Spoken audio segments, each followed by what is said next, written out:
There we go. We should be good now. Why does my model keep shrinking? Can you don't, please? Thank you. Okay. No, the music is pretty loud. Let me turn it down.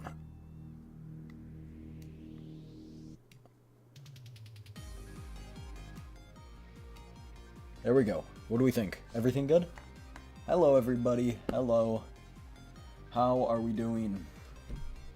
I wanted to try the new Gamersubs flavor, so we have it here, along with some goodies I was just going to show off from Anime Expo. But I've got my Narissa blanket right here, you can see. Yeah, so wanted to try the new flavor, which is actually Narissa's flavor. It is an elderberry, so it sounds pretty good. I've also got the Narissa cup right here. So we're on theme today. We're on theme. But yeah, so I want to do that.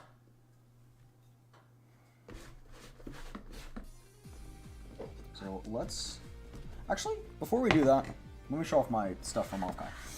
So the thing I was talking about are these. As you can see the reflection, that's the camera. It's my phone. But here's what they look like. When open up, they're like this, right? Which is really cute. They're like little plushies like this. They've got like a magnetic pop socket on them. So you put it on your phone. I didn't think that's what they were like when they said phone stands. Anyway, I just need to get a phone case that has the MagSafe thing so I can actually use it. Anyway, I also got one of those for Yang Yang as well. Hey Gripper, hi Sleepy, hello. This is, I think I already showed this off, but this is my Zhuang Fengyi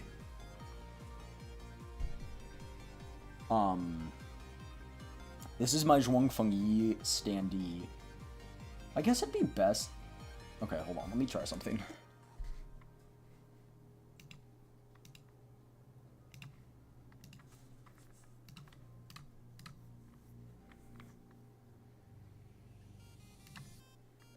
Okay, I flipped it vertical, so when I go like this, but it flips it like that, so everything's backward. Wait, but then if I flip it horizontal again, boom. Wait, here. There you go. Now you guys are seeing it from my POV. Anyway, so this is the Zhuang Fengyi standee that Arknights Enfield sent me. It's very, very pretty. It's got the holders on the side. Don't turn us upside down with blood wash here, guys. Don't worry, you guys will be fine. I've also got these confidential files for Silver Palace, yes. I've got 2 of these.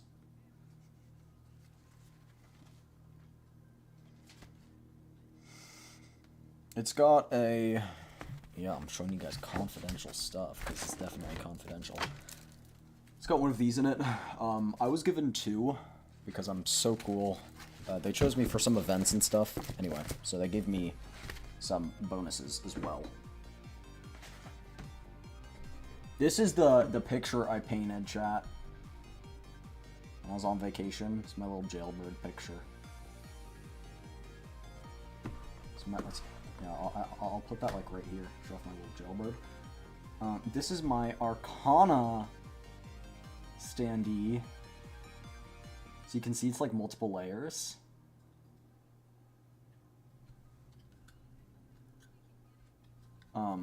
This is flipped on wrong. It fell from my desk the other day, so I had to re-put it together. But yeah, this is that, so it's so pretty. Yeah, it's so cute. Also, you might have seen this off in the corner, was given a Silver Palace acrylic block. So it's of the two detectives.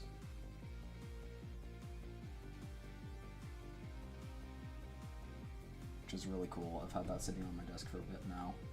Gamersupps also gave me this for free at AX. So it's one of the canned carbonated Gamersupps. So I still have this sitting on my desk. I'm surprised you aren't playing Dino Blade.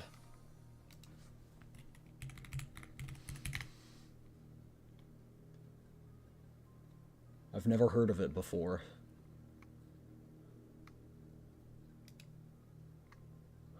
Is it like Dark Souls, but you play as a dinosaur?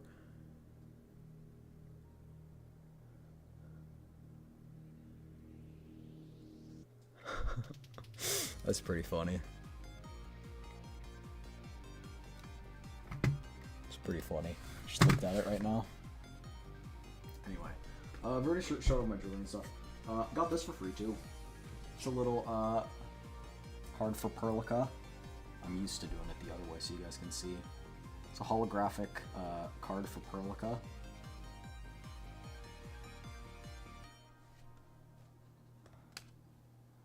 And I also have a coaster here. It's not the light up coaster. Let me lift this monitor up so I can reach things easier. Okay.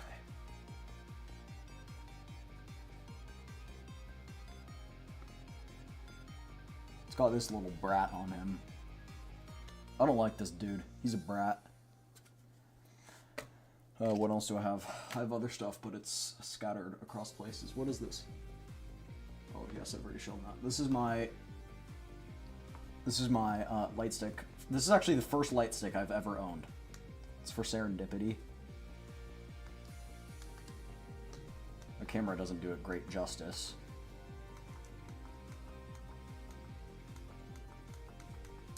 Anyway, that's pretty cool.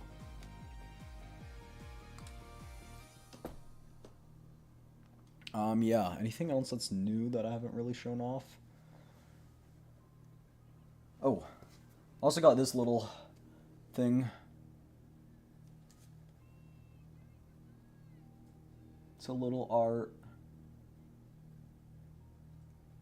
of Yvonne Endman, Zhuang Fengyi, and Mifu.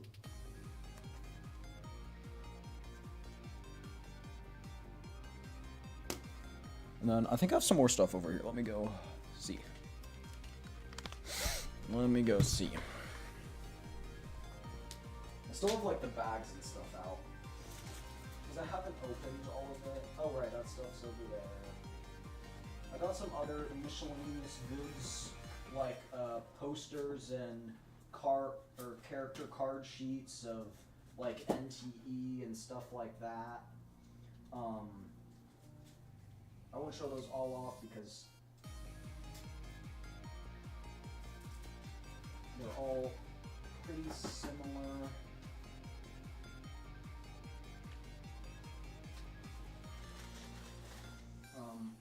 The other things I will show off though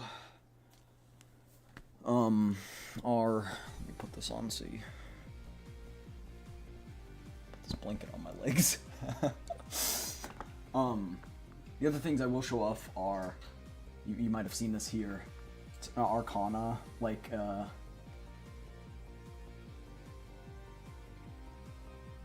little keychain. Very cute. Then you also have, I got an Enman one.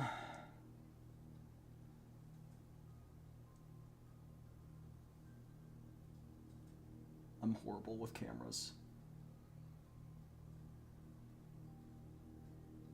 Because all my motions are reversed in at least in like this direction from this axis. And then I also have a little keychain of the Dijon.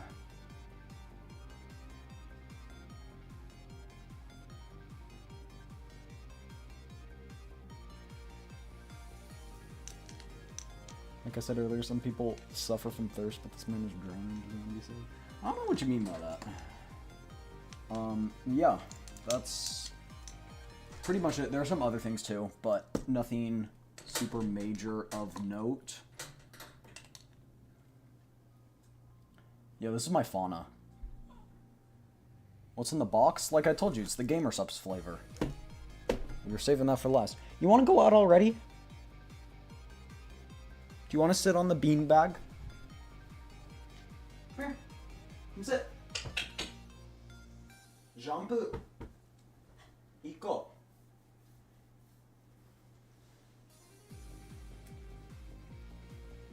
Release the pupper. Now he's staying there. He's staying in my room because he's just gonna whine to get back in here in 5 minutes. And then he's gonna whine to get back out.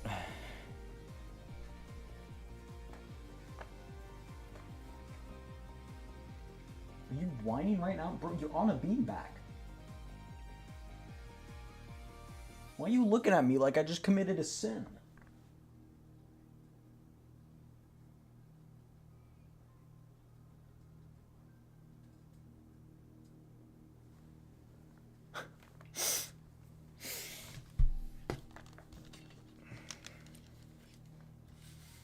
Ooh, I also got this little cute thing for Genshin. Ooh, right. I didn't show this. It's Yang Yang and Sui Sui.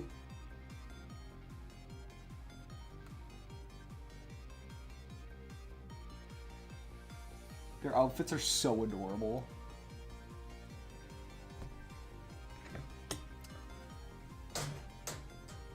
I guess I still need to open this.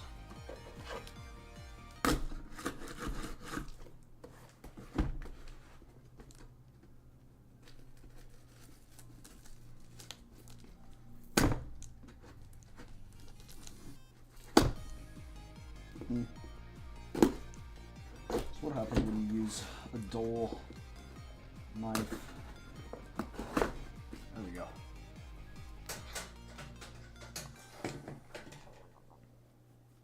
So yeah, that's what I've got. My desk looks really cluttered, but that's only because I have so much stuff. And anyway, I wanted to show this off too. So this is a little invitation to Sandrone's tea party. It's got like a little note here, a character art card, and then this. Oh, I can't flip that over. Okay, it's covered.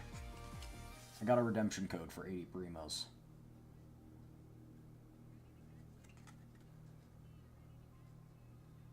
Oh. Do me a favor and don't scan that barcode, or that QR code, thanks, appreciate it.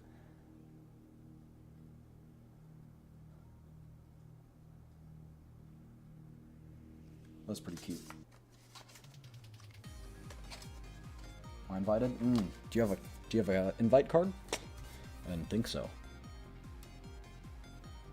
Also got a $5 off coupon for the Arknights store. Clip it and ship it. Tactician, no! Okay, anyway, I wanted to try this. So, this is Jailberry Blast, Narissa's flavor. So I wanted to try it because you guys know I'm a Narissa fan. So here we go.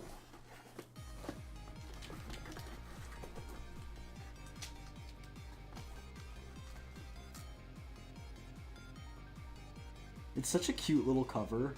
It's like not super lewd. Like, look at the jailbirds with the facts and stuff, 100 servings and all that. It's the little jailbird getting hit with the water gun. It's so cute. I think there's... Oh my gosh! Okay, wait, this is not actually huge. This is just one of these, but they now have Blue Screen Babe on the back. Of these, like, how-to cards. Jailbird getting blasted. Should have been me! But yeah, we're gonna try it too. So yeah.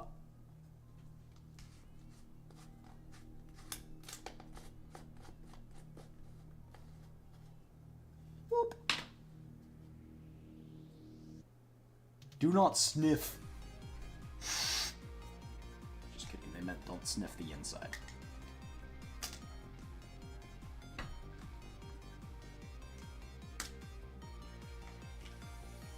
is blue. I'd say this is very comparable to Blowhole Blast in terms of color. You guys can't see it super well because the phone's light blocks it and like the cup's own light blocks it. But if I go like that, you guys can kind of see it better. This is it's 1 scoop for 8 ounces. This is filled with 24 ounces. So 3 scoops. I'm just that confident it's going to be tasty.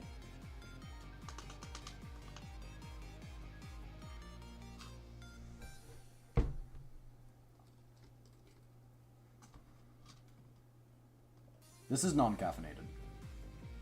I got non-caffeinated so I could drink it all the time. I mean, I'm just like smelling it like from here. And it smells really, really tasty. Close it up. Shaky, shaky.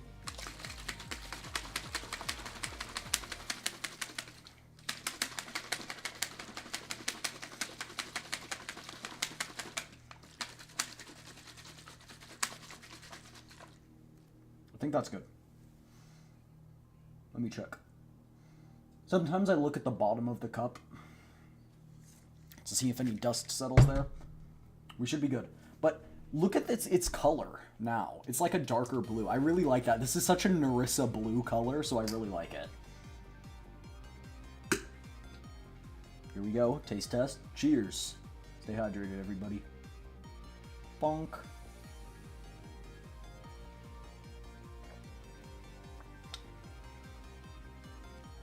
Mmm. That's very tasty.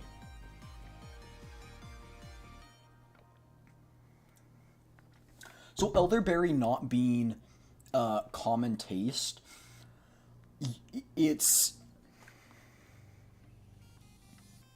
I don't even know how to describe it. It's good.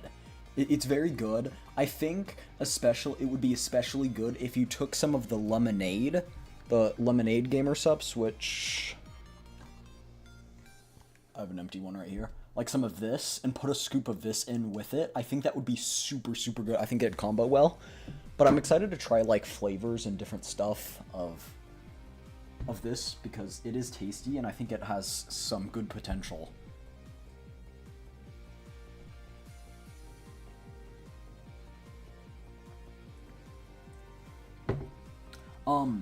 If you ever have had like energy drinks, like Red Bull. There are some Red Bull flavors that are elderberry. It tastes kind of like that. Obviously, it's not carbonated. You could carbonate it. If you have a carbonator for water, you could totally carbonate it. But very tasty. I do like it. Anyway, this great flavor, so I'm excited to have it. So, and I was lucky enough that GamerSup shipped it to me in the first batch. So a lot of people are waiting weeks to get this, but they sent me one of the ones in the first batch. I think I was notified early. I can't remember exactly how, but I was notified before Narissa made her announcement from something. I think, no, right, that's it. So the artist of this art on the tub made a post about it. And I saw that because I follow that artist because they're the person who will eventually work on my background screen for my just chatting. So that's how I figured out, and I guess they broke NDA? No, they didn't break NDA. It was already out, Narissa just hadn't made her announcement yet. But yeah, great flavor. Great flavor. I wish you could do longer than 3-minute clips on, or longer than 1-minute clips on Twitch. Because I'm gonna have to clip that manually. It's gonna be a pain, but it's fine. Because I wanna post about that. Ice cold lemonade. All right, well, let's swap over.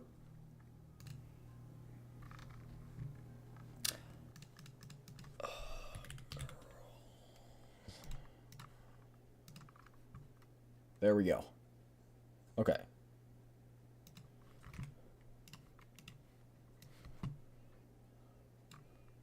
So now we can do the read-through and stuff. I'm still a little spooked having that camera up. Alright. Okay. I'll put that here.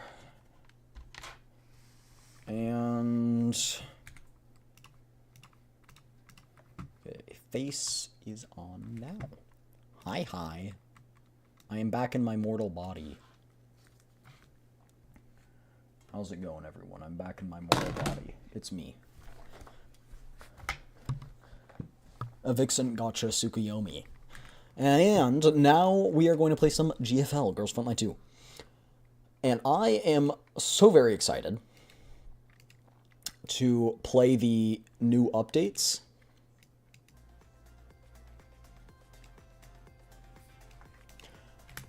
So there are two. We will not finish both today.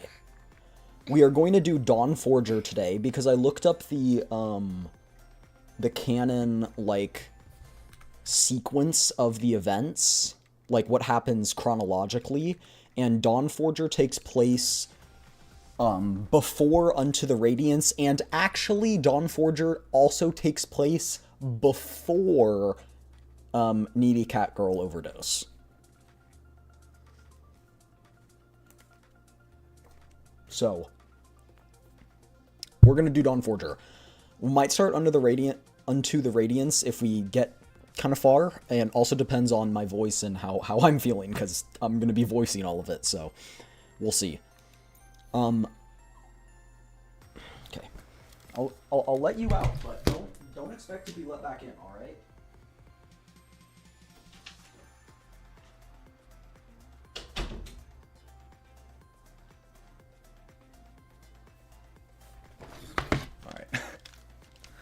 Dog has been unleashed. I wanted to read these because I've been claiming these, but I wanted to read them. I do not know what Cheyenne sounds like. Here, I can get a vague impression.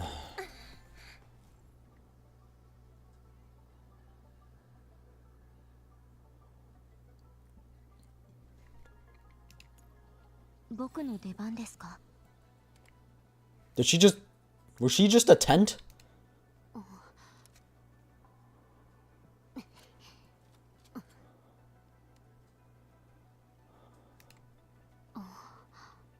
Can you, like, say something?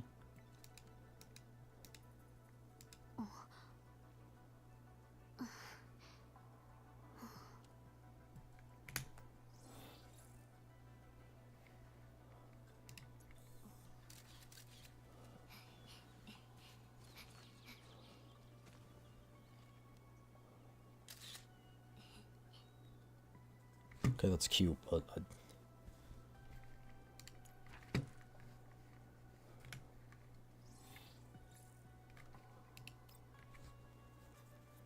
maybe I'll... I wonder how her kit works, so we can check that out. Oh my gosh, this is so cute. How's that? I mean, how did it feel?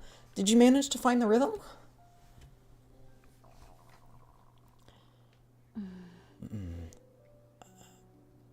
How should I put it?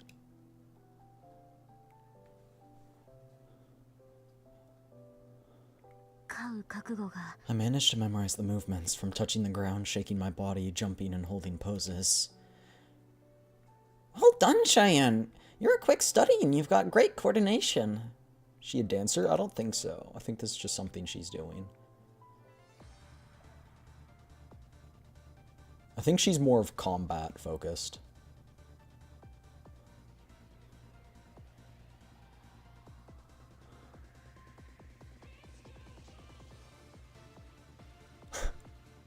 Oh my gosh, wait, this is so cute!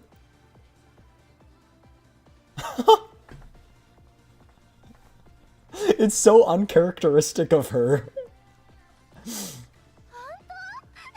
Once you manage to grasp the rhythm better, you'll definitely become a great dancer.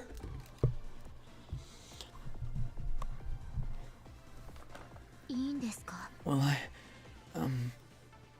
feel a little shy about performing in front of an audience. Yo, he's old dance. No, yeah, but it's so uncharacteristic of her to do it. It's so cute. Okay, Cheyenne is a Sentinel class doll using map wide range. She can attack at the end of an enemy's action using bullseye and analysis score to greatly increase her damage output. Cheyenne gains Mimosa's Calyx, which increases her attack and critical rate. Her defense and max HP are locked at a certain value. She cannot be displaced by enemy units and cannot be selected by enemy skills and basic attacks when she has teammates on the field? So she just can't get hit?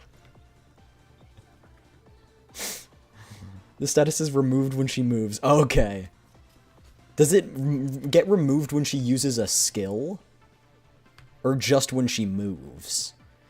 Cheyenne gains extra command after using this skill. If Cheyenne has Mimosa's Calyx when taking lethal damage, she does not die and generates smokescreen terrain tiles. Cheyenne cannot die when she is inside a smokescreen terrain tile. Applies bullseye to the target and deals physical damage. Bullseye, defense is lowered when attacked by Cheyenne.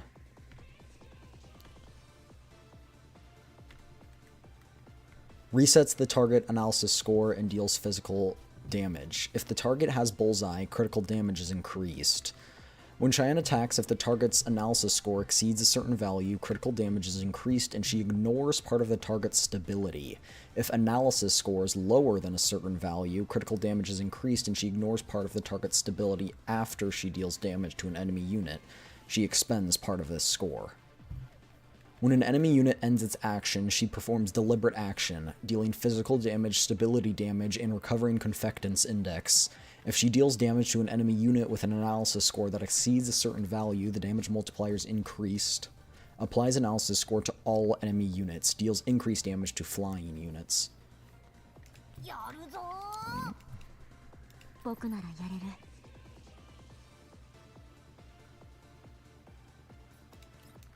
Yeah, she just has map-wide range. That's crazy. Oh, does this decrease her health, though? Oh my gosh, she's a trash can?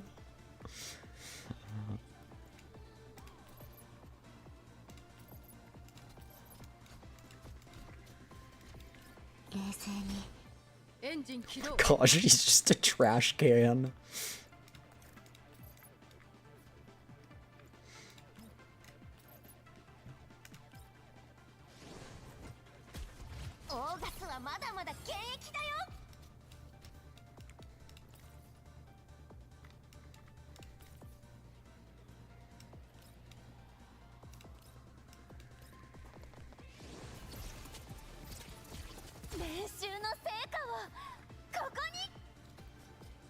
Applies graceful spin, reversed assault, and in addition restores HP.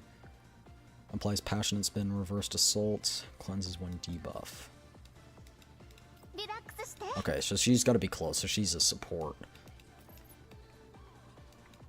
I don't think I have her, but I could be wrong.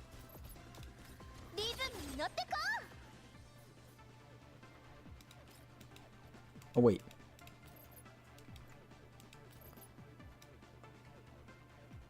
No.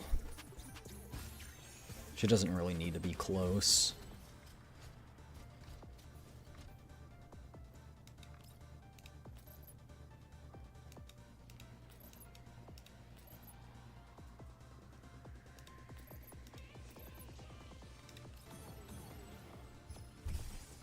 Engine 起動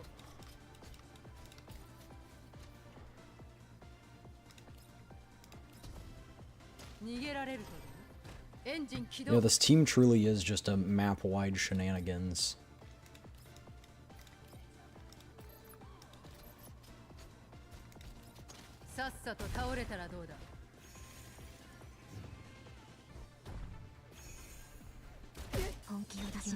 Oh!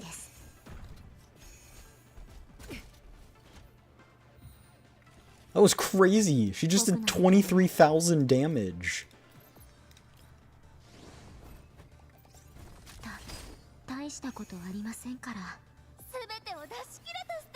Let's meta team.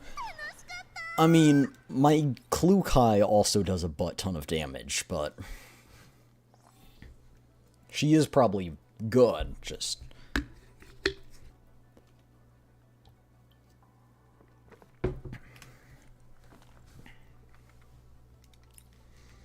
Okay. Whoa, what is this?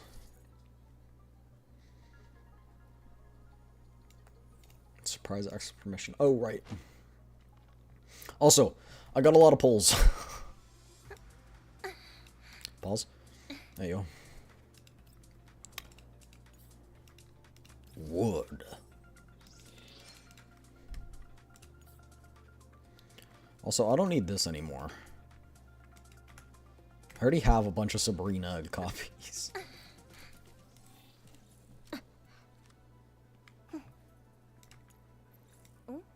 I forgot if my Tololo is actually V6. No, V5. Okay. I think my Sabrina... Have I even leveled her up? Did I scroll past her? I think I've scrolled past her.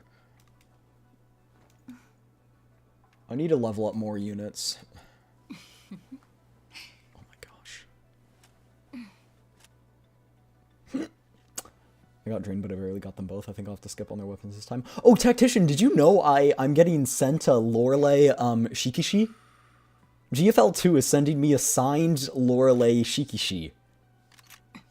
I don't know that you ever knew that, because I don't know that you follow me super well on, like, Twitter or anything, or here, but I'm getting a Shikishi signed by the voice actor of Lorelei. I'm the canon husband of Lorelei.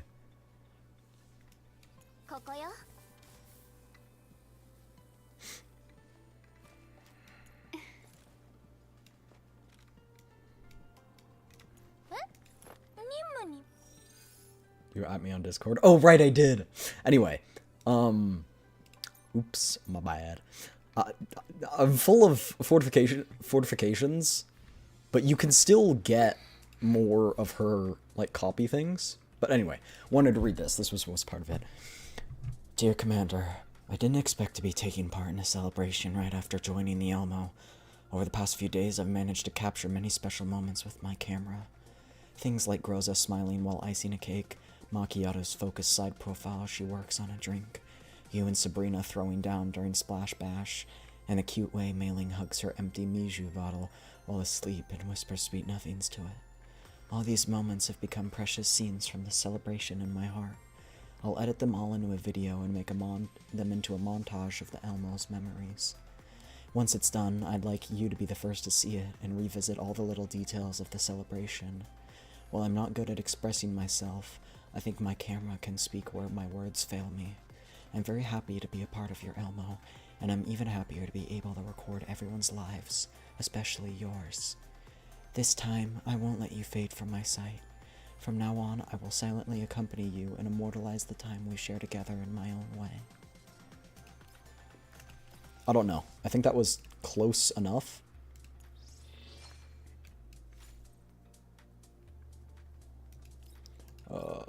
There were more. Arpsy. Thank you for inviting me to the celebration. To tell you the truth, when I first got the invitation, I was so nervous that I ended up pacing around my room several times. I mean, when I heard about the celebration, I thought of a crowded and noisy place, and you know how I get flustered when people talk to me. So I ended up hiding in a corner of the crew tech until you found me. Strangely enough, seeing the others while I was by your side didn't feel so scary. I actually thought I didn't know something like this could make me so happy. While I'm still not used to going outdoors, you helped me realize that even a timid doll like me can protect the others in my own way, and that there was a warm community out there I could slowly blend into. So, once again, I'd like to thank you. I've included a little token of my appreciation with this letter. It's not much, so I hope you don't dislike it. Lorelei's. Yes, okay. Dear Commander, while I've been to many parties in my time, the celebration aboard the Elmo still managed to surprise me.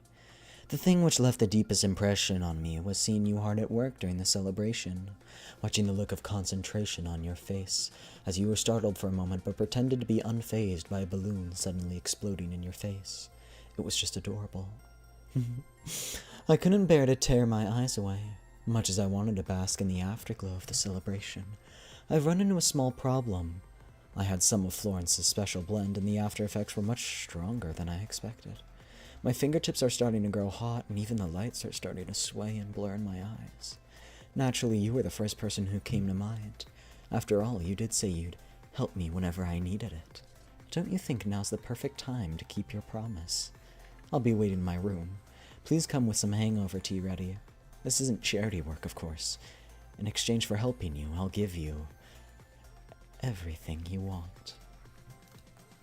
I might have read that one last time because it feels familiar, but anyway.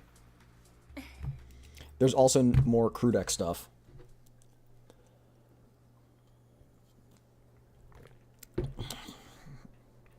So, I think we'll do that next time.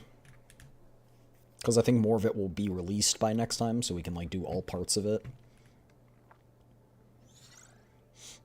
Oh, I only have 5. No. No, I thought I had more.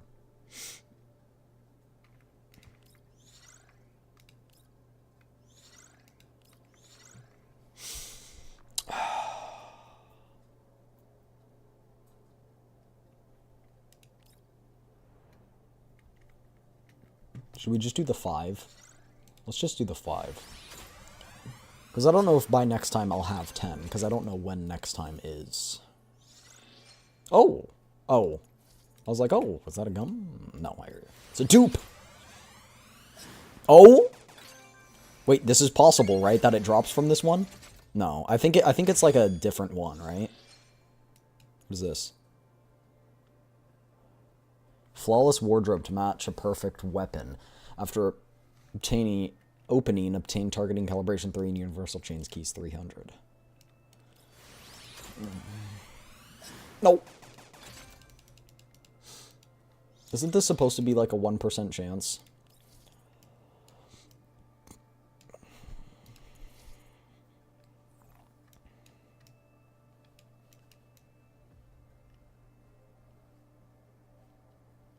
Yeah.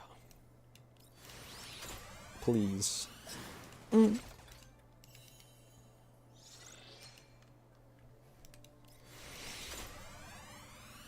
Oh. Tragic. Tragic.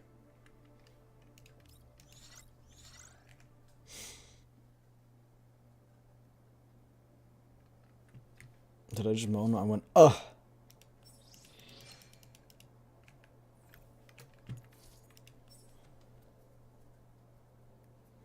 Moans are not always sexual, chat. I don't know what you're on about. I think, though, that we can just get started with the event in the mood to clip. You already have a so-called clip of me moaning, but even that is not quite it. What is this? The soiree, and then this is this. Okay, so that's just fighting things I can do by my own.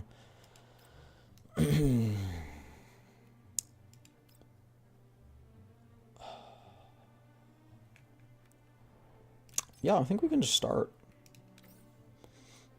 Thunder rolls, a prelude to the storm. Oh no. Say, do you carry rain gear with you during the rainy season, Miss Dandelion? I make it a habit to have 3 umbrellas. Having one's too risky, 2 might fail at critical moments, 3 would be barely enough. That's a lot of umbrellas. Are you alright? The probability of natural rainfall here is practically 0 year-round, and a doll's frame is largely waterproof.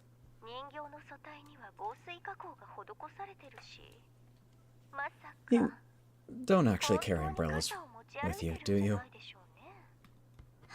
Umbrellas? Of course I do. Right.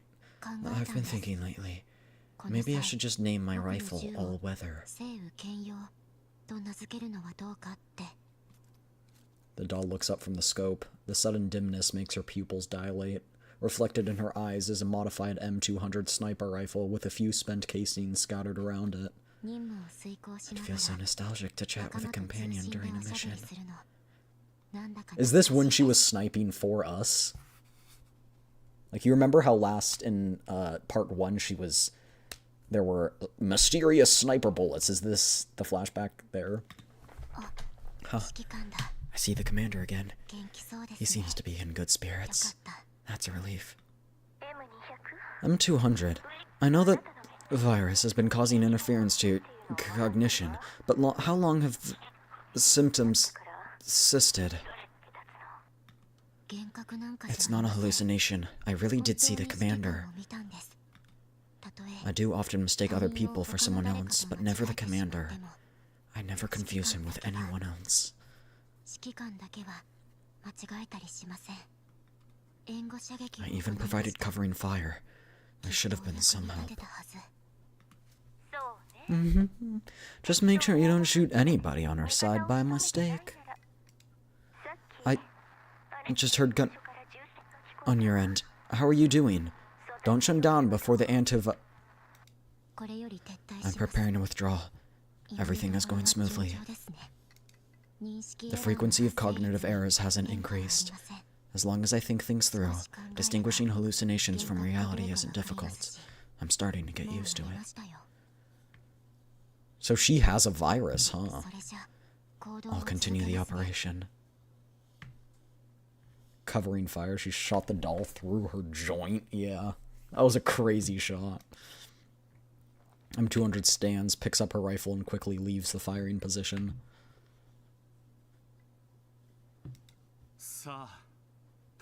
Rise up. This is for Project Eden. Rise up, young ones. It's not time for despair yet. There are already mature treatment plans in the green zones and even the white zones for ELID cases of your severity. 2 or 3 treatment cycles are enough for a near-complete recovery. I know you may not be able to afford such expensive treatment right now. That's alright. Sect Fobn is planning a sponsorship and support program for elite talent in the Yellow Zone.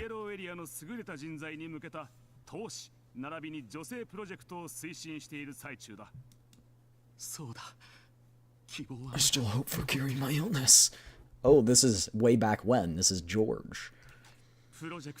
Regrettably, due to limited project funding, not every applicant received full treatment. To ensure fair distribution, we will conduct evaluations and competitions during the program, covering physical fitness, psychological resilience, intelligence, leadership, and technical skills.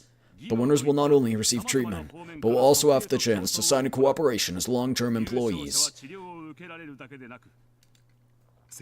I have to win. I have to win. I have to survive. I have to survive.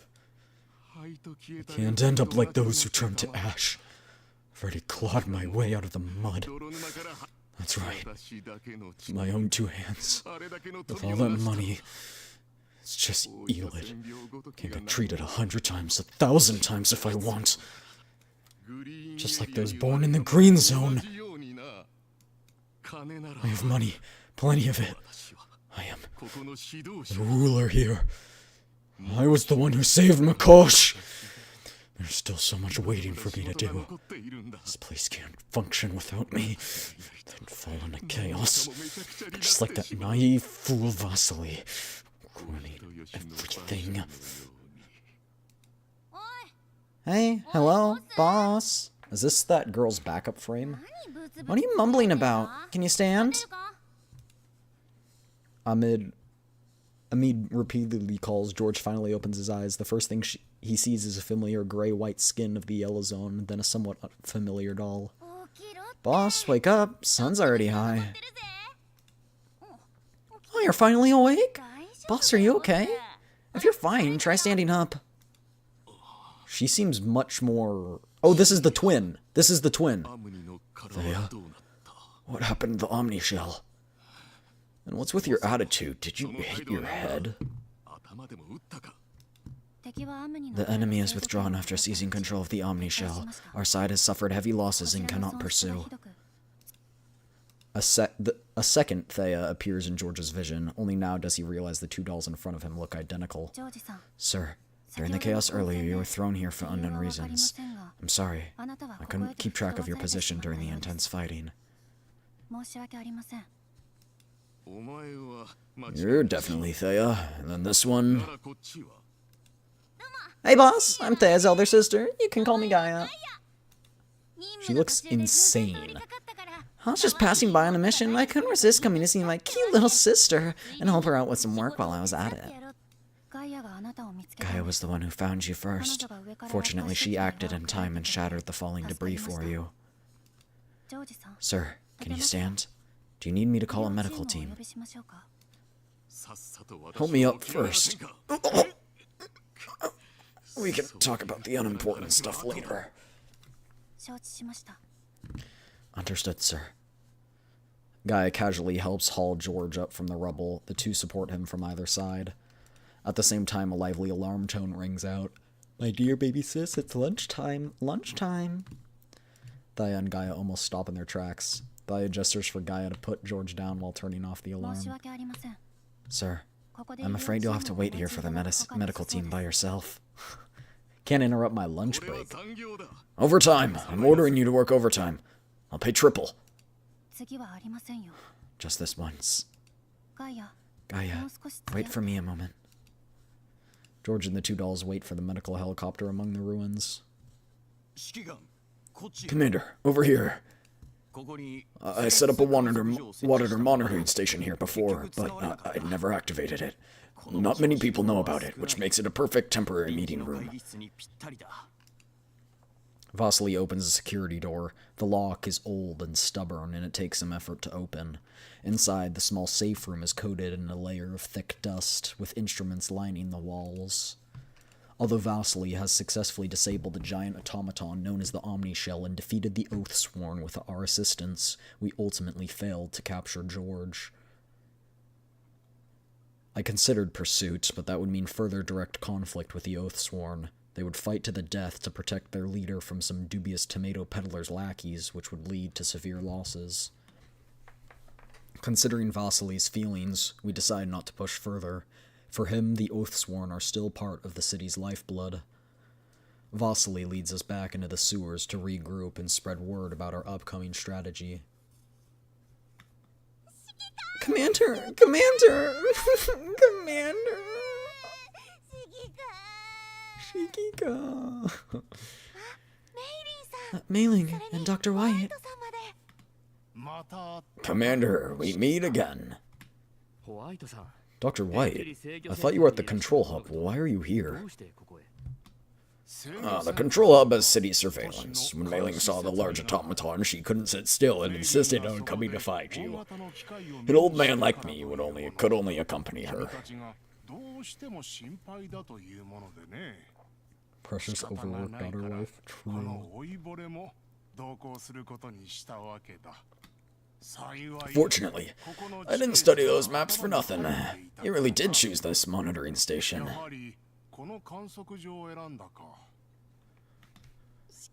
We re-encrypted the control hub before leaving. The surveillance won't fall into the wrong hands again, so you can rest assured, Commander. Commander, are you alright? I'm sorry. I was so busy sulking.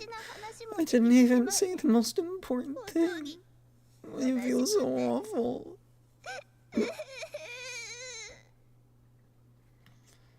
I'm fine, Mailing. Don't cry. No, I shouldn't cry like this as an adult, but I can't help it. I gently pat Mailing's back to calm her down. My gaze naturally shifts past her and meets Groza's eyes. Sorry to worry you. Groza lowers her gaze slightly. For some reason, I feel a quiet sense of relief. Mailing wipes her tears and carefully hooks her damp fingers around my little finger. After some rest, more support squads gradually arrive at the agreed rendezvous point from the Elmo. Teacher, and Miss Mailing. Let's all come inside. All squads, status report. This is Macchiato and Sharkri of the Zucchero squad. Springfield went to confirm your whereabouts through our private channels after hearing you were missing. Klukai, Mekti, Belka, and Andres of the 404 are all present. Zhouhui, Diane, Jingyu, and Faye of Monsoon are also present. Along with the dolls from the doll community, plus Groza and Krolik, the room naturally feels rather crowded. Monsoon Squad, I need you to conduct recon in Makosha's central area and report enemy movements at all times. All other squads, patrol and stand guard around the monitoring station in shifts. Units not on rotation will guard the entrance. Bathild, assist Mei Ling with emergency repairs. As for Groza and Krolik, I sigh softly at the sight of her injuries. Groza, this time I must ask you to stay with Mei Ling. Protect her and Dr. White together with Krolik. Commander, I can still... You need rest and maintenance. Mei Ling is here. She can repair both your frame and your neural cloud. My squad leader can only perform at her best when she's back in tip-top form, right? Groza's expression softens. Mei Ling steps closer and links arms with her. Exactly! Leader, you need to let me service you properly. No more pushing yourself. Look at this shoulder damage. Even I'll have a hard time fixing it if you keep bumbling around recklessly. I'll keep my promise to you. In return, I need you to trust me. Okay? What happened earlier won't happen again. I'll stay in contact at all times. I understand. Then I'll go with Mei Ling now. Please, take care, Commander. Half the room clears out after the assignment of tasks. At last, Vasily and I can address the main issue. Are all of these your dolls? You could say that. For now they follow my command. I've never seen anyone gather so many legendary elites around them.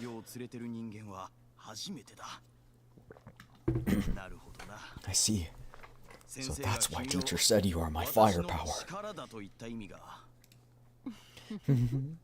If you knew the commander's past, you'd be even more surprised. This isn't the time for stories, Lorelei. Vasily, what's your plan? I want to gather everyone, my comrades specifically. We need more strength to oppose George.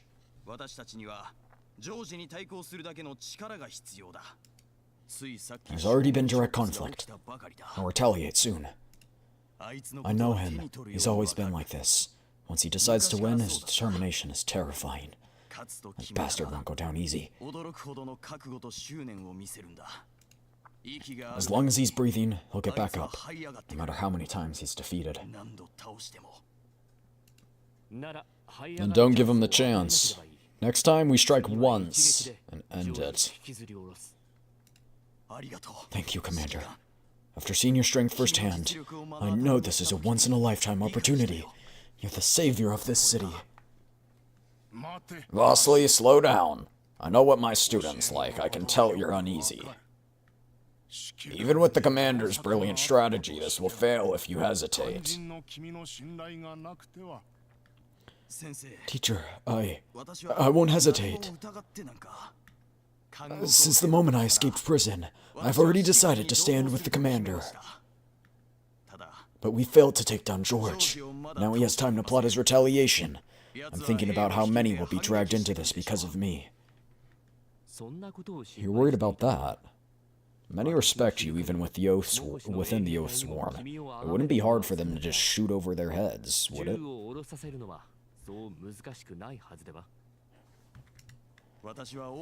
I survived thanks to others' kindness, but that kindness is merely sympathy for a failed man who once did them a favor. Or rather, encouragement for someone who dared question the status quo on their behalf. Vasily lets out a bitter sigh, or bitter laugh. It's entirely different from supporting me to overthrow George and disrupt stability. We can learn from history, or consult experts. Dr. White looks at me. I'm certain now. He's no ordinary engineer. Not only does he know the answer to this question, he understands the situation more thoroughly than even I do. He pulls out a small notebook, tears out a page, and hands it to me. On the notes are a few lines. Makosh Oathsworn, personal army loyal to First Leader George, primarily managed by Captain Wolfgar. Habits, evaluations, and home addresses listed below. He's got addresses of all the... He's like, here, if you want to order a hit. Slides a piece of paper across the poker table. It looks like a simple memo with nothing but trivial information, but under the light circumstances, it can be critical intelligence. The Makosh Oathsworn are the most important force here. According to Dr. White's records, most members are aged 16 to 30, although older individuals hold key positions. George is the nominal commander, but Captain Wolfgar is the true leader with prior military experience reflected in his training methods. Unlike George, this key figure who actually commands the Oathsworn lives modestly. He has even privately requested basic medicine for his troops. Perhaps having such a leader is why the Oathsworn remain a real threat to my dolls. Commander, what do you think? I glance at Vasily, who's also studying the note in a daze. He then looks at Dr. White in surprise. Clearly, it contains information that's new to even him. We've already set the city on a path of change. Now, the priority is building confidence in that change. Everyone must understand why it's happening. Why we must change.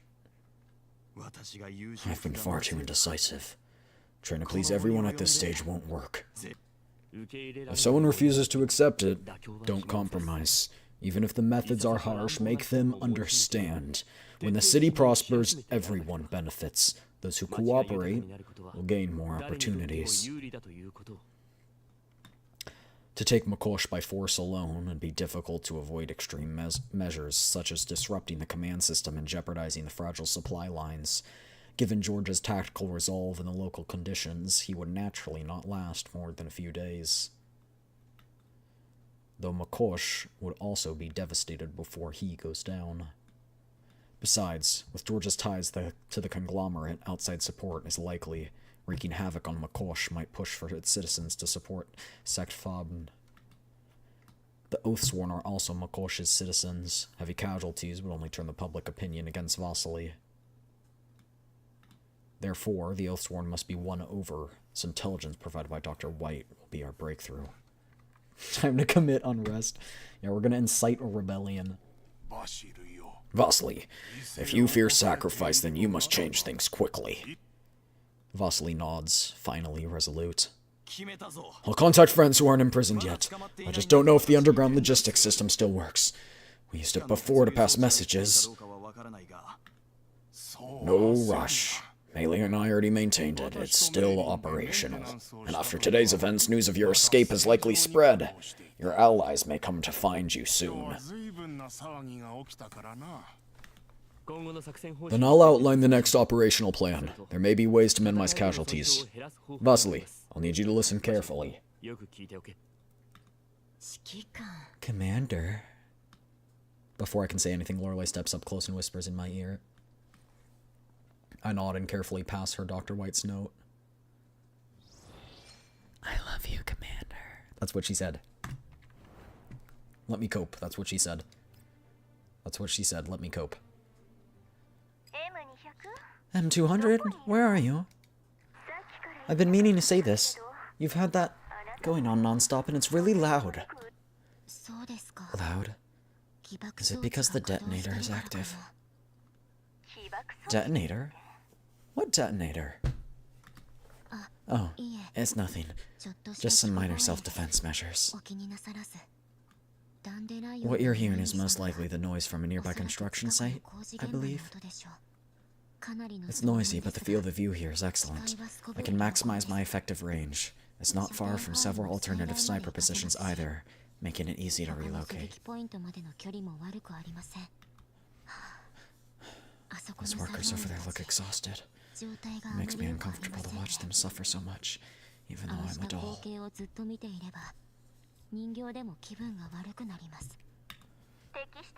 Fine, I'll give you that. You picked a good spot.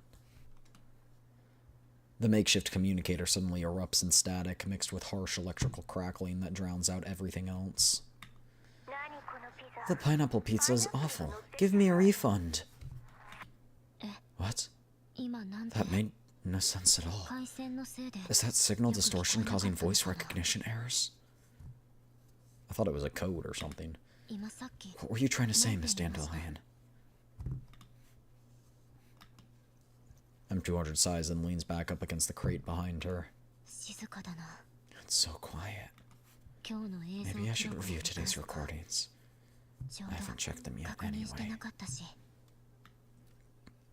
The crate behind M200 is half open, with cables of varying thickness and a receiving antenna extending out.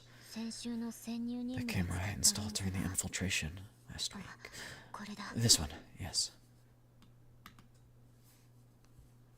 M200 presses a switch on the crate. Clear voices immediately play from within. A small integrated screen lights up. The image is a little blurry, but the figures are still distinguishable. I thought you were a custom model, not like those worthless mass-produced. Thaya, how many copies of you... No, of you two are there? So that gentleman thinks a mass-produced unit is all I deserve? Now that's a misunderstanding, a huge misunderstanding. Don't lump us together with those cheap models. We're the only two units of this model in the entire world. Thea and I are one another's only counterpart.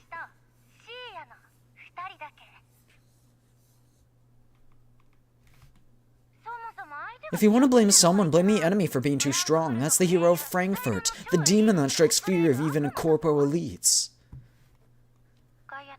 Mr. George, I'll explain the situation regarding Thea and myself later. Right now, I believe we have more urgent matters to address.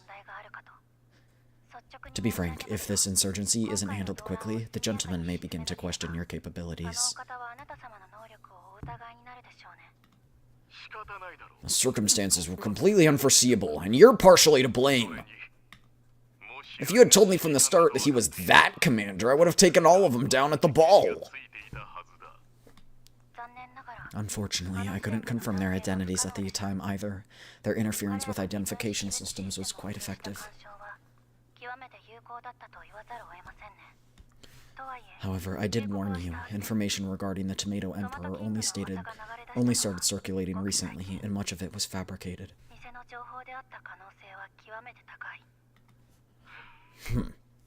It's because you didn't want to share intelligence with me. Fine. It's just a few more people. Under my rule, Makosha is not what it used to be. Once I mobilize my forces, what can a handful of dolls do? As long as we deal with the situation quickly enough, that gentleman won't have a problem, right? Thea, aren't you able to mobilize security forces from the surrounding areas? Do it now. Bring in the entire region. If there are mercenaries willing to work for money, use reserve funds to hire them all. Once our forces are assembled, I'll just wave my hand and wipe out the commander and his followers. Huh? Is that so? Hey, Thea, did you see earlier? Mr. George waved his hand quite a lot when he got flung into the air and slammed into the ground by these rats. Yet somehow...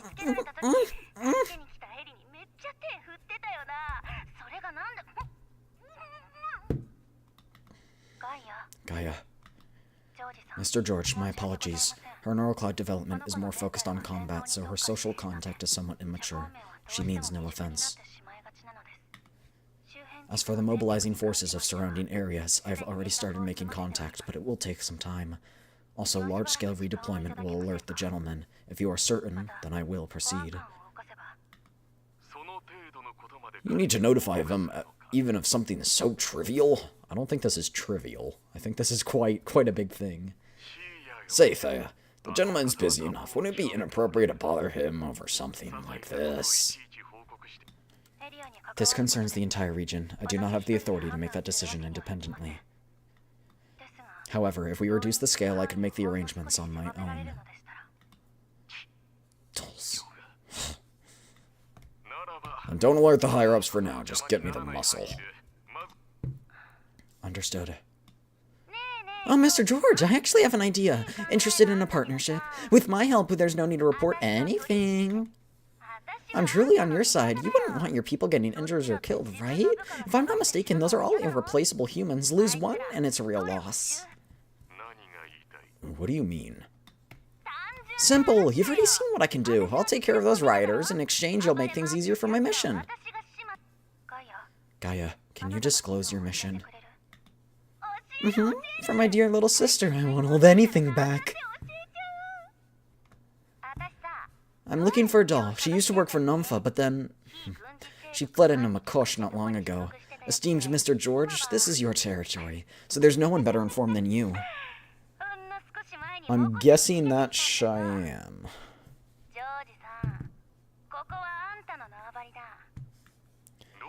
Why are you looking for a doll on the URNC's payroll? With no intention of offending them. As for those rioters, it would just take a bit more effort without you. Aren't I getting the short end of the stick with this deal? Don't reject it so quickly! That little mouse used to work for Nomfa. She's probably been removed from the registry by now. She was never important to begin with, and why would Nomfa intervene for a mere tool? Why would you possibly assume that? No, I just, a wild guess. It was, you know, just, I flipped a coin and it happened to land on its side, and so I was just like, maybe it's this. This deer's totally low risk and a high reward for you. What's low risk, high reward? M200, can you hear me? M200? I'm fine, Miss Dandelion. I started hearing your voice while watching the feed. I was just startled here, not started. M200 looks down to check the control panel. Indicator lights blink steadily. She exhales in relief, presses pause, and looks up at the communicator. That's a pretty mild reaction for being startled. I'll keep this brief. Due to your hardware limitations, my signal boost is only temporary. It will likely disconnect again soon. You have 180 seconds of stable connection. Understood. Thank you, Miss Dandelion.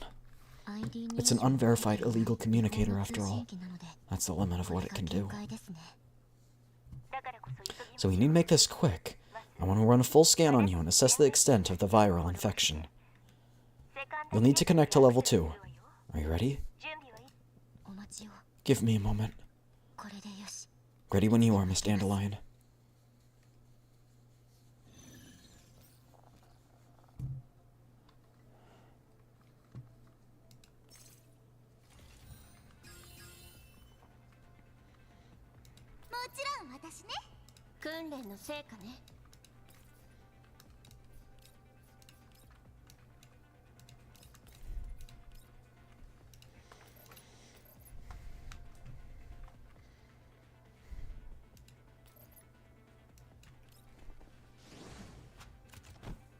Mad. ここからが本番よ。どうってことないわ。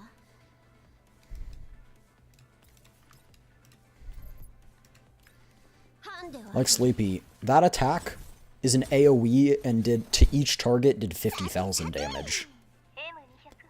Done. That went more smoothly than I expected. Copy. Disconnecting from level 2 now. It's not too serious. As long as the connection holds, I can remove the virus for you remotely. But can you really not come to the Elmo and connect with me directly? The transmission speed is painfully slow. It's painfully inefficient. I'm still a carrier of the virus. I don't want to put the commander of the Elmo in more danger.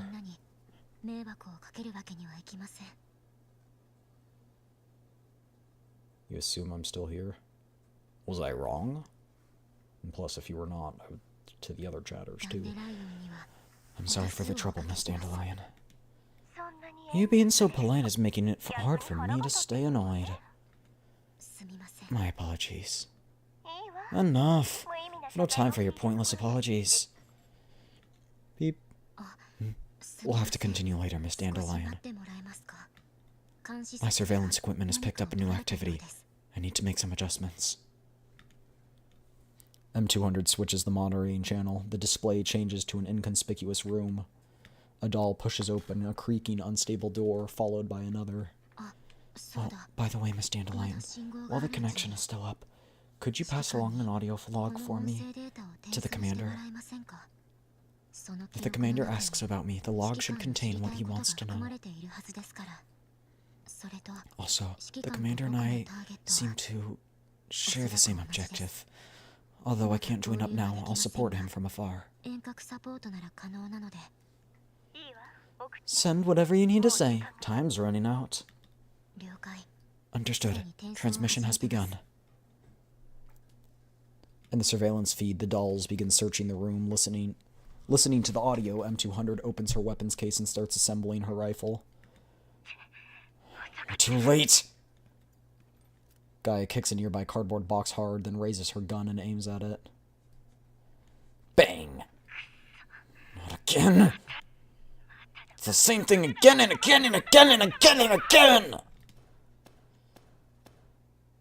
Gunfire drowns out Gaia's frustrated shouting. The box is riddled with bullet holes. Gaia, the gunfire will expose our position. So what? There's barely anyone around here! Gaia sticks out her tongue and reloads. Catching sight of the bullet holes, she grimaces again. Damn it! She gave me the slip again! Bastard! I've been chasing her for over 1,000 kilometers! How does some third-rate logistics doll even manage this? Oh, right. You've seen her too, Thaya. Do you remember? What? Back then, wasn't there a Nomfa shooting range near our doll lab? She was a weapons tester, I think. Looked like a retired Frontline model. Plain, boring, mediocre. Just stood there shooting targets all day. How does a backline tester become so slippery in the yellow zone? I don't get it! I don't remember. Those memories were probably purged as redundant data. I see. Well, whatever. As long as one of us remembers, that's enough. There's no need to store identical memories twice. M200 attaches a suppressor and looks through the scope. Is she gonna shoot one of them? In the scope is a dilapidated, unfinished building across the street. After a slight adjustment, the scene matches the surveillance feed almost exactly. The two dolls remain unaware. It would be so funny if they just killed off the other one right now. It would be so funny. It would be so good. Target confirmed. M200 loads around and rests her finger on the trigger. She hesitates briefly before pulling it. Miss Dandelion, the transmission is complete. Did the signal cut out again? Huh. I wonder if it went through. M200 murmurs to herself, then pulls the trigger. The suppressed shot blends seamlessly into the construction noise behind her. As if sensing something, the doll named Gaia reflexes, shoves Thea aside. Enemy attack! Watch out! The bullet grazes above their heads and strikes a tarp-covered pile behind them. The pre-planted explosives ignite instantly. As the thunderous blast erupts, flames and shockwaves engulf the two dolls.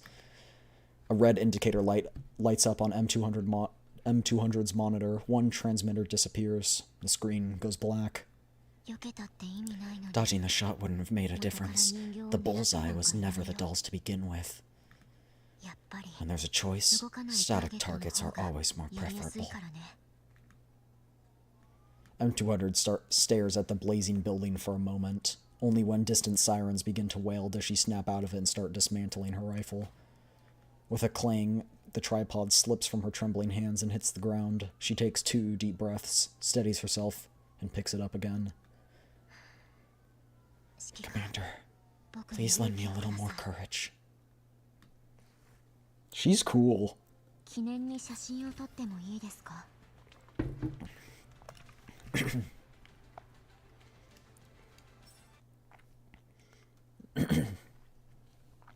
The meeting between Vasily and me is ongoing when all of a sudden I receive a communications request from Dandelion, apparently relayed through the Elmo.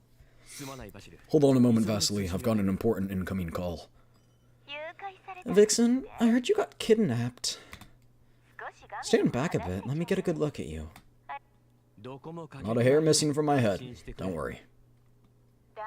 So who did it? I'm curious what kind of person could actually pull that off. For a moment, I don't know whether to blame this kidnapping on George or Lorelei. I wonder if the virus is similar to the one in Lewis's event. That's what I was kind of thinking. I was thinking like the virus is similar to ones in previous events. But I guess we'll see. It seems to be a little different. I'd say Lorelei, yeah, just... It's not exactly a kidnapping, just things happen suddenly, and I didn't have time to notify everyone during the retreat. Long time no see. You're as zesty as ever, Miss Dandelion. You're as zesty as ever. This was just a misunderstanding. If it caused concern for you and the others, then I apologize. Dandelion doesn't respond immediately. She simply looks me up and down, her expression difficult to read. Whatever. All that matters is you're okay. What I wanted to say is, Commander, there's a lone doll in Makosh right now. Someone you wouldn't expect. She's not in great condition. Until I remove the virus affecting her, she won't be able to contact you directly. But you can relay messages through me in the Omo. I'll filter out any risky data caused by the virus. A lone, unexpected doll. I recall the vague sense of being watched since entering Makosh, along with these anonymous gifts. Many unresolved mysteries suddenly fall into place. I see. But you still haven't told me who it is. A former Griffin doll. M200. Remember her? At the mention of her name, a small, shy figure immediately comes to mind. M200. She's a jack of all trades. She's always struck me as a bit of a mystery, but she was consistently reliable when it came to field performance. From what I remember, she's the cautious and steady type. How did she end up all alone all the way out here? It's a long story. She asked me to forward a set of logs to you. Said they should contain what you want to know. I'm sending them now. She also said that although she has to keep her distance, she'll support your actions from afar. Understood. Please thank her for me. Anything else? I've just received another urgent comms request on my end. Go handle it. The sooner you're done, the sooner you can get back. Before I can respond, Dandelion decisively cuts the comms. The next moment, the image of Monsoon appears on the communicator. Commander, the Oathsworn are up to something. A large number of them suddenly showed up on the streets. They're going door to door, searching for something. It looks like they're arresting people. From the feed, the two of them seem to be standing on something like a rooftop, observing from above. Arresting people? Patch me through to the live feed. Understood. In the feed, massive electronic billboards on the streets are still cycling through advertisements, and the greenery remains lush. It all looks like just another ordinary day in Makosh. But beneath this facade of prosperity so carefully constructed by George, fully armed Oathsworn troops are moving through the streets, banging on doors, even forcing their way inside. Open up, you hear me? 10 seconds. When the countdown ends, we break down the door. 10, 8, 6, 4, 2. Don't break it. I'm coming. Move aside! Don't block the way! A squad of Oathsworn shove the homeowner aside and storm into the house. Search everything! The squad leader waves his hand. Sounds of smashing and rummaging echo from inside. Officer, what are you looking for? Please don't break that! That's... The camera shifts as Zhao-He directs the focus to another building. This is all my savings! I offer it all to Makosh! Oh. Yikes, buddy. My whole family are honest people. We have no disloyalty toward Makosh. Please, show mercy. The next house. We wouldn't dare hide anyone ever since last time. Please believe us. Last time means they've done it before. And the next. It's him! He spoke to the traitor Vosley. Officer, I can testify. I have nothing to do with him. Take him away. Interrogate him however you like. Oh, they're selling each other out. The man being pushed forward struggles desperately. I haven't seen Vosley in 5 years. His defense is cut short as two Oathsworn soldiers step forward. Without a word, they bind his hands behind his back with practice efficiency, rough, swift, and methodical. Immediately after, the merchant who betrayed his neighbor is subdued in exactly the same manner. His bribery and betrayal have earned him no privileges nor mercy. The Oathsworn load them onto the patrol vehicles one by one. 2 targets secured. Detainment complete. I know that man. I used to buy hardware parts from him. That's all. God. All because of me. They're being... Vasily, remember what we just discussed. We need to stay calm so we can proceed with the plan. The longer we delay, the more dangerous it becomes for these people. Among those arrested today, do you think there might be someone who knows you well? For example, someone who's also familiar with these underground systems. You mean... I'll be direct. I'm afraid this location is no longer secure. We need to relocate as soon as possible. It's not necessary. This place is strictly confidential. Only a handful of people who resisted George with me have been here. I trust that... After instinctively refuting it, Vasily falters, unable to finish his sentence. No. You're right. There are always people who can keep secrets. Everyone has their weaknesses.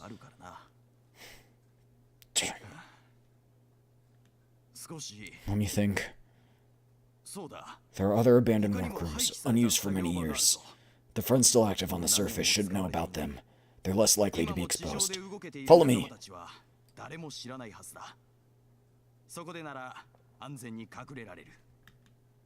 Just then, a series of footsteps approach through the corridor. It's the dolls I sent out on patrol returning.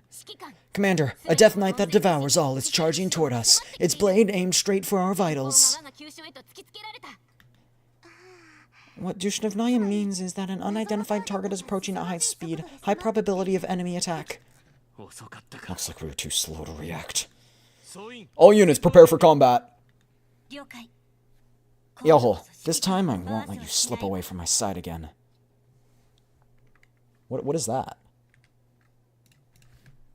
Huh?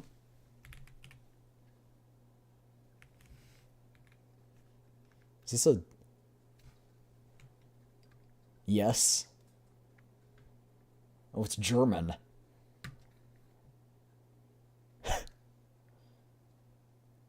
Oh, got it. Okay, so it's military jargon. It morphed into Jawol, which can mean hell yes or absolutely, and even an excited, sarcastic yes, sir.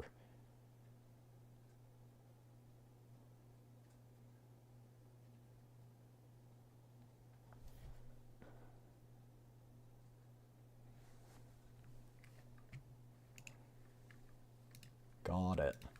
So Klukai's like, yes. Klukai glares at Lorelei. Hey, don't fight, you two. Don't fight. Fair enough. Then you'd better keep a close eye on him this time. Don't let me steal our precious commander away again.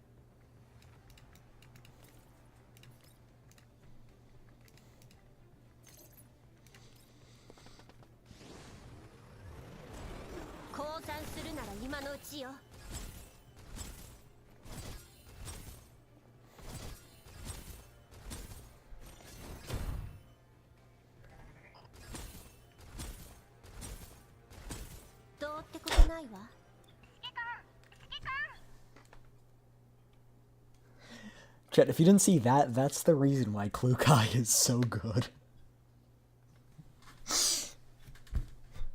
Didn't even use the second ult. She has 2 charges of that ult. Only used the first one. Commander! Hey, are you there?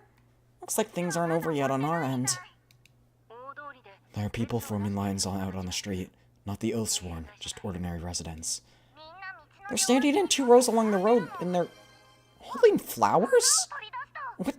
Those are luxury goods, aren't they? The patrol vehicles at the back are moving too. They're packed with locals. Mostly people from the lower strata of society. Hydrate. Cheers, everybody. Stay hydrated.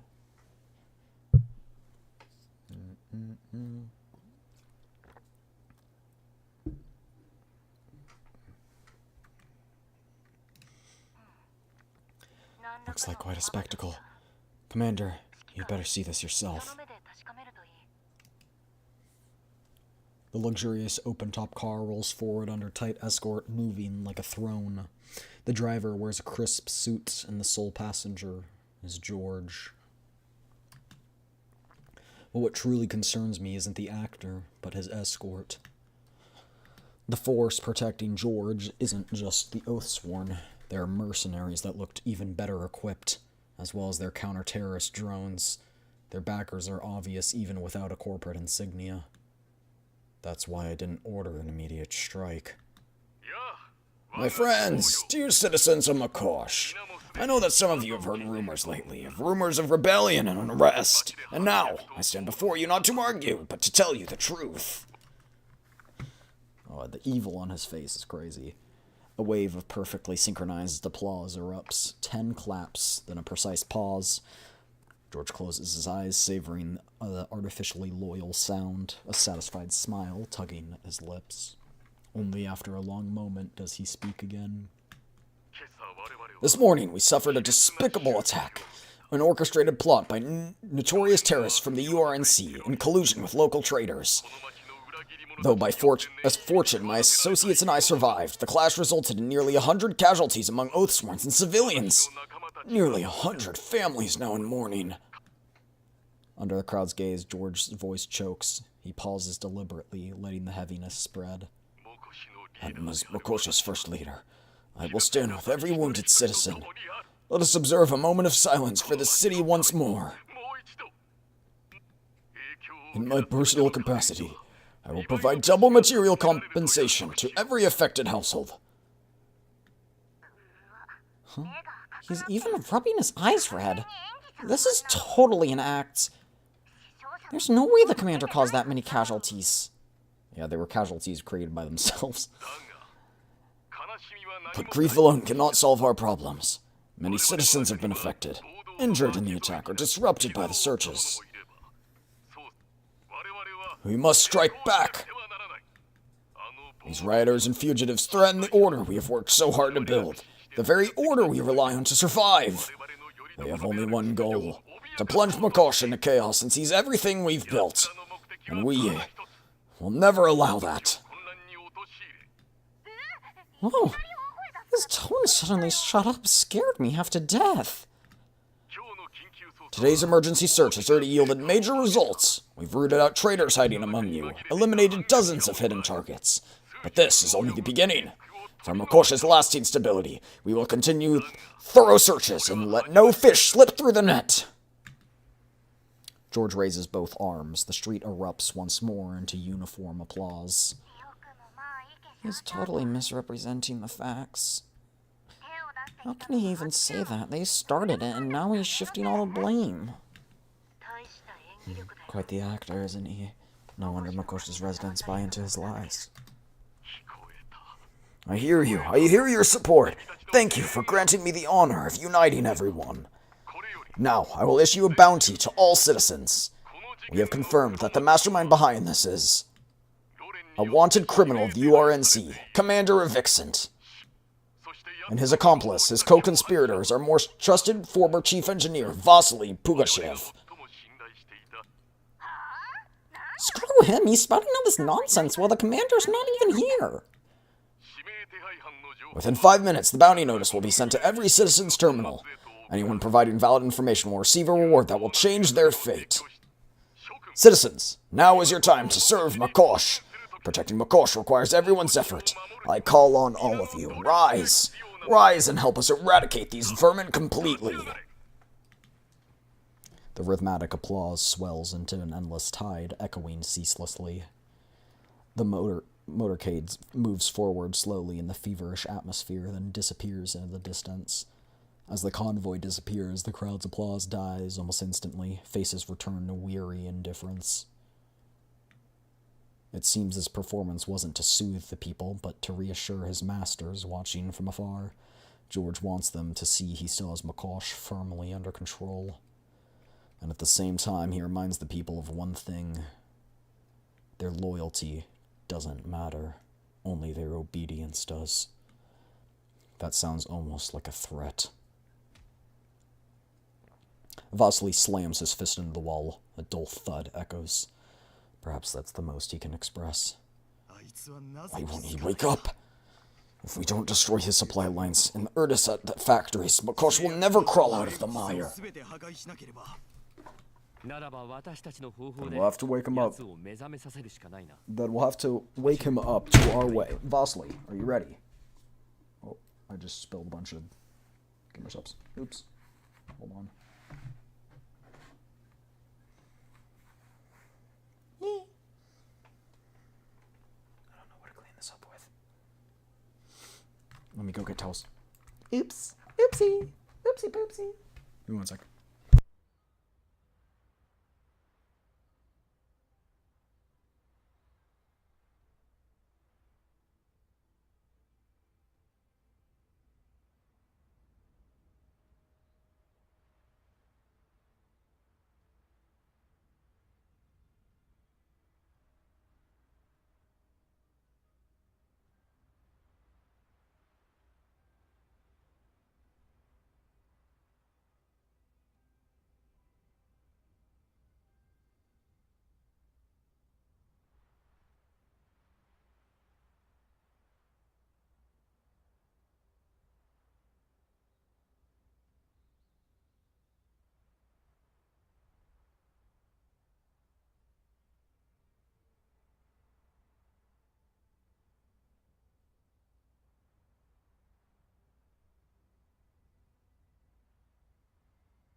Alright.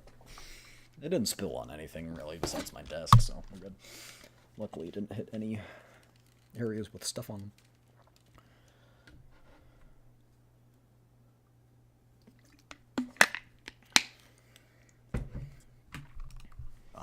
Of course.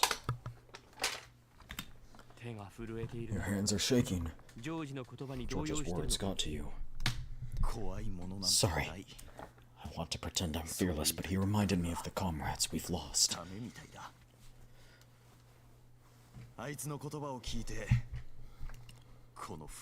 Maybe I am afraid. I'm afraid if we fail, more will die because of me. Or maybe I'm just angry. After all that bloodshed, he still refuses to see it. Commander, you saw that, right? Their convoy's already moved off. Is this okay? That bounty town sounds terrifying. Won't the whole city turn against us now? Find a chance to withdraw. Regroup with us first and avoid the enemy's main forces. Understood. I should remind everyone, your photos have already circulated. Be careful when moving around. Dr. White shows us his communicator. The latest local bulletin promptly displays high-resolution image of Vasily and me. We both look much younger. I glance at the old man. He seems he truly intends to remain behind the scenes this time. This guy really knows how to use both carrot and stick to control the populace, huh? If we weren't on opposing sides, I might even applaud that righteous speech of his. Too bad I already belong to the commander. His speech might have been rousing, but even the slightest sigh from you carries more weight for me. Still, for the people here, it's more than enough. Don't underestimate it, Commander. Agreed. He's an enemy we need to treat seriously. I'm about to discuss the situation with Klukai's team when a new comms alert sounds. Looks like I've got another... It's not mine. The sound is coming from Vasily. A call for me? That's rare. Can't even remember the last time I got a call. I have a bad feeling about this. Hello? Why did it hang up? Because you pressed the N button? Oh, right. Now I remember. This one answers and that one hangs up. What's with that look? I'm an engineer, you know. I'm just rusty. Give me a moment. I'll pick it up soon. So, which one is redial again? Before he can answer, the alert sounds again. After a quick look at his outdated device, I help him connect the call. It's audio only. Vasily, long time no see. George, how did you get this number? I know it. You're still so naive after all these years. You think you can disappear simply by swapping devices and blocking a few numbers? Spare me, Vasily. I'm going to offer you one last chance. Step back into the light. I can overlook your past transgressions and clear your name publicly. I'll even appoint you Director of Development. Makosh needs your talent. Stop beating around the bush, George.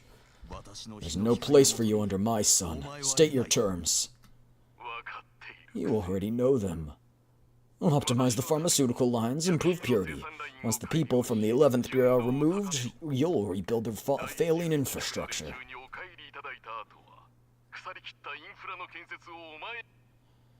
Use your skills to serve Makosh in exchange for your friend's freedom. Fair, isn't it? They're your friends, too. I have many friends. I refuse. Then this conversation's over. Tomato Emperor. No, I should say Commander of the Elmo. I know you're listening. I admired you, you know. You've got guts and ambition. When I learned who you were at the pharmaceutical plant, I even considered working with you. But I know you're a war addict. I've looked into you. You like fighting, don't you? Look around. Every drop of blood spilled by your reckless actions will be counted against you. If you have any conscience, surrender now. Otherwise, every life lost from this point on... Two gunshots ring out and the communicator bears two smoking bullet holes. The noises go quiet. That's mine. It got soiled by that voice. That's my girl. Just get a new one. At the residence of the Oathsworn's commander in Makosh, Wolfgar finishes his duties for the day and returns to his solitary residence. It is already the early hours of the morning, and the entire day makes him feel as though he's been dragged on back onto the old battlefield. Constant movement, gunfights, arrests, coordinating the security detail for the First Leader's speech. As the de facto administrator of the Oathsworn, he wouldn't normally need to involve himself in every detail, but ever since George brought in those arrogant mercenaries, he's been forced to oversee everything personally to avoid offending the interests of that gentleman. In the past, the esteemed engineer Vasily had his moments of defiance, but never to this extent. This time is different. It's a complete break from before. He never used to allow his people to fire on the Oathsworn, and yet the dolls he's brought in this time fight like military-grade elites, and those anti-personnel drones have caused significant casualties, even though he does not intend to kill any soldiers outright. Dear mess. Two brats. That's a weird place to put your pistol. That's like so uncomfortable to reach for.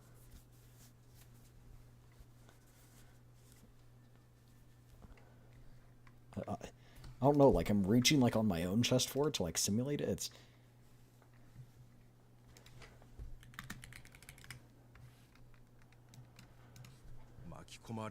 They just won't quit. Makosh was once the envy of every surrounding settlement, not just because it's defensible terrain and pre-war infrastructure. It was also because of two capable young men, Vasily, ever diligent in learning, and George, quick-witted and resourceful. Each rose through a mix of talent and fortune, but both shared the same determination to bring resources back to their homeland. Wolfgar remembers how Vasily nearly broke his leg installing a light conduit, only to be out surveying viable water sources from a wheelchair the very next day. And George, enduring humiliation from powerful figures from the Green Zone with a smile, ultimately secured crucial trade details for Makosh. What was once an abandoned strategic base became a thriving city through their joint efforts.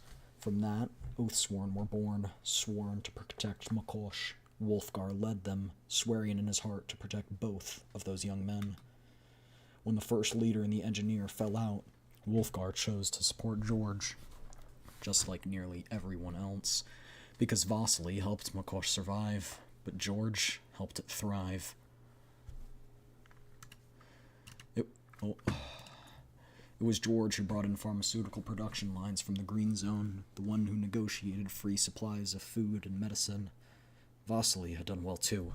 Wolfgar understands that the support from the 11th Bureau was a long-term investment, but Makosh might not be able to wait for such a distant future.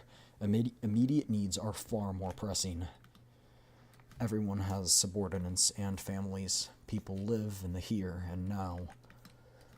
The city's population keeps growing, but so do the casualties from relentless labor.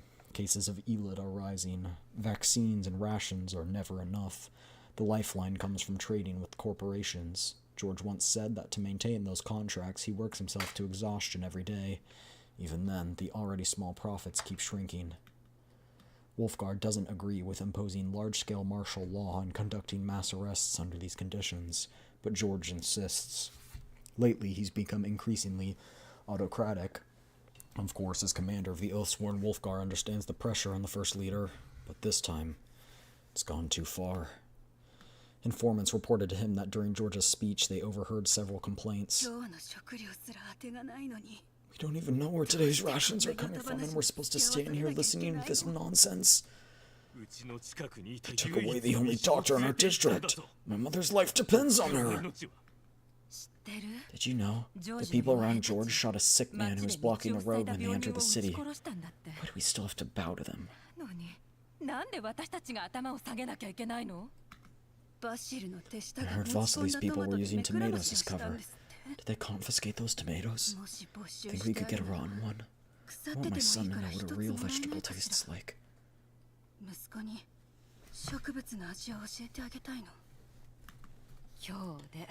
This just proves again Vasily was right. He was just too soft. If he'd acted sooner, we wouldn't be suffering like this. Bold. It's always bold when people talk like this, but they don't actually do anything about it. Like, they're like, oh, you could have helped us out of this mess that we put ourselves into. I mean, you didn't put yourselves all into the mess, but you also didn't... You just kind of took it with a smile as it was fed to you, so...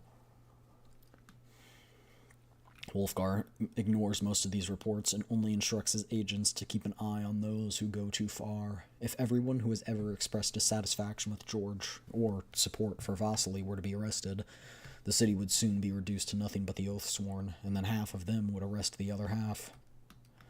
At least on the surface, Makosh still looks as united as it once dreamed of being. People cheer, applaud, and praise the wisdom of the First Leader. Only when George looks away do their true expressions emerge, utter exhaustion and despair. Wolfgar doesn't know how to restore hope to those eyes. All he can do is sigh. Maybe someone else can. Maybe...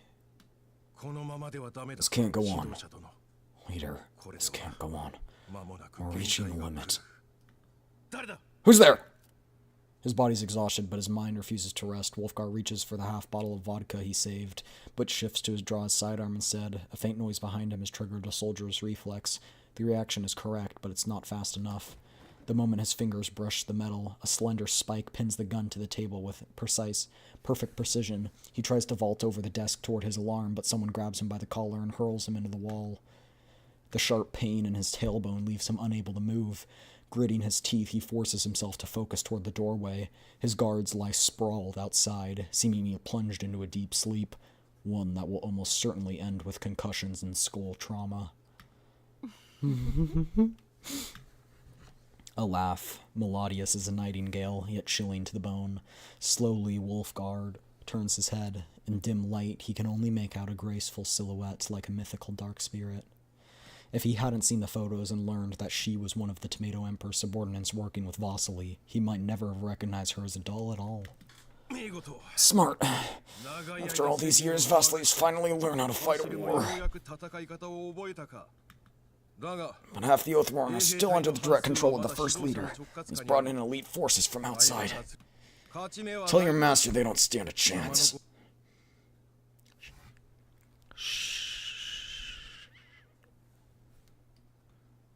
The doll says nothing. She simply presses a finger to her lips, leaves behind a simple receiver, then with a polite, elegant bow, she turns away, walking unhurriedly into the darkness like a socialite from the White Zone on an evening stroll. After witnessing the combat capabilities of those dolls, Wolfgar had expected assassination attempts. That's why he reinforced George's protection. What he didn't expect was that Vasily would target him instead. And yet, whatever her purpose, the former chief engineer clearly has no intention of killing him. Staring at the blinking communicator, Wolfgar feels his heart pounding harder than when he thought he was about to die.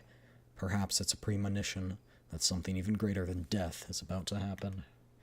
Curiosity wins out. It's been many years since he last spoke with Vasily. But when the call connects, the voice on the other end is in Vasily's. Commander Wolfgar. I'm the commander of the dolls. I'm currently assisting Vasily in liberating Makosh. I'd like to talk. The Tomato Emperor. Figures. What do you want?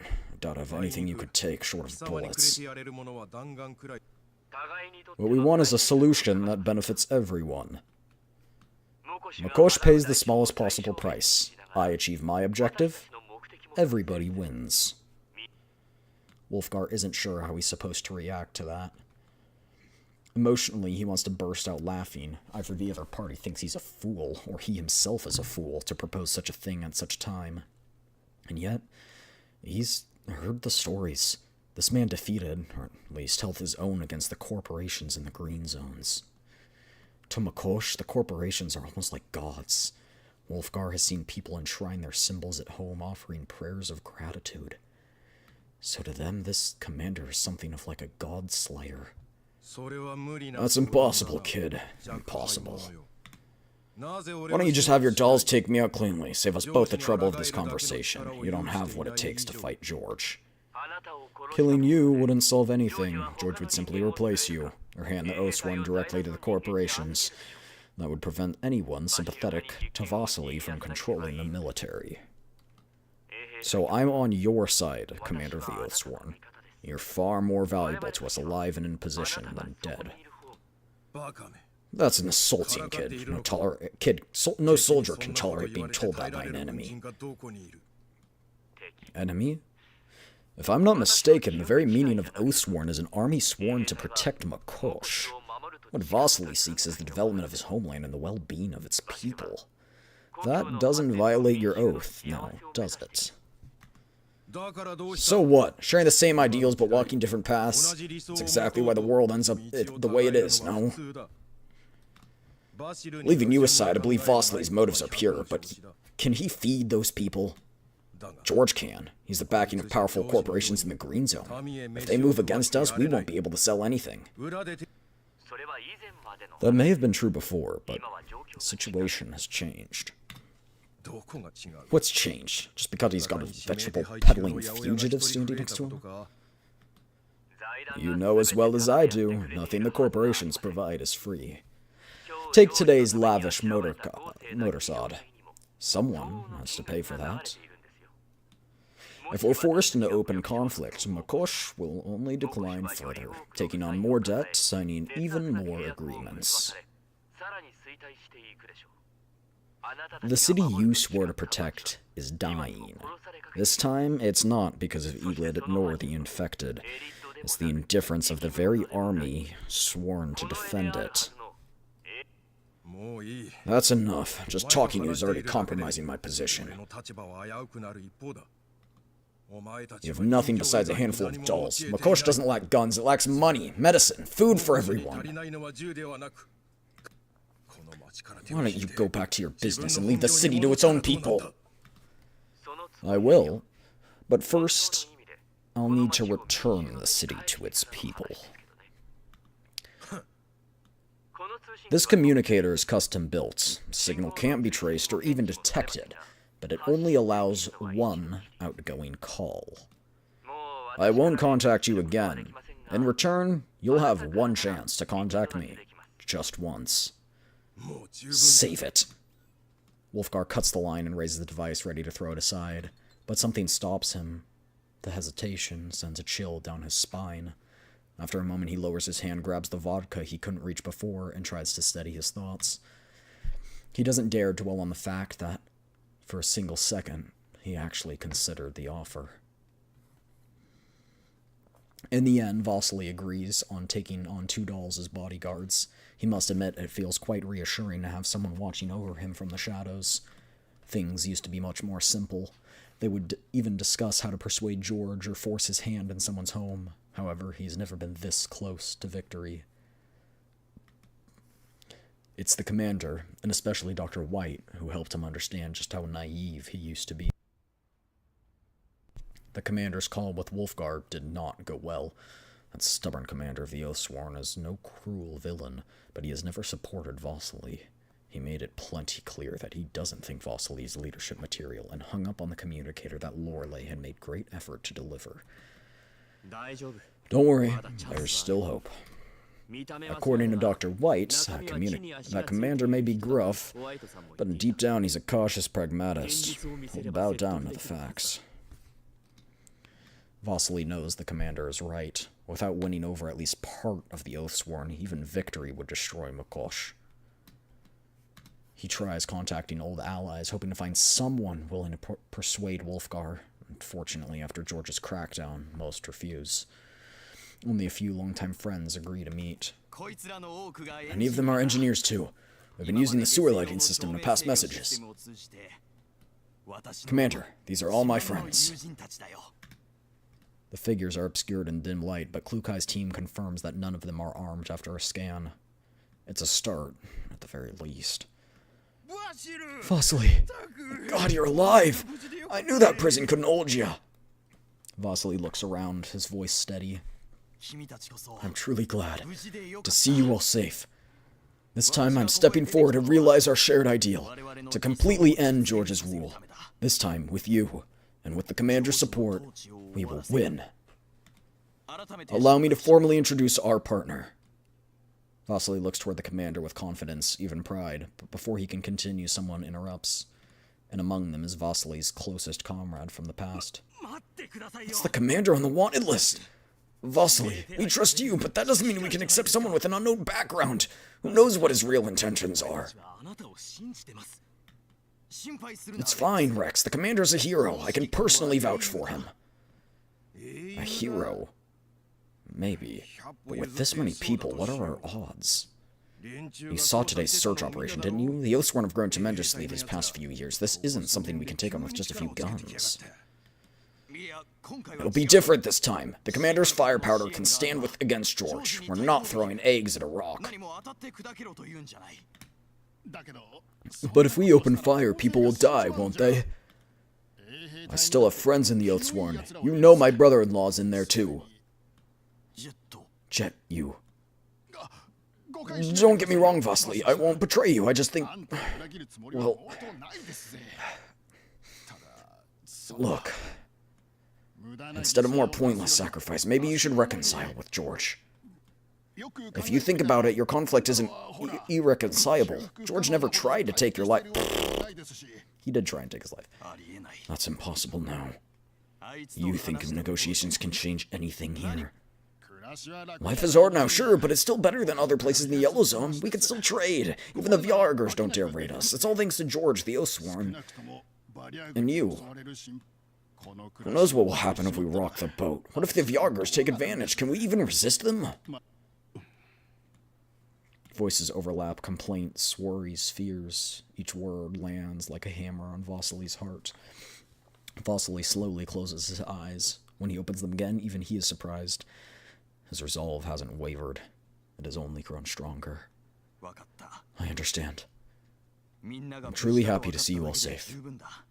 Please, go home. I'll think this through. Don't misunderstand. We're not refusing to help Vasily. We're just not idealists like you. I've got a family. And honestly, I don't want to rely on outsiders anymore. Here or not, this isn't their home. It's ours. I'm not afraid to fight, but dying, it's harder to accept. And my cousin's Elid flared up. He was selected and sent out for treatment. I can't risk dragging him down. You should think about compromise, old pal. All the Elid patients George has sent for treatment.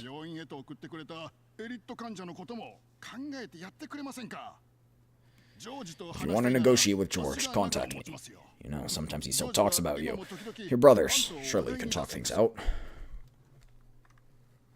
Negotiations haven't gone well with either Wolfgar or Vasily's former supporters. I thought it would hit him pretty hard. He doesn't say a single word along the way. He doesn't look discouraged or defeated, only lost in thought, as if carefully weighing the stakes of something immense. I mean, I don't blame him. This is quite immense. Are you alright? Vasily turns back, a bitter yet resolute smile on his face. Of course. I expected this. I just didn't think it'd come so soon. They weren't like this before. That's human nature. Compared to suffering, comfort is harder to resist.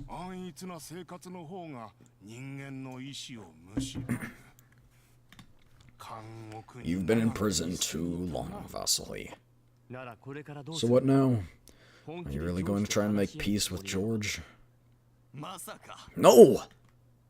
Vasily glances at me, almost amused. A faint smile tugs at his lips before he shakes his head. To be honest, I was just disappointed. I thought we were friends. Rex once held off an entire Oathsworn squad alone to buy me the time. Jet burned his own goods to cover our escape. Now, this is what they've become. George does have his methods. No, it's not George. It's me. Like my teacher said, I gave up on myself when I was imprisoned. I rallied them once they stood beside me. It was my despair that destroyed everything. That's why I can't give up now. I used to think I was preserving for the sake of those who followed me, forcing myself forward. But now, with no one behind me, I finally understand. What I cannot accept is that everyone's fate is subjugated by a tyrant. From the bottom of my heart, I cannot accept George's rule. I can't give up, even if I'm the last one standing. Even if I kneel, or if I even kneel, then no one in Makosh will dare to ever stand again. I won't just be a failure. I'll be his accomplice. Only this time I won't just be abandoning my ideals. I'll be extinguishing Makosh's last spark with my own hands. There's an old saying in my country, to give one's all and only rest in death. Vasily, that's well said. There's no need for you to die. Give me time. I'll gather more forces. You've already done a lot, Commander, but what Vasily's friend said earlier held some truth. This isn't your homeland. It's theirs. What do you mean, Dr. White. Vasily, you must convince the people of Mikosh to rise. This isn't a personal feud between you and George. I think so too, teacher. Commander, thank you for thinking of us, but my teacher has opened my eyes to a simple truth. Mikosh became what it is today because of corporate exploitation, George's betrayal, and even my own incompetence. However, the people here, they accepted it. They allowed it. That won't do. Mikosh's war must be fought by Mikosh's people. Only a victory won by our own hands is a true victory. Otherwise, we're just receiving charity from you, Commander. From a Messiah. After that, we'd never be able to stand tall before you again. But your friends all refused you, didn't they? That's because I asked them empty-handed. As George would put it, I'll have to make them an offer they can't refuse. So what's the offer? The future. Vasily steps up and points at a location on the map. It's a place I know well. In fact, it's where I've spent most of the time after arriving in Mikosh. There, we can give the people the true hope they long for.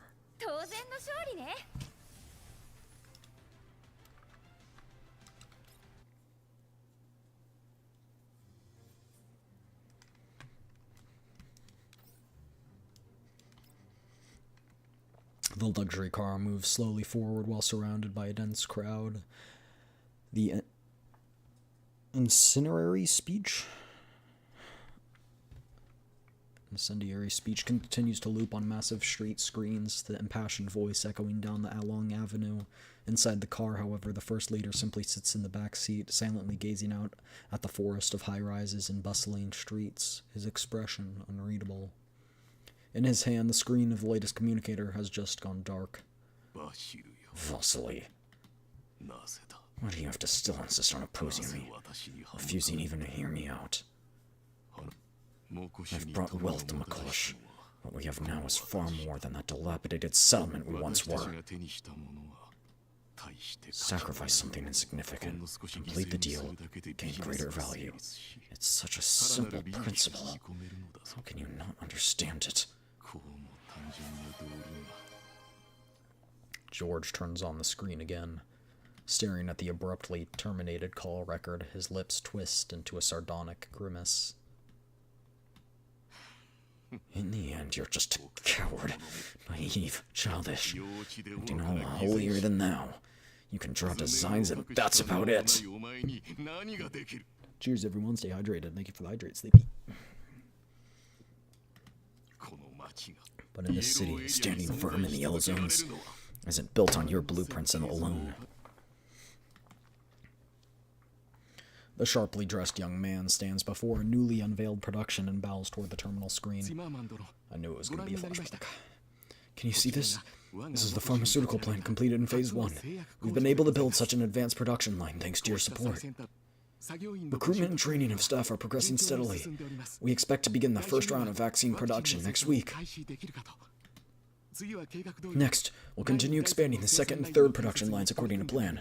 By the end of next month, total output will be enough to cover Mikosh's local population, and you will... George, you're a smart man. I shouldn't need to remind you of the specific terms of the aid contract. Under the agreement, vaccines produced by Mikosh's first pharmaceutical plant would be distributed between Mikosh and Sektfam at a ratio of 1 to 7.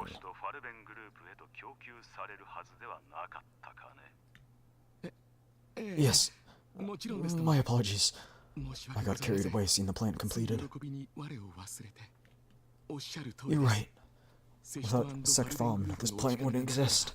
But according to our calculations, only 12.5% of the population may not be enough to sustainably control elid infections among Mikosh's residents. So, is there room for negotiation?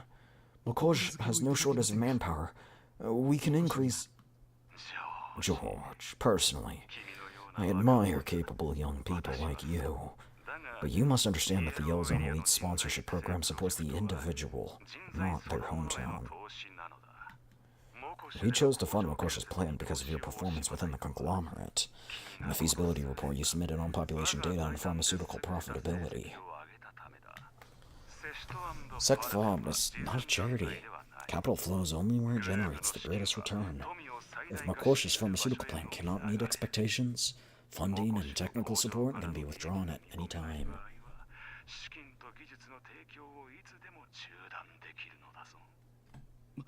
Yes, I'm very sorry. I spoke out of turn. Please forget what I said. We'll comply fully with the contract and supply sufficient qualified vaccines to the conglomerate. Good. The conglomerate will send a convoy next week to collect the first batch. Make preparations in advance.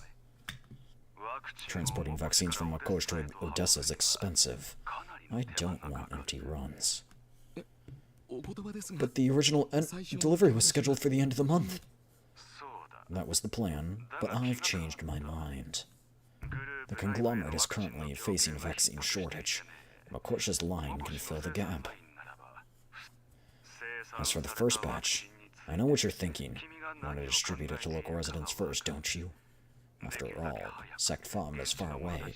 Skimming a little off the batch wouldn't be difficult. You just... I wouldn't dare. I'm not heartless. I understand your position. How about this? We may allocate products manufactured during the trial phase as well as any substandard units from the first batch to Makosh residents.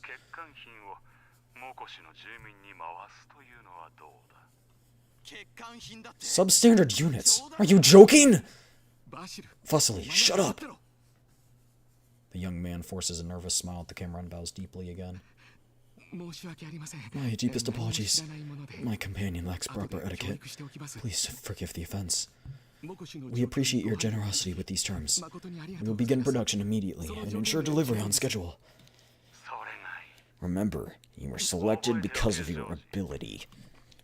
Don't disappoint me. The connection ends. George raises a hand to wipe the sweat off his brow, but a shadow rushes in and a fist interrupts him. Have you lost your mind? Giving defectives to our people? What if something goes wrong? What else can I do? Without this, we wouldn't even have the defective ones. You saw it. If I refused, they could withdraw everything. All our work would be for nothing. For nothing? How is this any different from nothing already?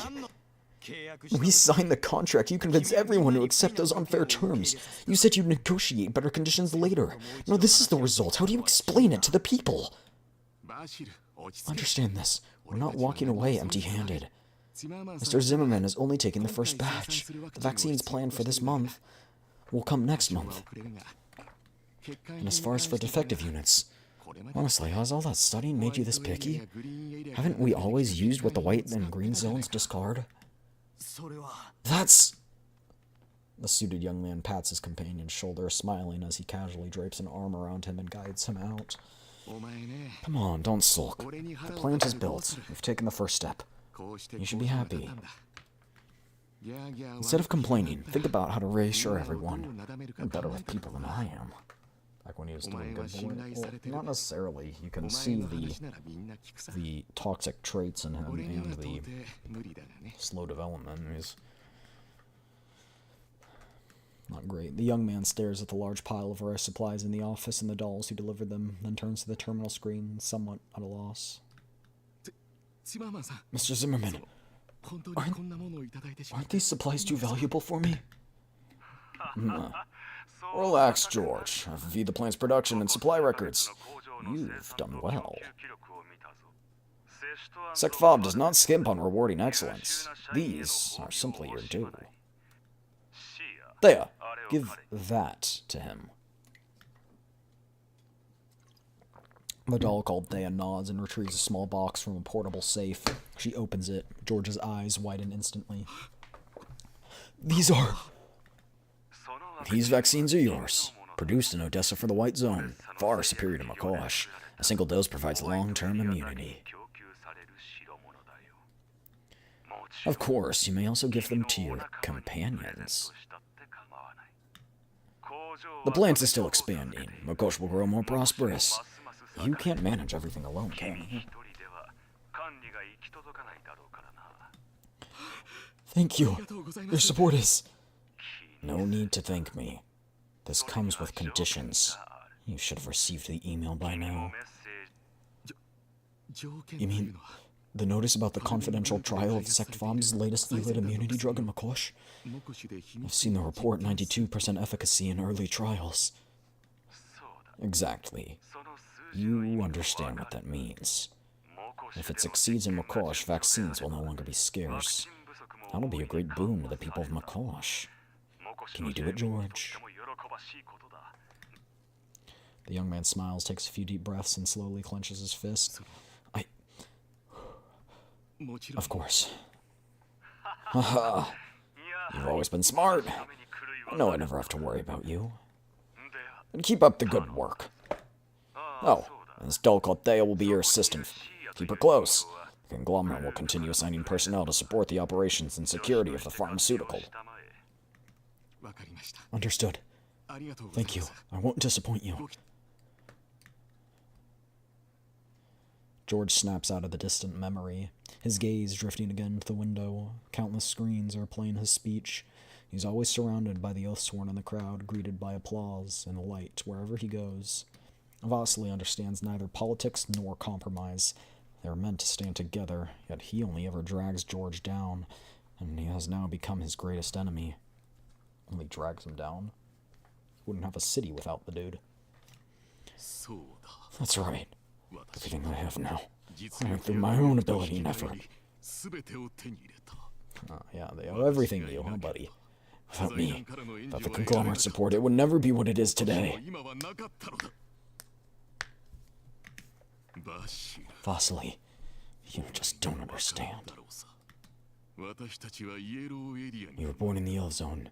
You never had a choice. On the other side, the Makosh Autonomous Government building stands at the heart of a bustling district, its interior design mirroring George's persona. At this moment, a temporary worker enters the first leader's office at the top floor. A temporary worker? Oh. I have a feeling that temporary worker is my wife. Oh. Nope, it's not. Aw, man! Hello, cleaning service. 3 polite knocks. No response. After a moment, the electronic lock clicks open. M200 slips inside, mop in one hand, bucket in the other. A freshly washed rag sways lightly at the bucket's edge.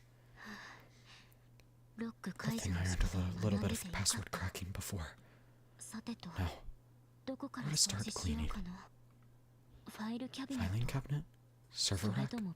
Printer? Drawers? M200 hesitates, pacing back and forth before stopping in mild frustration. Calm down, M200. You have no teammates to advise you. You need your own plan. I thought she was with Lorelei, to be honest. Calm, M200. Calm. M200 smacks herself on the cheeks to clear her head. Start with the drawers, then make your way across the cabinets, printer, server. It's a lot of cleaning. She picks up the rag, moves behind the desk, and gently tests the first drawer. Locked. Password crack. Failed. If I try again? Failed. Oh, good. Any further attempts might trigger alarms. If I only had studied cryptography more deeply, guess I'll have to back off. She quickly comes to a decision and moves to the cabinet. Municipal records. Better record them just in case. Next, the printer. She moves on to the printer after failing to break in twice. Recent prints, shipping documents, all sent from Makosh. Declared as personal items, insured at maximum level. Must be valuable. The policy details are here. 14th century porcelain, vintage wine, Persian rugs. Life in the Yellow Zone sure is cushy. Anyway, better record everything. The commander might need this later. Just as she turns toward the server rack, footsteps sound in the corridor. She ducks under the desk out of reflex. Beep. The door opens. Your frame was too close to the blast and totally unsalvageable. Mine took heavy damage too. Oh, so she destroyed both of their frames. That's 2 confirmed kills on Gen 3s. They're stupid Gen 3s, but still Gen 3s. But thanks to you, standing a little further away, so my core just about survived. Oh, I see. You look so serious. Don't worry, reload my neural cloud and I'm back to full health. Cheer up! My baby sis should smile. You look way cuter when you do. Gaia, stop squishing my face. I can't even talk properly. Let's go. The sound of fabric rubbing and lights scuffling. M200's head turns. She can almost hear Leva and Lena bickering with each other, picturing how Leva smacks Lena's hands away. It's not them. Cognitive error again. Gotta switch to silent mode. Why are there cleaning tools here? Did the cleaner leave them? M200 freezes and covers her mouth. Typical yellow zone slackness, can't be helped. In the company, this would get you disposed of. Anyway, business first. I don't often get to talk face to face with you. They approach the desk. They tremble slightly. Gaia's voice is now right above M200. You know our frames are custom lab models. Makosh has limited reserves. Oh dear, are you angry? You're totally angry. Don't worry, as long as we can prove ourselves useful, we can just order replacements from the conglomerate. That's not the only reason you're angry, is it? I'm practically your other half. I can sense what you're feeling. Something's bothering you, my cute baby sis. Fine. I'll admit the limited availability of our frames is not really the point. Back then, you reacted faster than I did. If you'd ignored me and pursued the target, you might have caught her.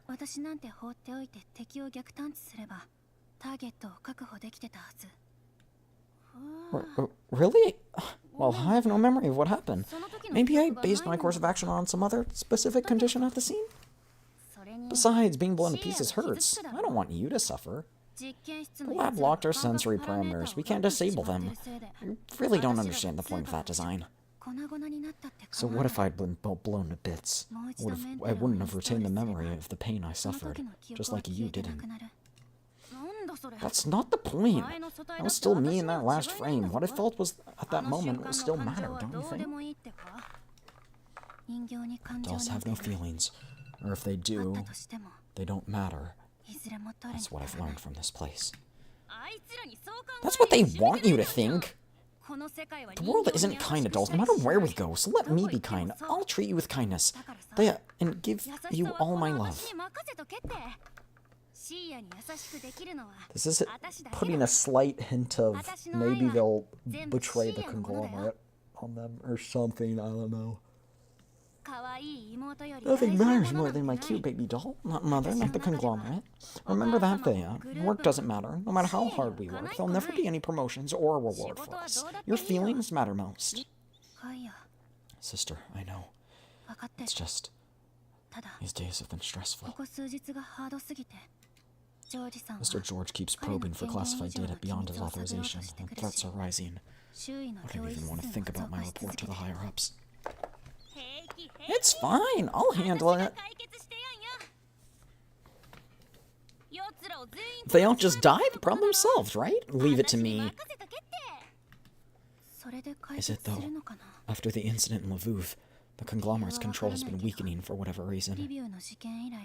I've deployed personnel as instructed by Mr. George, but something just feels off. I guess they don't know that they're connected to Paradius and the fact that we've been eliminating Paradius bases and taking on Sect Fob, that that weakens them in turn. You worry too much. You only need to think about your survival and securing a future where we stay together. We'll prove our strength. No one will treat us as tools again.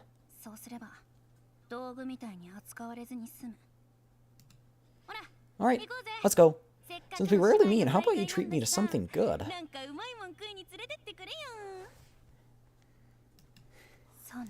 You're right. We're just executors anyway. The important decisions aren't up to us. At least Mr. George gave me free access to the cafeteria. That's something, I suppose. They leave. The doors close at last, and M200 exhales in relief. Beep. The door opens again. M200's eyes widen as she hurriedly ducks back under the desk. I forgot my bike keys. Got them. Close the door.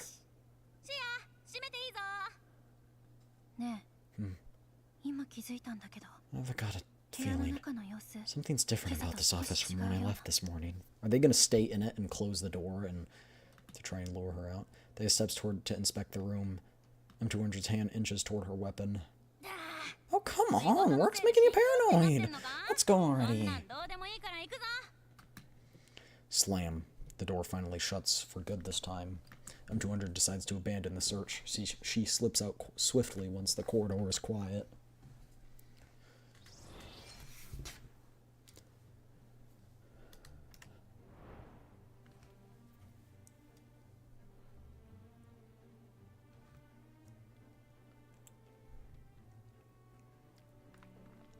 One, 2, 3, 4, 5, 6, 7, 8, 9, 10, 11, 12, 13.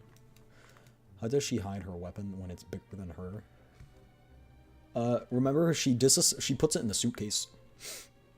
I'm guessing she drew like a sidearm or not a totally finished version, but earlier it was saying she was assembling and deassembling her weapon, so I'm guessing it's something to do with that.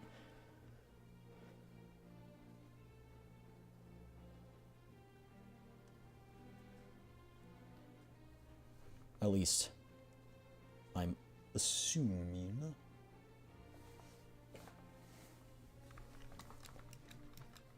How many have we completed? 1, 2, 3, 4, 4? Alright, so at this pace, it'll take us 6 hours.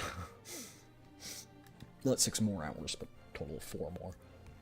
If my math's wrong. No, it'll take us more than that. Yeah, that's fine. On the outskirts of the Makosh settlement, warehouses, factories, and residential buildings are scattered in uneven clusters. The Oathsworn mainly patrol around the warehouses and factories, but even the nearby ordinary housing benefits from improved security. Early in the morning, a small-statured doll jumps off a free worker shuttle and enters a warehouse. There's no need to search. The temporary hiring station is set right at the entrance. Hello, I'm here to report for duty. Did you have the referral slip from the agency? I also need your owner's authorization slip and your unit ID. Joiner places the documents on the registration desk. The forged paperwork she prepared in advance is flawless, but a referral slip carries a faint warmth. M200 knows it's the residual heat from the printer. Her fingers loosen slightly and the warm slip flutters to the ground. I'm so sorry. Move on. If efficiency is low, we'll return you. Yes, I'll work hard. M200 takes a moment to pick it up. By now, the paper is cooled to room temperature. After a quick check, the warehouse worker nods. Come with me. Your job's to move goods from the entrance to the designated shelves. Accounting for standard doll efficiency, you move 10 items every 5 minutes. It's 2,880 items in 24 hours. Rounding up, your daily target is 3,000. You get a pass if you meet 80% of the quota on your first day. Starting tomorrow, 3,000, no exceptions. Oh yes, round up.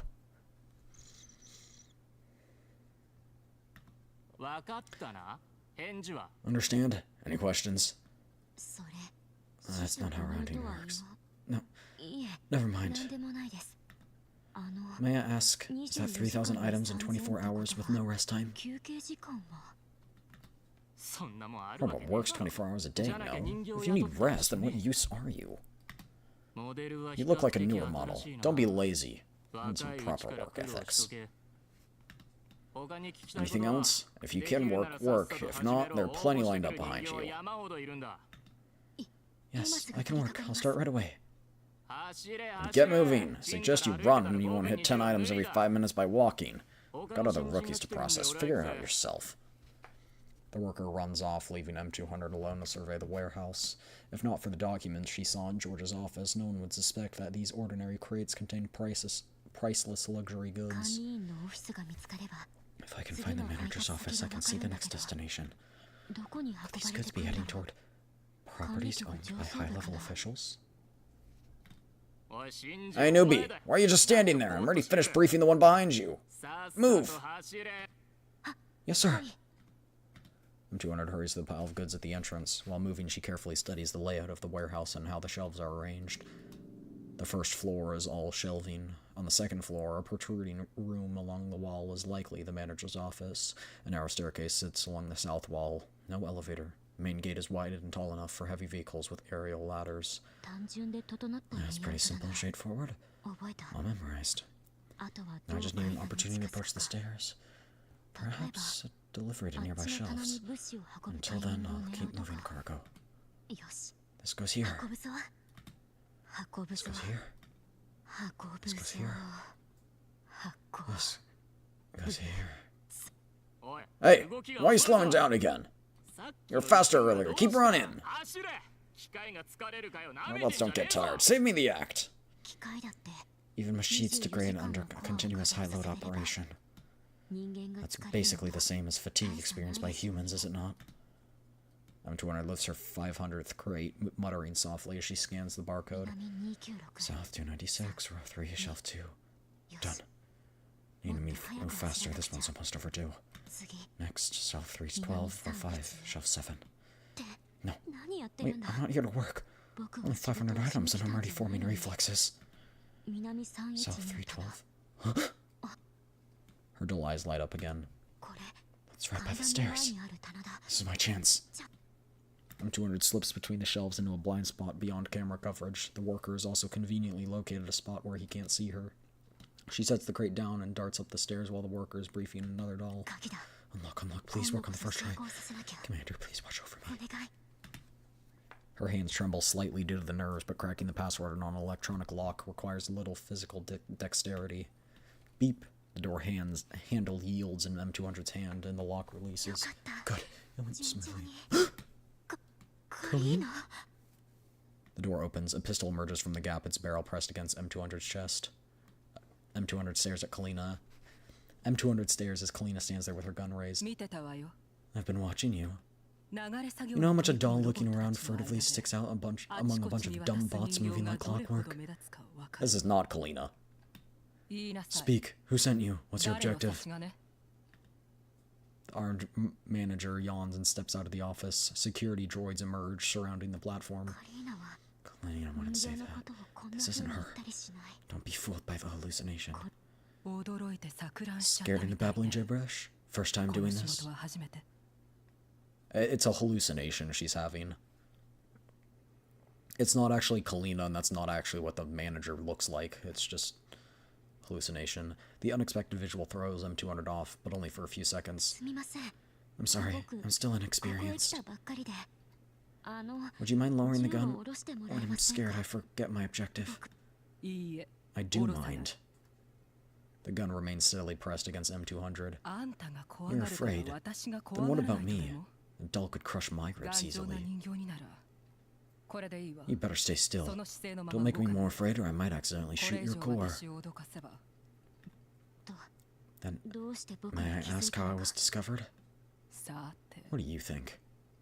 The manager smirks but doesn't answer. M200's bumbling behavior has lowered her guard slightly, which is why she remains oblivious as a soft breeze slowly blows open the door behind her.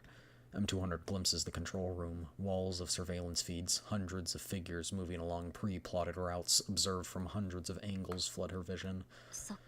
So they're heading cameras between shelves. Is that new tech? My scan didn't detect them. Yep, installed by the higher-ups, practically undetectable. Thank you. I'll remember that. I've told you enough. Now make my job easier. The gun shifts impatiently.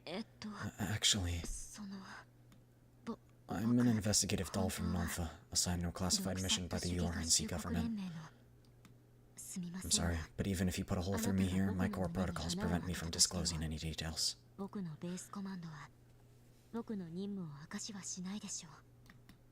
A truth mixed with a touch of fabrication, lying through her teeth like this to Kalina sends a strange thrill through her. M200 can almost feel her neural cloud throbbing. In other words, you're an expendable. Just like us.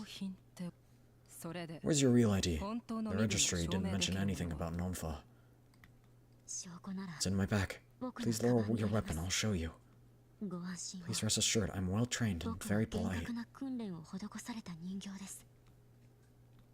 M200 steadies her voice to appear less suspicious. It works. M200's bright eyes and youthful panic seem to have triggered some sort of nostalgia in the manager. After some hesitation, she slowly lowers the gun. The moment her wrist relaxes, M200 lunges at the manager, gripping her gun arm firmly. Oh, my ribs! Don't worry, they won't break. I have medical expertise. A precise strike on the nerve cluster renders her unconscious. There's no need to break any bones. M200 drags her inside and starts scanning all accessible data. George's luxury inventory stored in the main database, shipping logs bearing the conglomerate's name, high-end security systems that are completely out of place in a residential area, financial ledgers of the warehouse's operation, and astronomical figures. She's still clutching the gun she seized from the manager. Just as she re-engages the safety, she sees something odd on the surveillance monitor. A squad of armed personnel approaches. M200 reaches for a weapon behind her back, but when her eyes sweep over the manager, she suddenly changes her mind. Maybe I can avoid this fight? Minutes later, a knock sounds at the door. Ma'am, you reported a suspicious intruder 8 minutes ago. And it's an oath-sworn squad blocking the door to an office. There are no other exits in this sealed room. Even though she has a plan, she still can't but feel nervous. I misclicked. Nothing's wrong. You can go. Sorry. Understood. Glad you're okay. Her tension eases slightly. One last thing. Forgive me, but could you please confirm your name? Maria. Your voice sounds a little different than usual. The air conditioning is too cold. I think I got a chill.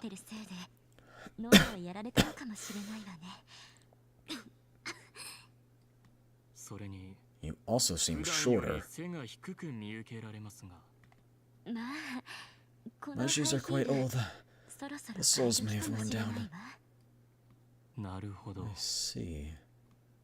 The guard points to his bioscanner, which clearly shows a flat line. Unfortunately, M200 is not currently equipped with advanced camouflage that can trick these gadgets. Why do you have no heartbeat? Busted. Working so much tends to suck the life right out of you. An eerie silence falls over them. M200 starts fidgeting with the hem of her top. You're not human, are you, intruder?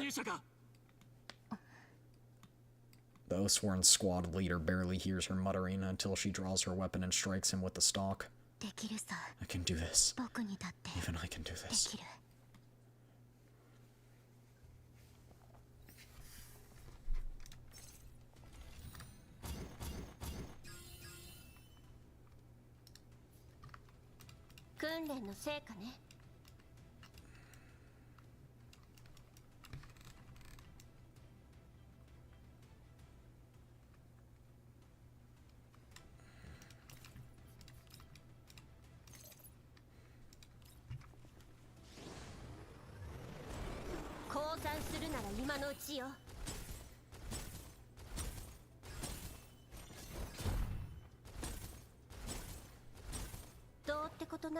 Oh.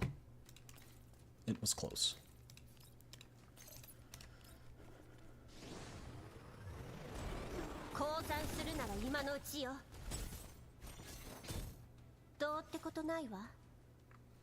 All the nearby Oathsworn soldiers are lying on the ground. M200 has a clear, unobstructed view of all the monitors, observing every corner of the warehouse. M200 stows her weapon and steps out of the manager's office. It is utterly bizarre. The dolls under the stairs must have heard the commotion, but nobody looked up. All the dolls know she's right there, but they all seem determined to keep on working as if nothing happened at all. M200? M200? The connection is definitely up. Do you hear me? The second umbrella didn't work as expected. But we gained intel on some new tech. If we learn from this experience next time. Still talking about the rainy season? That's her little metaphor. Here's my question, though. An unconscious person still has a heartbeat. I guess maybe she dragged her farther back into the room, and so right against the door, she wasn't there or something. You know, like, I don't know. And in front of an Ogas? Seriously?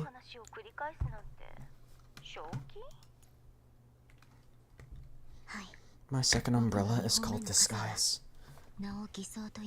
What? He was scanning her, not the unconscious person? Usually they don't have that. We haven't seen that kind of tech before. Like, I'm thinking of like a heartbeat detector in like COD. You know when you pull out the heartbeat detector in COD and it shows the blinking dot? Like, I'm thinking they're using something like that. It's a white zone shit. No, I know, but I just didn't think they could dial it down to a person on another side of a wall that they can't even see.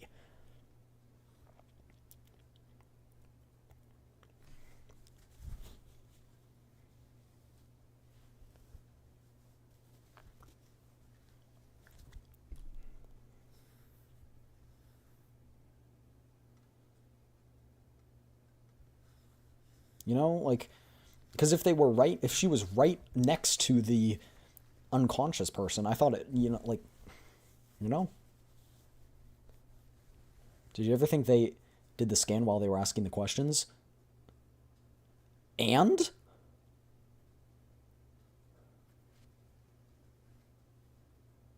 She would have still been next to the unconscious person.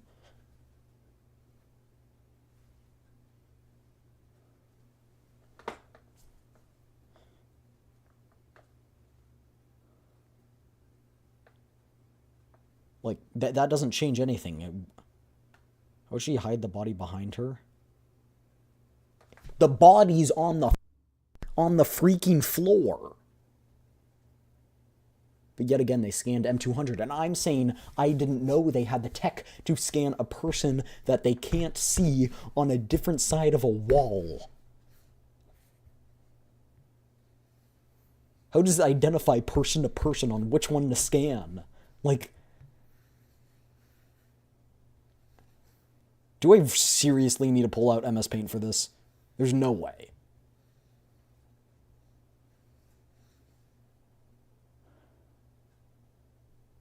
Yes.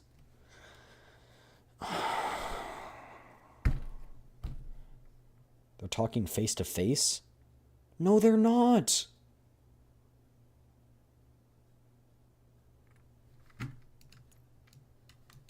No, they're not. He literally said your silhouette. Yes, they are. No, they aren't. They literally said in the last part, they said through the door.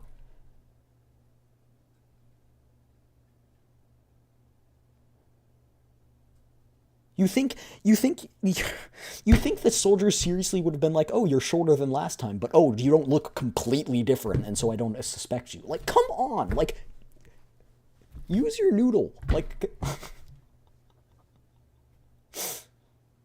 if they were face to face, they would have known. They would have known. They would be like, you're not the manager. How would they recognize the voice and the height of the person, but not what they look like? Like, come on. Like, think about this, guys. Think about this.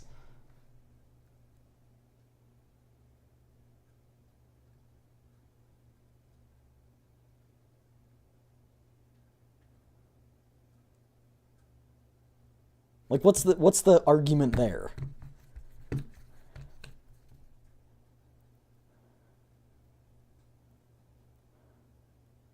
Well, then the woman was probably too far from the door. Did you hear what I said, the first sentence when I was discussing this? I said, wouldn't the heartbeat detector just detect her if the body was right next to her? Or did M200 drag the body into the other room and that's why they could tell? You literally just ignored my entire question. Like, the original question. You just, that was literally my question.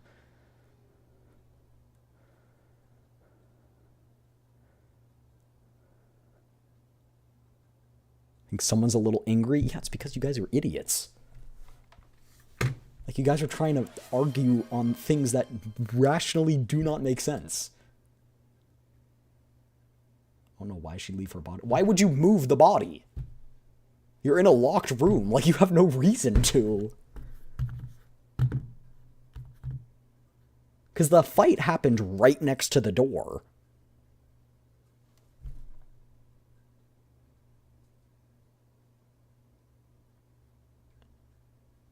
Like, from a purely tactical perspective, if her objective is to get in, get the information, get out, don't you say we take after our streamer. You were the one making the stupid comments earlier. Like, if the objective was get in, get out, there would be no reason to move the body because you're not trying to replace someone. You're not trying to impersonate someone. Like, that's, again, the second umbrella. Like, you would use that time that you would have used to move the body. Like, why would you move the body? What's the point of moving the body? There is no point.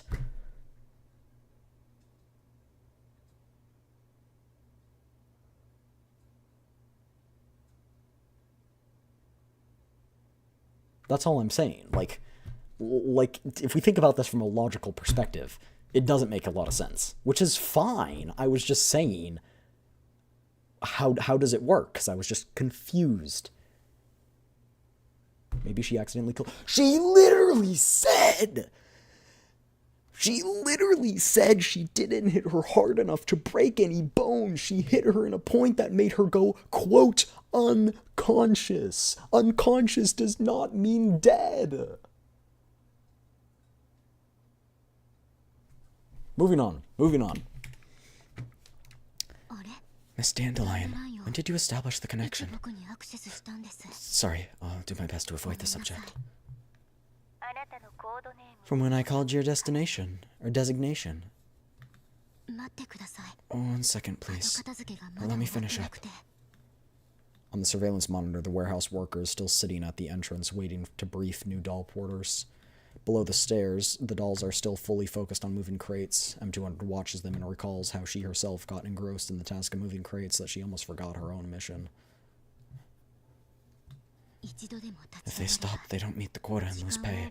Their top directive is to keep moving. If it weren't for the commander, I might have become one of them.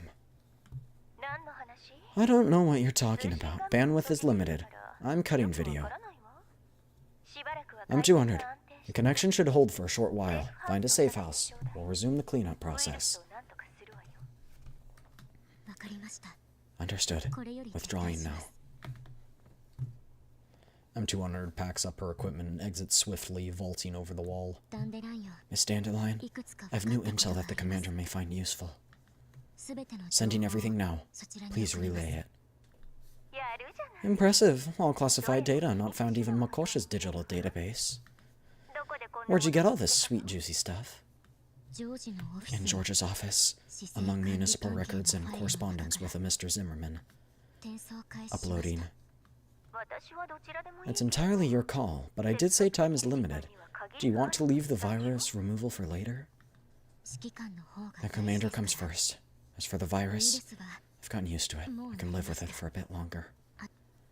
Also, George and his secretary doll have authorization to mobilize nearby forces, corporate troops. Tell the commander to be careful. I'll pass it on. Now let's sort you out, okay? Right, I'm ready. Ready for level 2 entry.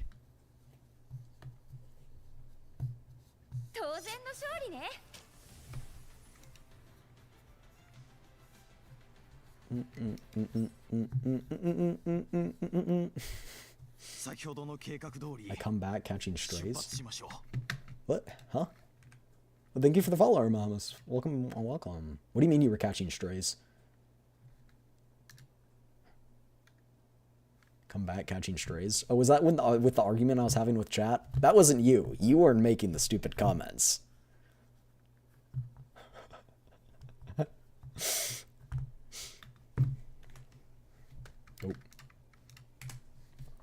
Move along according to my plan. Let's go. Dr. White, we'll have to trouble you to keep looking after Mei Ling. The next operation is dangerous. Non-combatants should stay back. Groza, Krolik, and Bathild will remain with you as well, just in case. Commander, that tone reminds me of my parents. Mei Ling, it seems your commander really worries about you. I'm not a child anymore. I've stayed behind on my own before, so stop fussing. And take care of Dr. White, Mei Ling. Enough jokes. Don't worry about us. My position keeps me relatively safe. Even if the Oathsworn find us, they'll have to put the 11th Bureau into consideration. Just focus on your mission. May you claim victory, Commander. Commander, I've reached the designated coordinates outside the prison. All preparations are complete. Commander, 404 is in position. Monsoon Squad is ready. We can act at any time.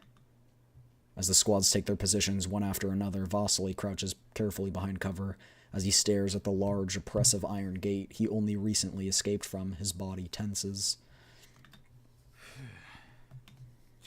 Nervous? A little. But more than that, I feel guilty. There are still so many people inside. They should have never been there. I should have freed them sooner. All I imagined from the scene was that M200 had to answer the door, the goober only having it open partially with her head peeking out, and the guard was trying to force his way, so she subdued him with his own weapon. Some translations for this game could use some touch-up, but it doesn't take away too much. Oh, no, for sure. It is the most minor of plot points. It is the most minor of plot points. It really doesn't matter. It really doesn't matter. I was just curious because I want to understand better how this world works. I was like, do they actually have heartbeat detectors that can, you know, be that precise? And I don't think the guard would have the code to the door. Because she had to pick the lock. Unless maybe it disabled it and made it so it couldn't lock. Like she broke it in a way. I don't know. But like, apparently they do. Yeah, I just don't know. And so I was curious. And that's what I was asking chat. And they were like, well, actually. It's like, was the body in the other room or they just got really accurate sensors? And if so, why haven't we heard about these? And even if I do free them, I'll just be using them as they are now, dragging them back into battle. That's to prevent more people from ending up like them, isn't it?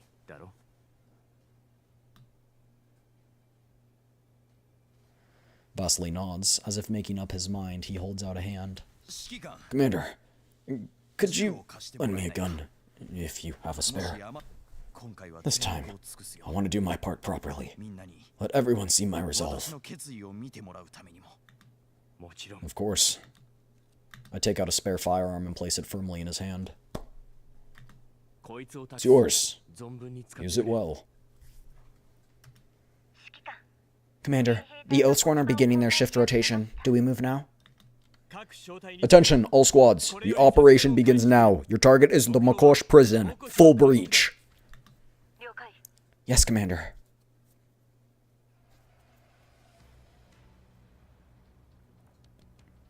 Ooh, new map. Oh. Oh, are those Huh? Those are prisoners? Why do the prisoners have guns? Vasily, なんでお what are 前 you が doing here? ここに俺たちを Are you 助けに来てくれた here の to か save us?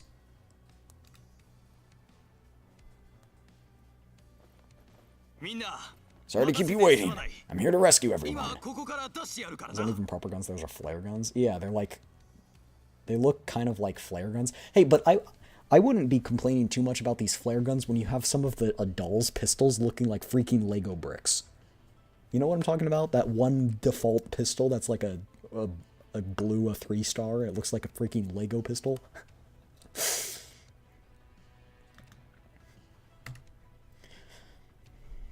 It's the only thing they could smuggle through customs, I guess. They didn't have big anal cavities, so they couldn't shove anything more up their butt.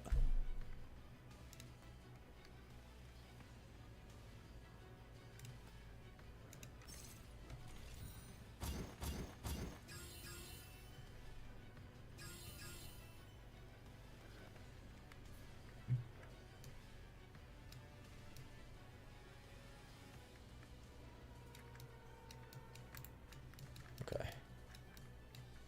訓練の成 Do 果ね this. Klukai will go out and kill the forces. 降参するなら今のうちよ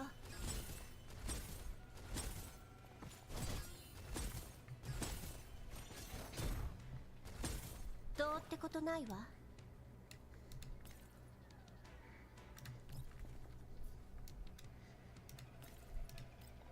どうってことないわ Oh wait, I can move again.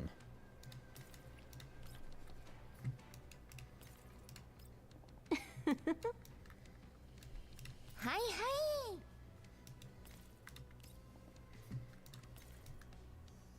Oh, that one's broken. I didn't even realize. もちろん私ね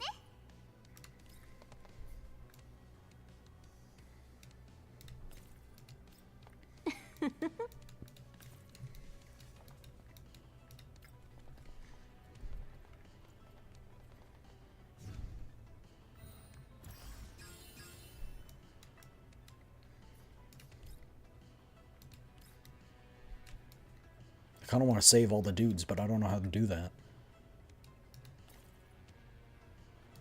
I guess it'll end before I save all of them, so ハ whatever. ンデをあげる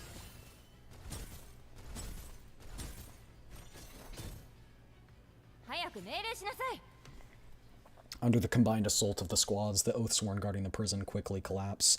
The dolls move into the cells, detaining resisting guards and exchanging them with Vasily's former companions.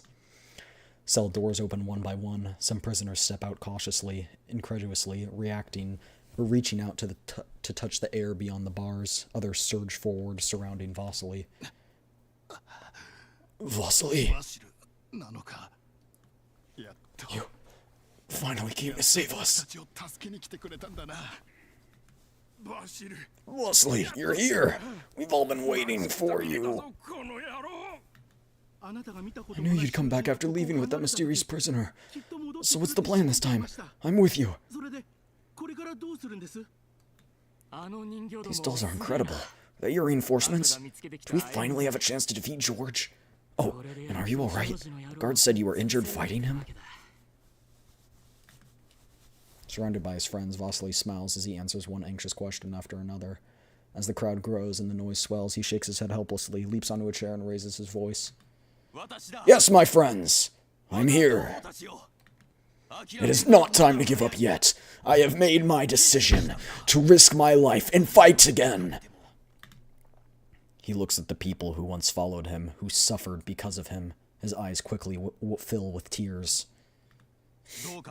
Please, help me out once more. I need you. The restless crowd falls silent. All eyes are fixed on him, like small flames waiting to reignite in the darkness. Vasily gestures to Ulrich behind him, who begins recording with her terminal. Makosh, listen to me. I am Vasily Pugachev. I once proudly called myself an engineer of this city. Do not be afraid. Right now, every terminal under Makosh is under my control. I am here to tell you the truth. The truth of Makosh. 真相を I glance at the terminal beside me. As expected, Ulrid's filming is excellent. 私を知る者は Some of you know me. I 私 know は I was in 上司に prison for 反抗した opposing ために George. 牢屋へ Oh, 閉じ込められた he told you I colluded with outsiders to betray our city. 君たちにだが But the この truth 町 is, は our city has already been 我 betrayed. 々のモコシは考えてみて Think about how George has treated the people of ジョージ Makosh. がモコシの民をどう扱ってきたか彼は We 私 built た this ちと underground 共 city に together. この He has 地 taken を all of its wealth.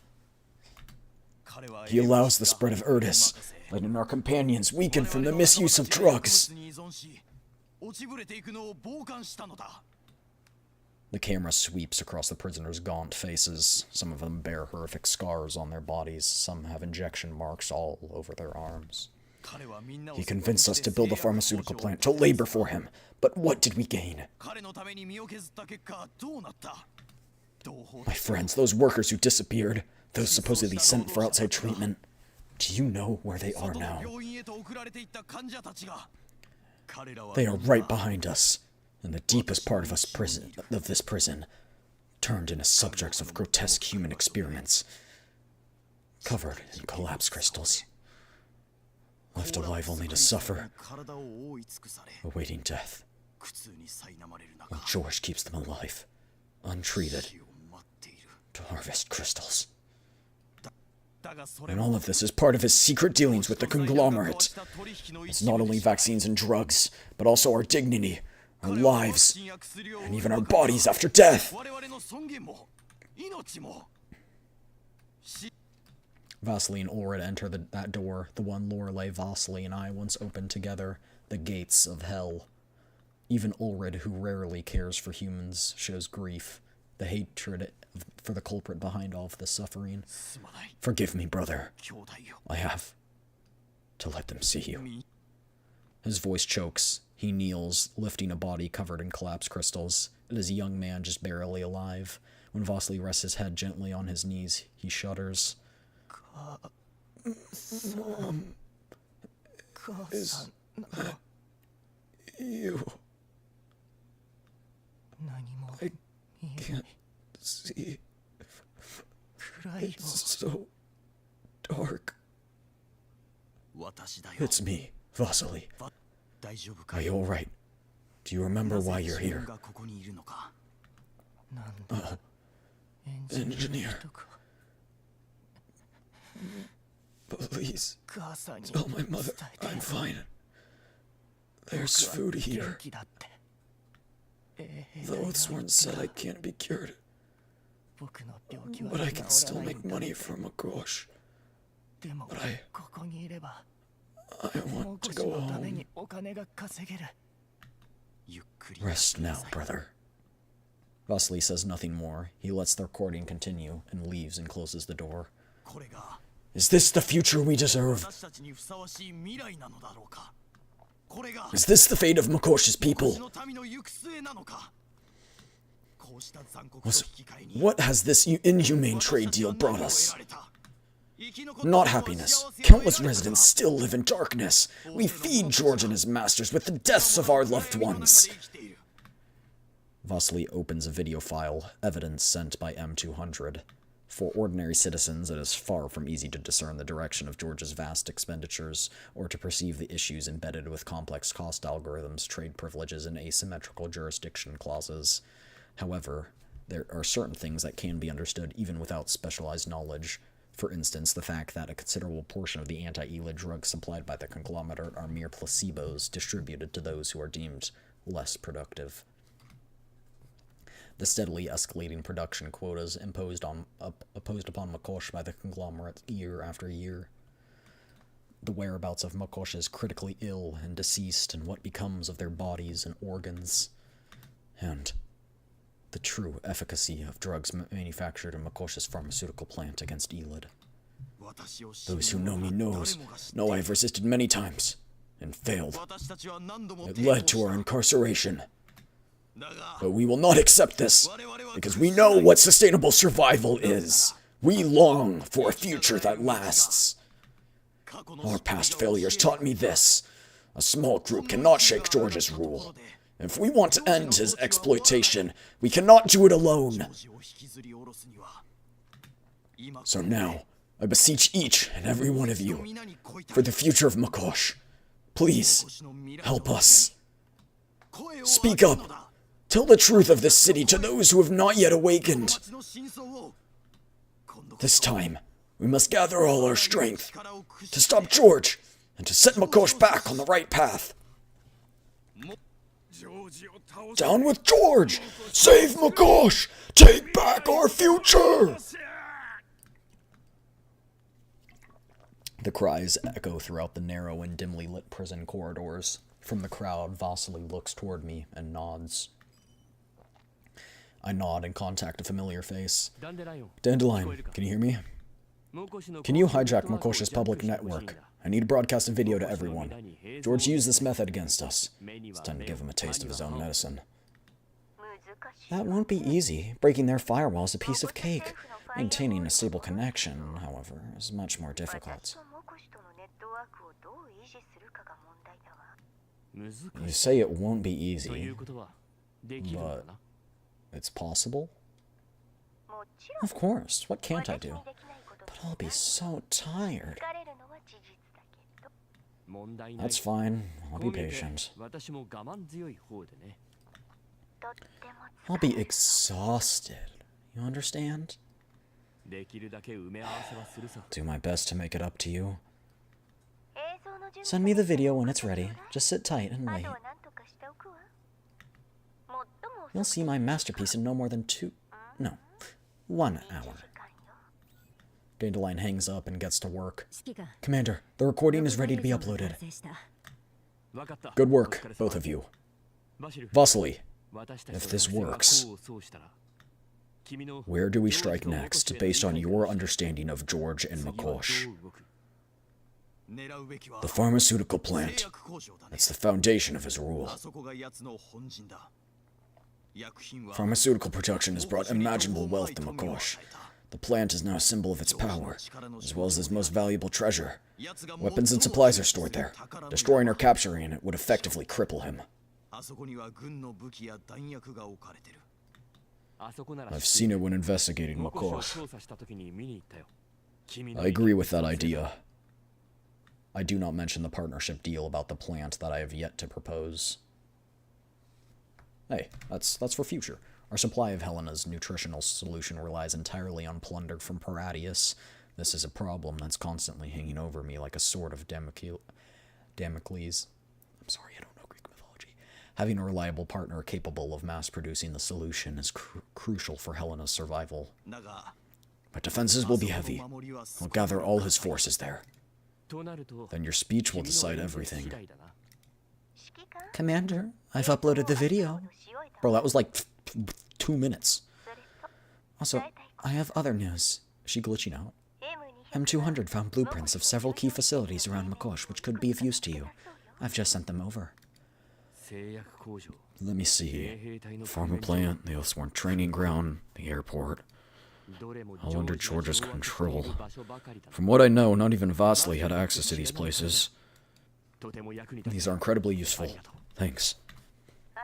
That little one, M200, I mean, is really dedicated. She delayed her own virus purge to get this to you. Apparently this is only the most urgent part. She has even more evidence, but the data is too large to transmit. Right.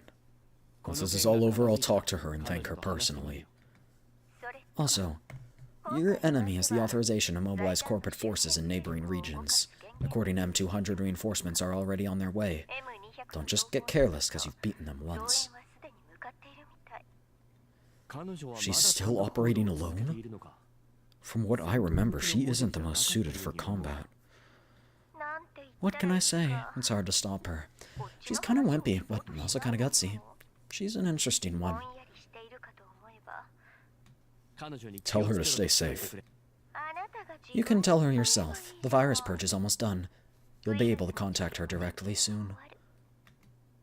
Understood. Thanks for your effort. Commander, did I hear you talking about M200? Yeah, a mysterious party who's been helping us all along since we came to Makosh is most likely her. She's been helping us out. Looks like she's about to see her wish come true. Her wish? You're in contact with her? Kalina sometimes sends us a collaboration project with Zuchero. I think she envies me for receiving direct assignments from you. Of course she would. I'm exceptional. Alright, Macchiato. Indeed, your performance sets the standard for snipers. I've always felt lucky to have you. Riz. What's with that all of a sudden? I already know I'm strong. I don't need you to praise me. Hey, Klukai, did you hear that? I know you're listening. And the commander said I set the standard for snipers. Oh, she's trying to compete with Klukai. What about me, Commander? Bail out. Don't move.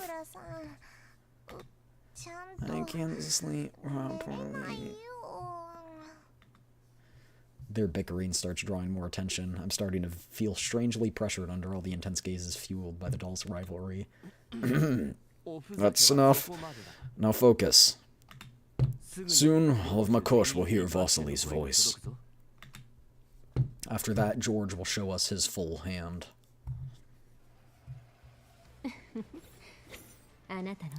There's no way they didn't take inspiration from Yor. They so took inspiration from Yor. And not like a ton, but like you can tell like there's vague inspiration. Not entirely like super vague, but like you guys can see it, right? And it's so they put their own flair on it as like a doll. Is so good. It's so good. Also, I think those pins, I'm not entirely sure, but I think that end like pops off and like that's where the fire comes from. You can see it in her attack that pin has fire in it. So 1-4. How many was that? I think that was like 3 from where we last checked. 1, 2, 3, 4, 5, 6, 7, or 6. It was about 3. 1, 2, 3, 4, 5, 6, 7, 8, 9, 10, 11. That was 2. That was 2. Within the Makosh settlement, a small residential enclave lies adjacent to the pharmaceutical plant. Like the other residential clusters in Makosh, the Oathsworn have established a checkpoint at its sole entrance, inspecting all who pass through. At this moment, a weathered transport truck stands parked just outside the checkpoint. So while you were on the run, you managed to seize a Monkey security vehicle, successfully dupe the conglomerate system, and rewrite its access permissions yourself? And you're in that vehicle right now? Yeah. I was absolutely terrified the entire time. Seems I need to reassess your combat capability. My combat capability? It's quite average, I think. A jack of all trades, master of none, you could say. That's the kind of unremarkable doll I am. And yet your adaptability and critical thinking already make you... Never mind. We can discuss this another time. Alright. I've now completely separated the virus from your normal code. You can contact the commander directly. Your cognitive issues should improve considerably as well. That's wonderful. Thank you very much, Miss Dandelion. Then I'll continue with my mission. M200.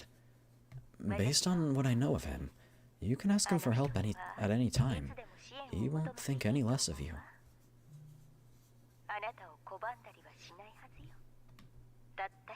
You don't need to fight alone.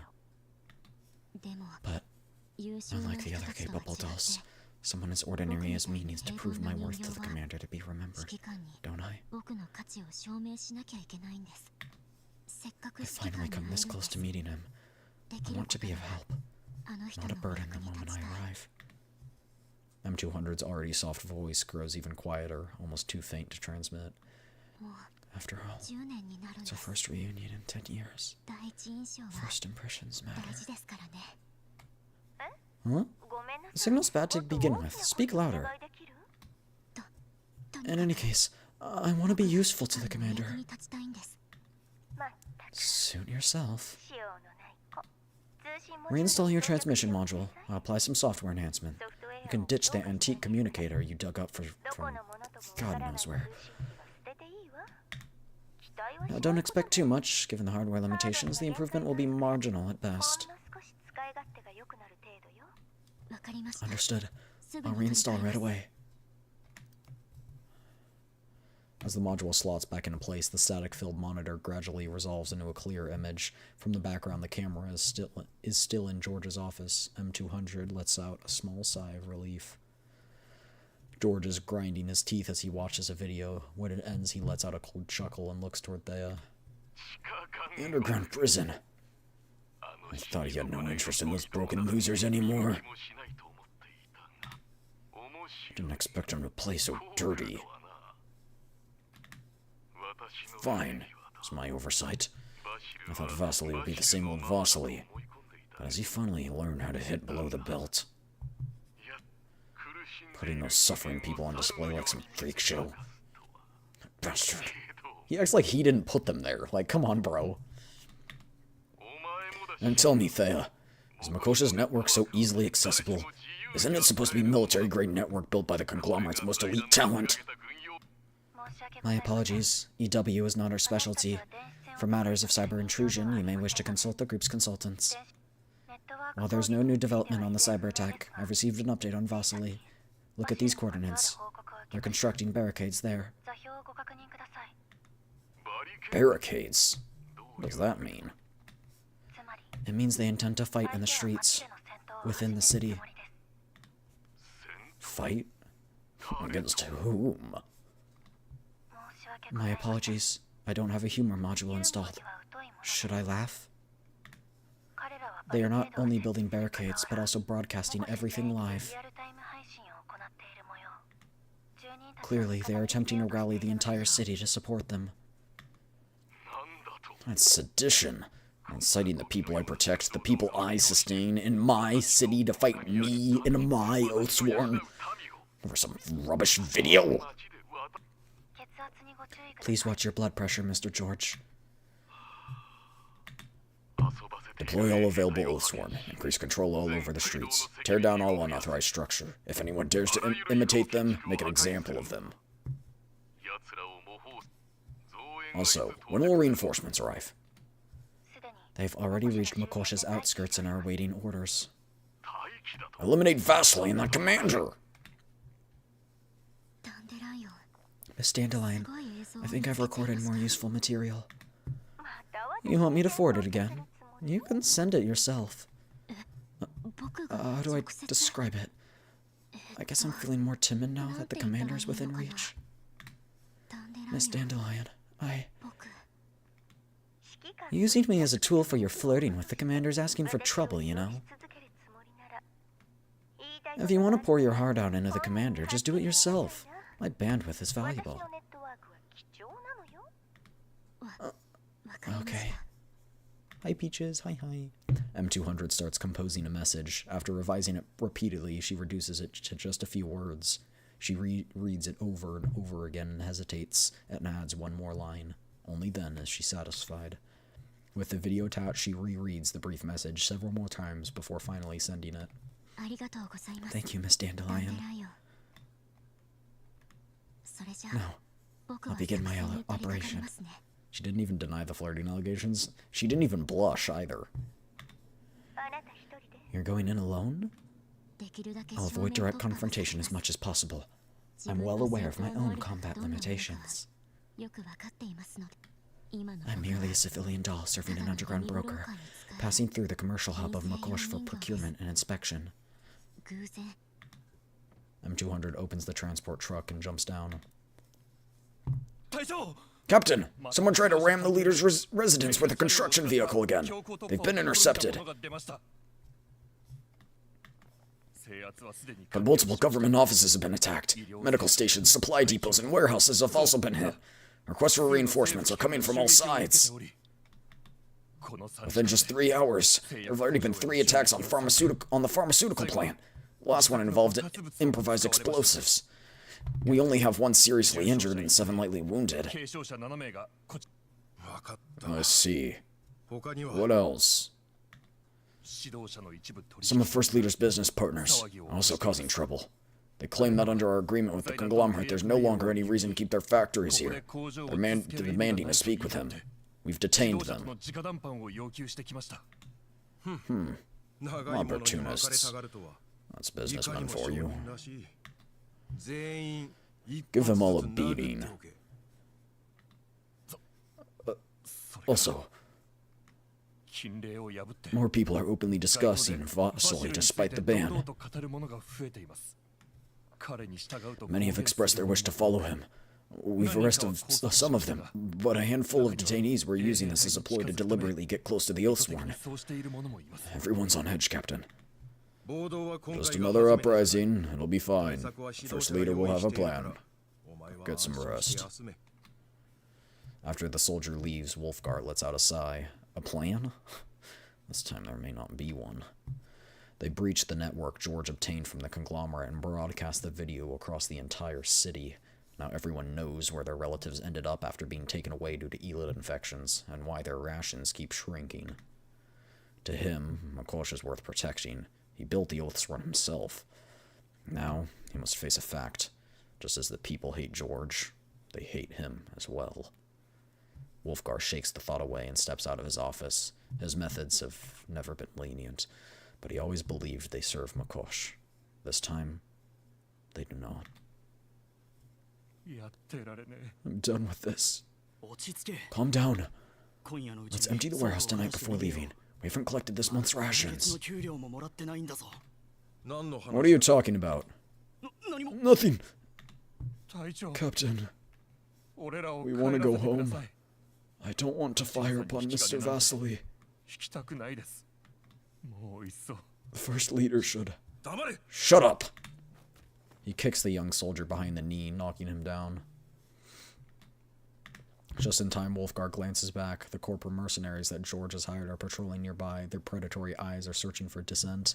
He kicks the fallen soldier twice more and salutes them. The mercenaries nod approvingly and move on. Do you remember how many people you've arrested? Want to end up in the same place as them? What about your families? Do you understand the consequences of betraying your oath? Our families. Yes, our family. The First Leader. Didn't Mr. George promise the Oathsworn members and their families would receive the best treatment? And if infected with Elu, they'd be sent to Green Zone camps, fully funded by the conglomerate. That was a lie too, wasn't it? You've seen it yourself, haven't you? The records and reports.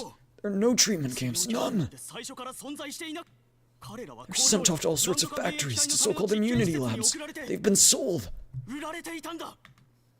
A piercing pain shoots from Wolfgar's feet to his temples. He wants to deny the accusations. Some of them, at least. But much like the prisoners waiting to die, these accusations are very much real. That damn Tomato Emperor has infiltrated George's true office. Even he, the commander of the Oathsworn, doesn't know where that office is. Say the conglomerate raises our production target 13% every year, yet our pay keeps dropping. What we produce isn't even trucks for treating Elid, because the conglomerate doesn't want us to have that capability. Did you know that? I didn't. Really? A chill spreads through him. He was never aware of the profits or production targets, but he did wonder, are those patients locked within special observation units in the prison truly beyond saving? Were the trade agreements that George had signed with the conglomerate really for the benefit of Makosh? He looks at the two young soldiers, once his finest students, loyal, honorable, devoted to their leaders.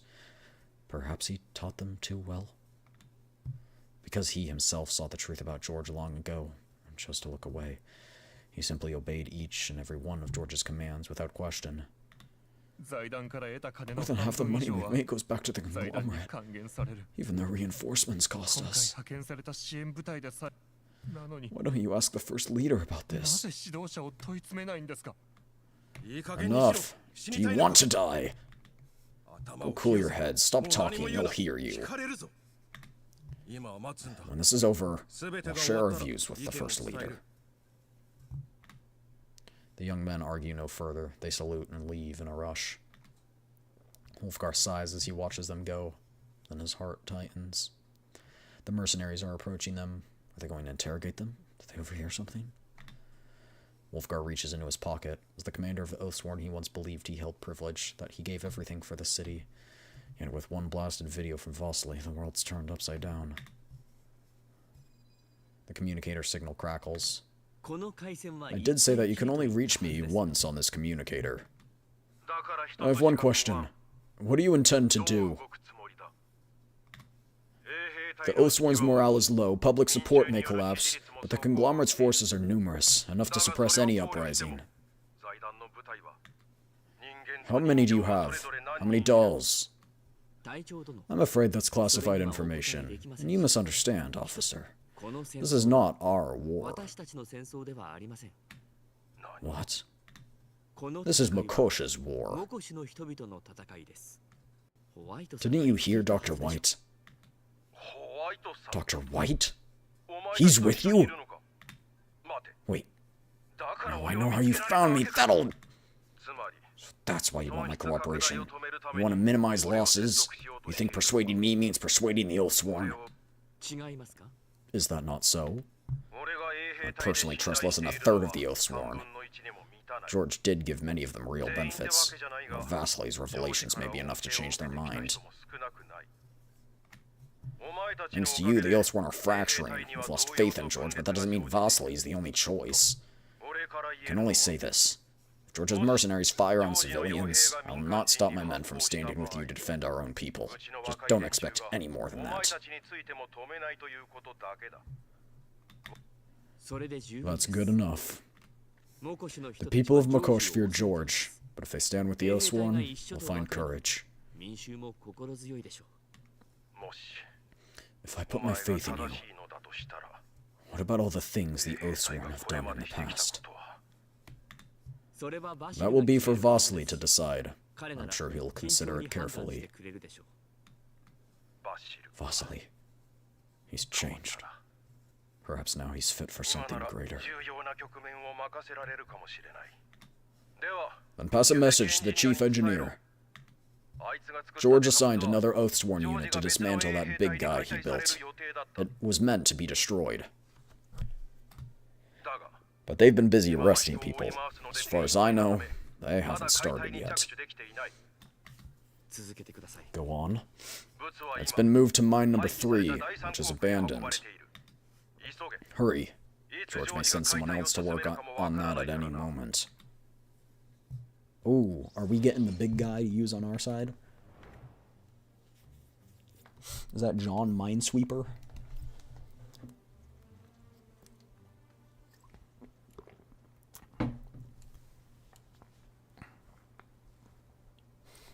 Yo, it's John Minesweeper.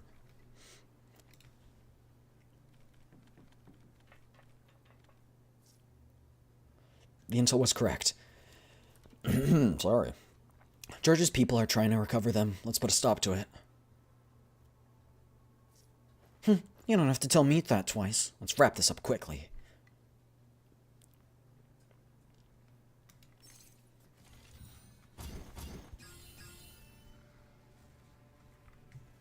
It's John Minesweeper.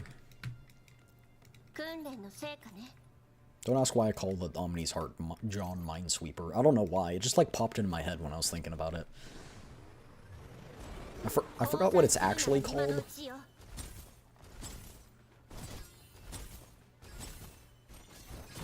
And the only thing that popped in my head when I was trying to think of what it was actually called is Minesweeper. So now I'm calling it John Minesweeper.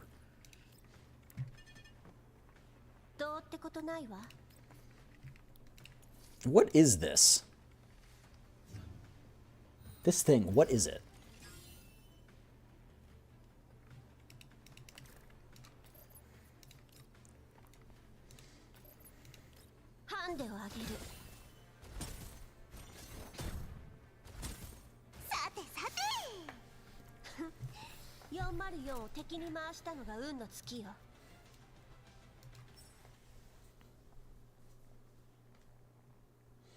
After the video is broadcast across the entire city, Vasily persuades the rescued non-combatants to withdraw from the prison to several concealed safe houses. It's a heat thing, don't Lorelei or Lewis do something with it? Oh, it's probably Lorelei. I don't have Lewis on my team, but it's probably Lorelei. Leaving with them are Mailing, Dr. White, the 11th Bureau's reconstruction team, and the spoils we reclaimed with the Oathsworn's assistance, the Omni Shell.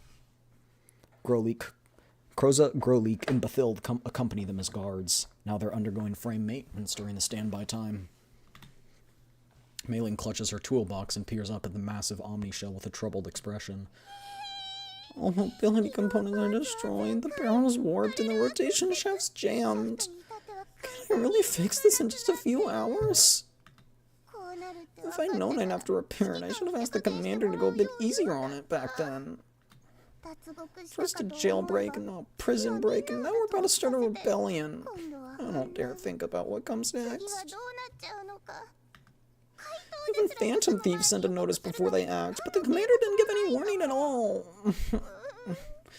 At this rate, I'm gonna end up as the UNC's #2 most wanted criminal. And why am I still working overtime even here? Mailing mutters her complaints tearfully, yet her hands never slow as she opens her portable terminal and connects it to the Omni Shell. Dr. White, I'm just feeling a bit stressed. Please don't mind me. When did you get here? I'm not interrupting your work, am I? Mailing snaps to attention at Dr. White's chuckle, but he simply waves a hand. No need to be nervous.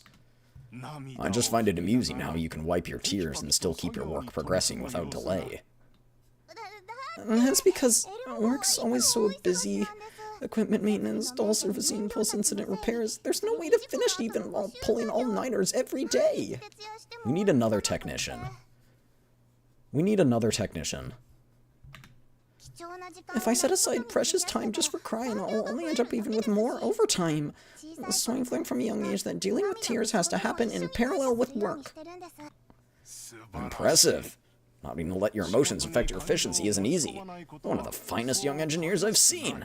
Young with extensive experiments, and well-balanced in every aspect. I don't know if you've realized it yourself, but with your abilities, you could absolutely move to a better, more formal platform.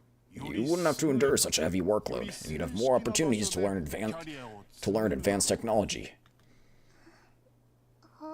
I think you can probably guess my answer to that already.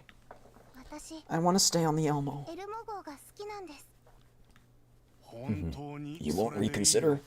Don't let emotions cloud your judgment. Think of the long-term benefits. Stop trying to pawn my engineer.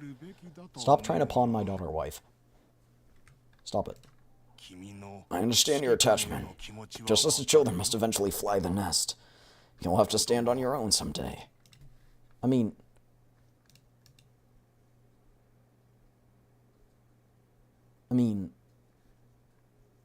like... How... She's standing her own.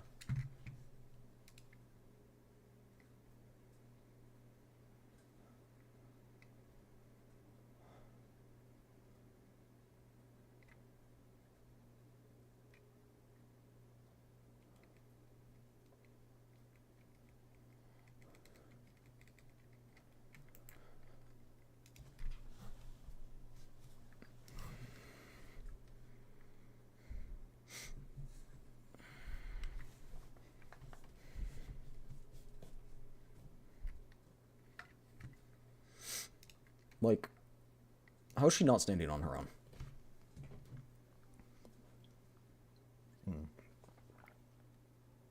Oh, yeah, also stay hydrated, everybody.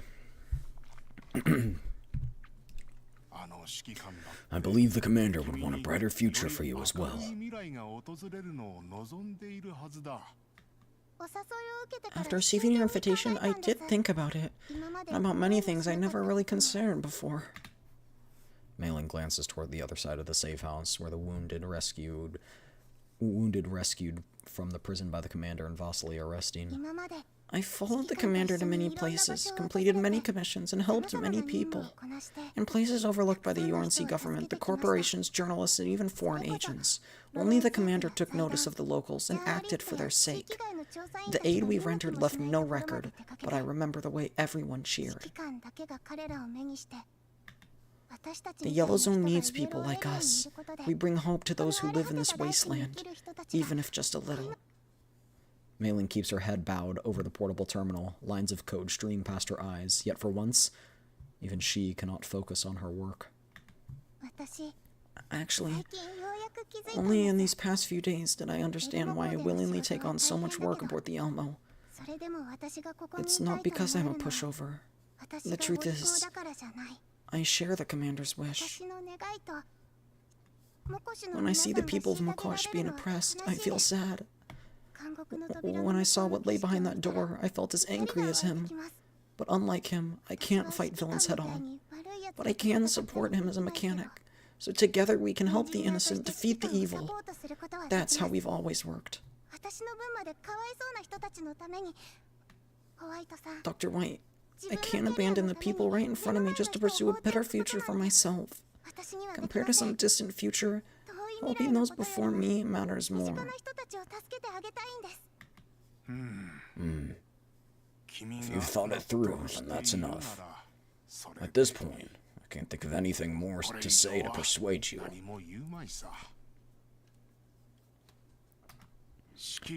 I've read his file. Many years ago, your commander seems to have made a similar choice. You two really are alike. He has access to our files? Just who is this guy? I may have unconsciously learned and picked up his habits as I grew up. After all, I was raised by him and Leader Groza. Alright, there's also Leader. Mei-Ling looks toward Groza lying not far away. Groza is currently in sleep mode. Bathilde is conducting maintenance on her frame while Crowley leans over and watches. Groza always sees the bigger picture and takes good care of people, like a mother. Crowley has a fiery temper. Nemesis? I can't understand what she says, but she's reliable in her own way. Golfney can really turn on those puppy dog eyes and is super adorable. It's amazing how every doll has her own personality. They're not emotionless machines at all. Just like the commander. I like dolls too. If I leave the Elmo, I won't get to see them anymore. And there's no other place where I can help both humans and live with dolls as family. Apart from the Elmo. Since you have a family like that tying you down, it seems the 11th Bureau will have to yield. For now. Still, we're always open to talented people. If you ever change your mind, remember to contact me. And my offer to take you back to your hometown still stands. If you'd like to visit for a few days, just let me know. I'll send someone to pick you up. Thank you. I truly appreciate your kindness. By the way, Vasily's large machine. The 14th Division is going to help out on it, right? Must have been leftover spare parts from when it was built. I'll ask the engineers. Perhaps someone knows where they are. That would be great. If we can find spare parts, I should be able to meet the deadline.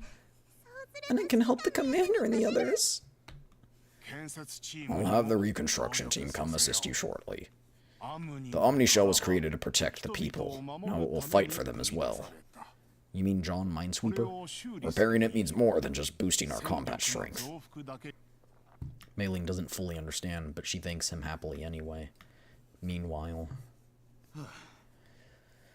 Commander, come rest here for a bit. Vasily pulls me up to the third floor platform of an abandoned building. From here, the surrounding streets and alleys are fully visible.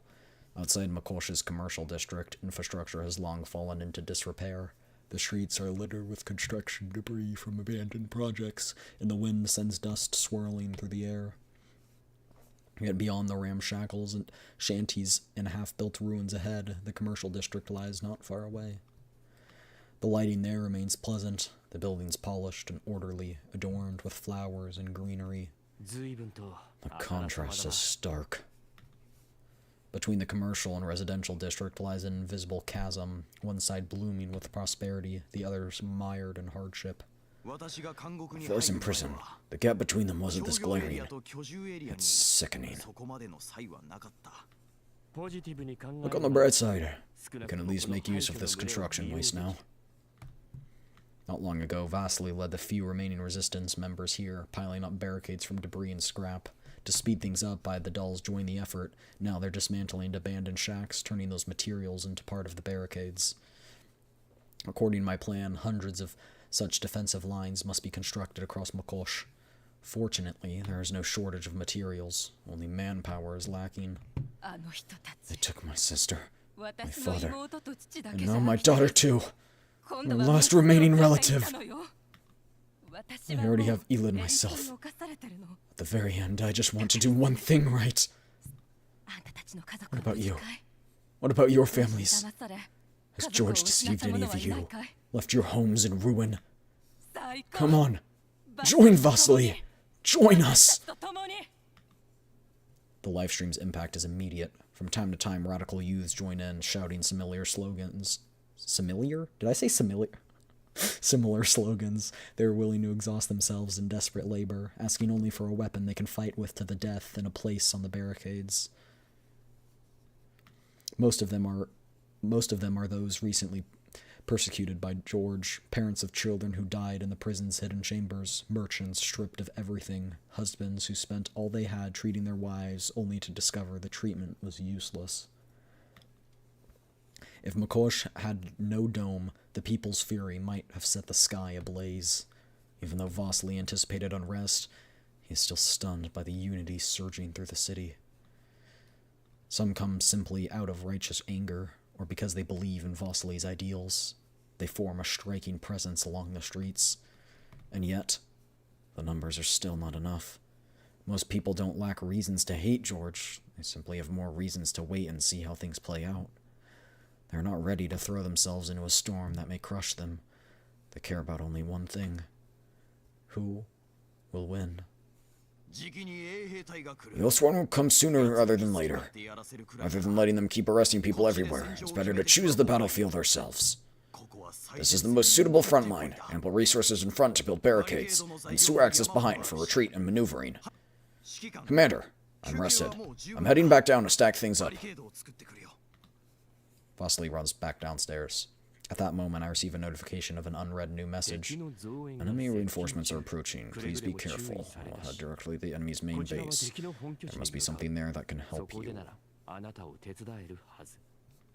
There's also a video. George's office. Oh?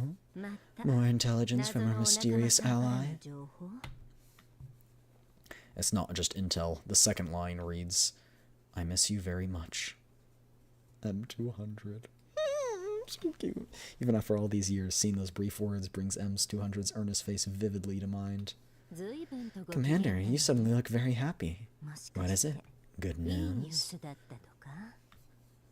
Realizing I've let my emotion slip, I glance at Lorelei and close the comms interface. At that moment, dust rises on the horizon in the direction of the commercial district. I raise my binoculars. The Oathsworn of Mokosh have assembled and are advancing toward us. Vasily, prepare for battle. The enemy's approaching. Sooner than we expected. I'll leave the orders to you, Commander.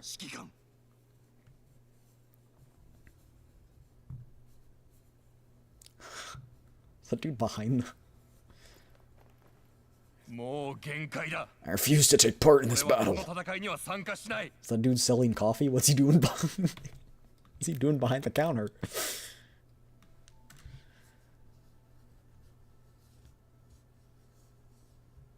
Aren't we Oathsworn supposed to protect the people? Why are we pointing our guns at them now?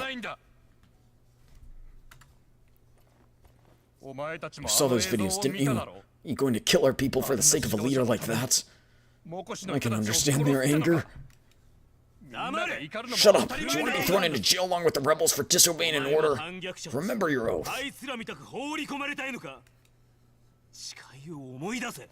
Do you remember our oath? We swore to protect Mokosh, not George and his coffers. If protecting Makosha's people is a crime, then you can come and lock me up too. Screw this, I'm going to go keep our people safe. If everyone here feels the same way, then follow me. 同じ気持ちの同胞がいるなら俺と一緒に進め。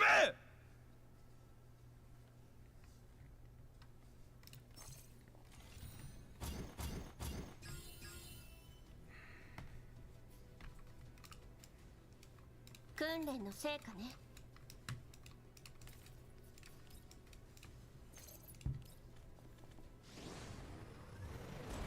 降参するなら今のうちよ。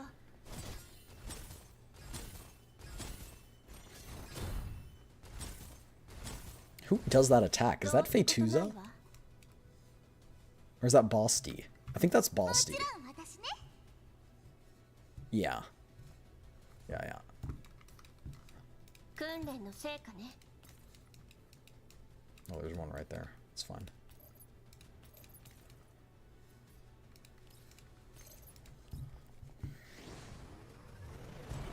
降参するなら今のうちよ。 Oh, nice. どうってことないわ。 We won. We won! Yatta! Did you see that? We're not the same as we used to be. This time, we'll keep winning! As long as we stand united and resist together, Makosh will return to the hands of its people. A wave of cheers erupt across the makeshift camp. The first victor acts like a shot of adrenaline for the resistance. After all, it's been far too long since they last tasted victory. Commander, the barricades seem to be working well. These barriers are making it hard for the Oathsworn to advance at their usual pace. We can wear them down bit by bit. Another piece of good news. The video seems to be getting a response. Lorelei gestures for me to look over. During the previous battle, this group provided us with the effective support. They wear Oathsworn uniforms, but parts of them are wrapped in cloth, concealing the insignia. Commander, Tomato Emperor. Looks like you're short on manpower here. Just call me Commander. Of course we need people. Welcome. This is a war for the people of Makosh. How many of you are there? Quite a lot. The young Oathsworn soldiers lift their heads, looking towards Vasily, who's rebuilding barricades alongside the others. Then they look at this crude, makeshift defense piled together by any means necessary. Relief spreads across their faces. They offer me an awkward URNC military salute, lay down their weapons, and walk toward the engineer. Oh my gosh, this is so sweet.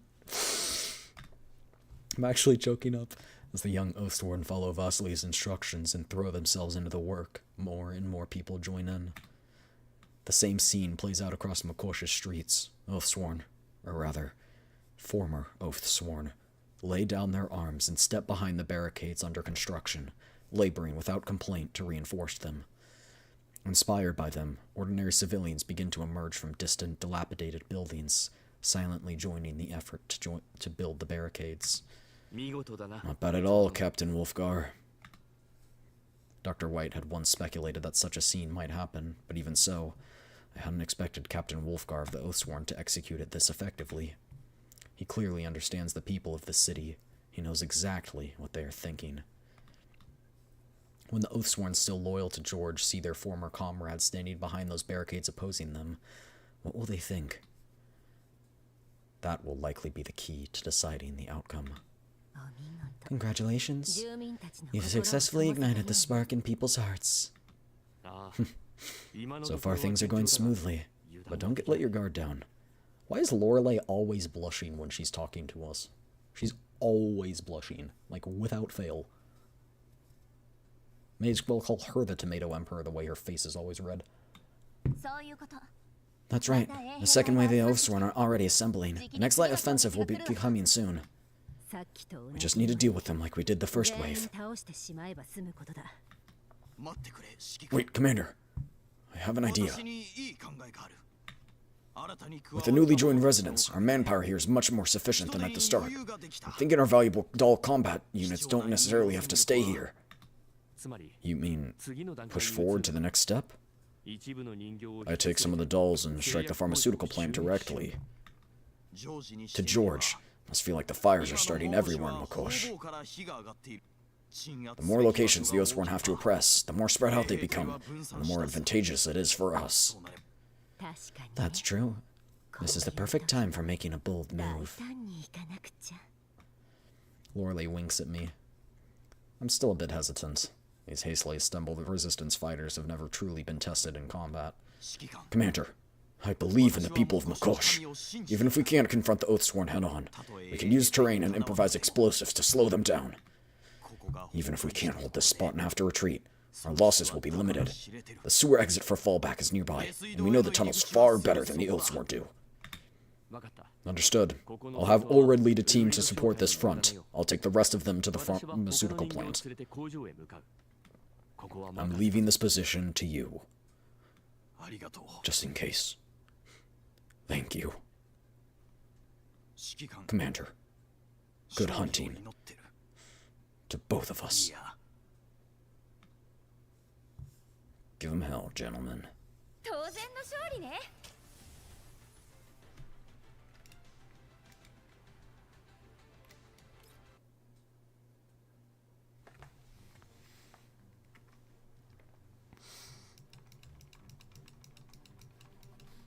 That's not bad. That's not bad, John. The entrance to the Makosh pharmaceutical plant is built into a natural cave, its main gate retaining the raw, rugged face of the mountain wall. The blazing afternoon sun and sand beat mercilessly against those waiting outside, yet the sentry does not dare move an inch. A moment later, a luxury car, completely out of place here, screeches to a stop at the entrance, followed by an entire convoy of armored vehicles. The waiting man hurries forward and eagerly opens the door.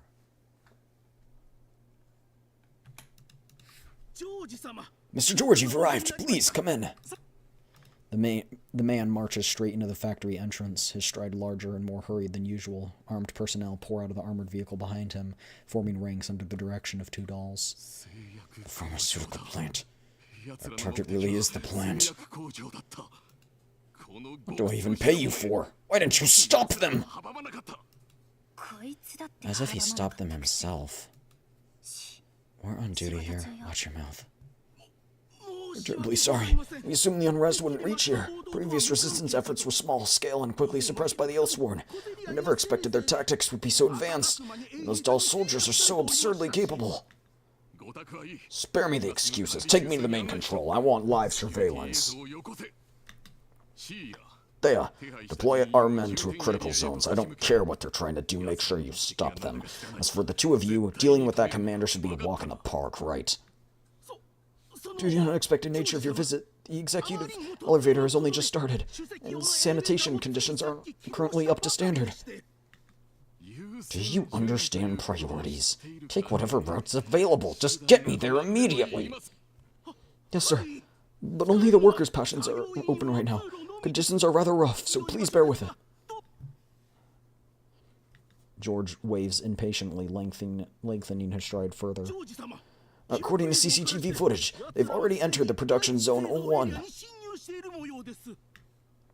I can see that. Thea, deploy the forces. Already done? However, I just received an urgent report. Would you like the details now? Another report. Go on, then. An unknown doll has visited our most important transfer warehouse. If the footage is accurate, the visitor is Gaia's target, M200. So she's finally here! Thea, give me the coordinates. When I catch her, I'll strap 4 bombs to her and see which direction her limbs fly.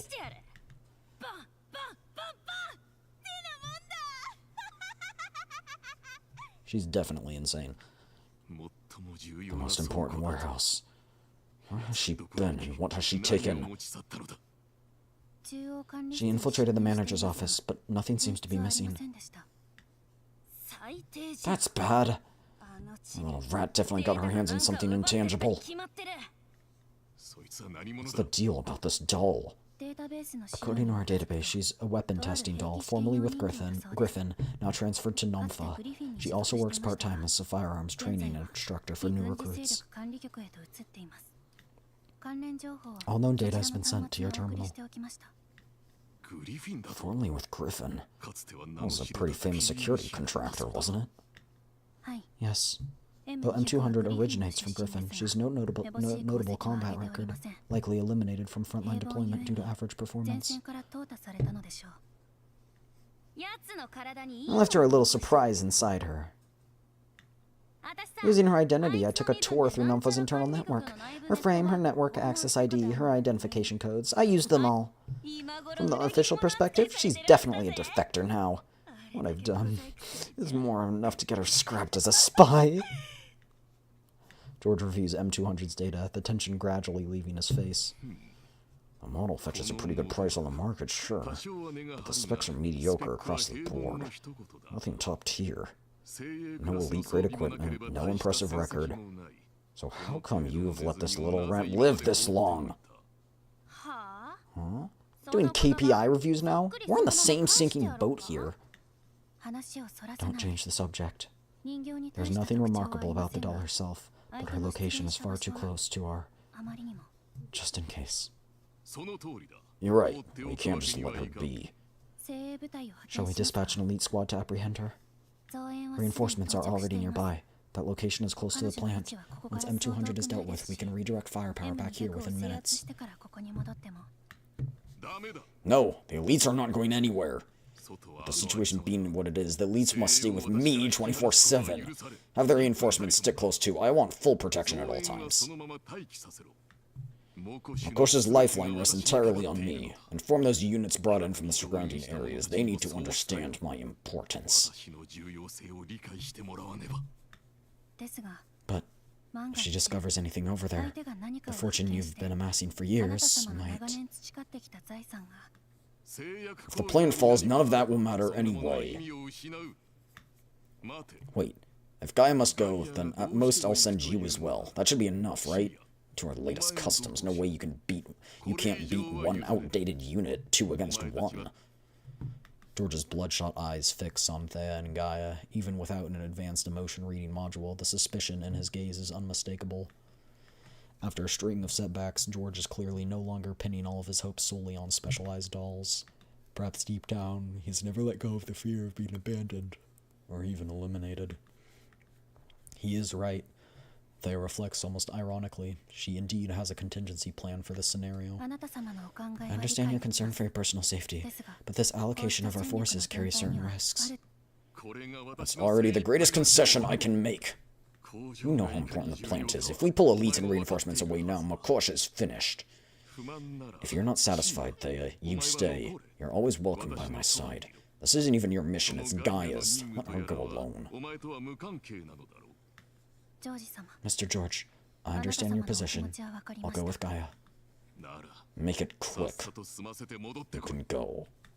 戦闘に When な you ったら capture her, 集 draw the 落の fight away 外 from へ the 連れて行 residential け area. Don't let it 私の affect 家 my から遠け building. れば遠いほどいいそれと Also, transfer command authority over the reinforcement units to me. Now. 承知しました Understood, Mr. George. After watching Thea leave with Gaia, George straightens his collar and glares at the plant supervisor still standing there. 何をつ Don't just stand there. Are you waiting for them to break in so you can clock out early? Seal the passages. Send everyone over here. Have the remaining dolls guard the production lines, and absolutely no one is to get inside the main control room. Yes, sir.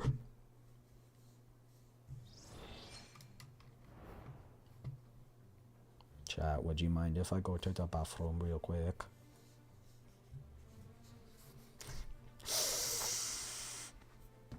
Oh, actually, no. We're gonna sit here for 2 more minutes because ads are running like 2 minutes or something. Close to that, so we'll do these supplies while I wait. But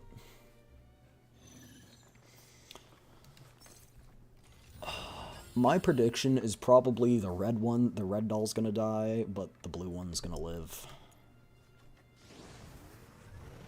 Gaia's gonna 降参 die, するのは今のうちよ probably, and then the other one's gonna live and then be enraged and come find us 3 chapters later to get revenge on us, only to be absolutely smitten. 当然 Something の like 勝 that. 利ね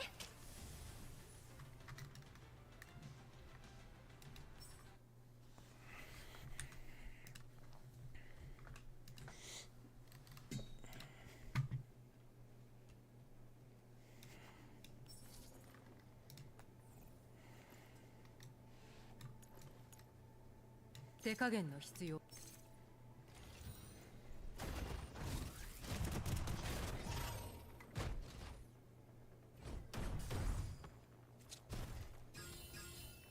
It's really late for me. I'll finish the rest of the stream later. It's 2 a.m. for me. Okay, get good EPs, okay? Thank you for staying up for me. I'm honored. But yeah, get good EPs, and thank you for being a VOD watcher. I appreciate that. And for the rest of chat, if I had a guess, it would be 2.5 hours for the rest of the story. That's my unoptimistic guaranteed guess. My unoptimistic guaranteed guess is 2.5 hours. It could finish faster. I don't know how long it'll take, but at this rate that we're going, the later stages tend to wrap up quite faster because they're more combat oriented and they're more intense. But yeah.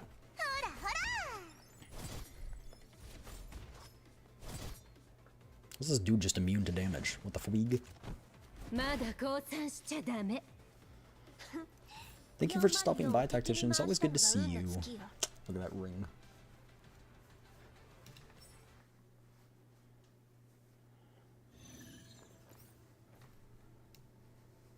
Wait. Is this the final battle? It can't be, right? No? I hope it's not. Let's not do the final battle. Okay. I'm gonna go to the bathroom now, okay? I'll be right back. Be right back. 降参するなら今のうちよ。目標沈黙。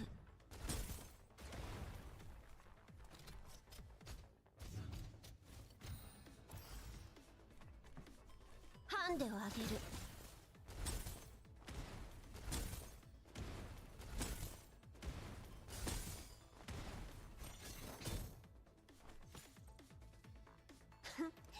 404を敵に回したのが運の尽きよ。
Alright, I'm back. I'll wait for these ads to end. Oh no, that was the last one. Stopped adding spoilers.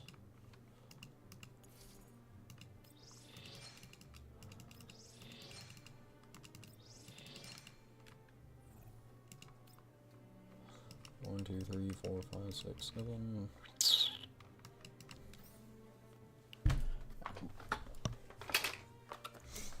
My realistic guess would say 1.5, 2. That's my realistic guess, chat, but I could be wrong.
Okay.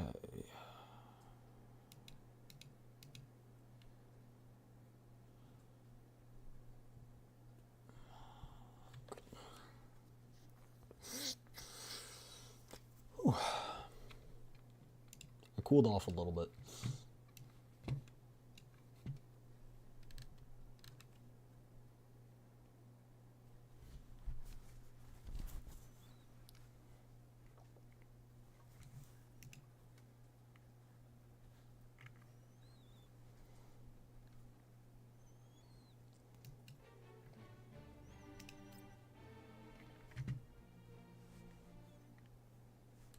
We move rapidly through the maintenance shafts, guided by the plant schematics.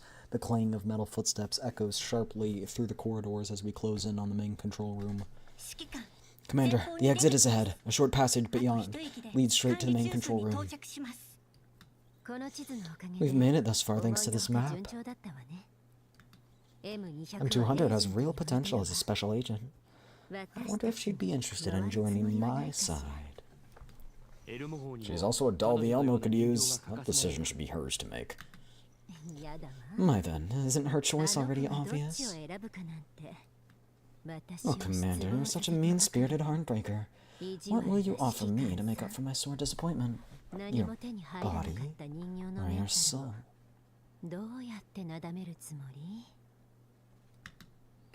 We're in the middle of an operation here. Save the jokes for later.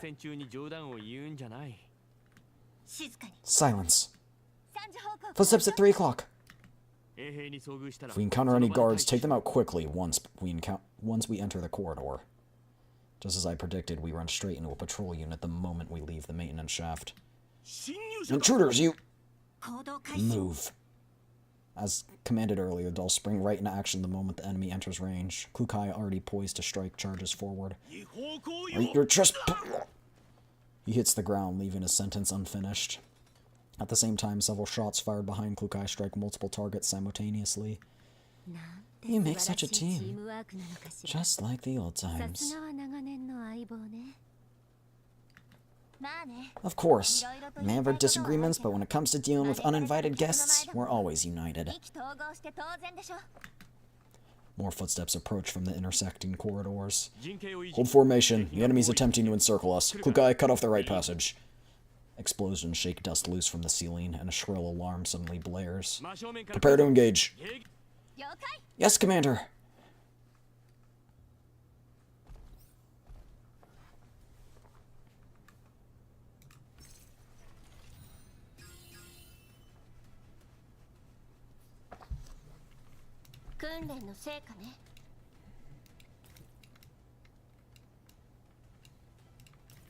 I might not know how to do this. Effectively, at least.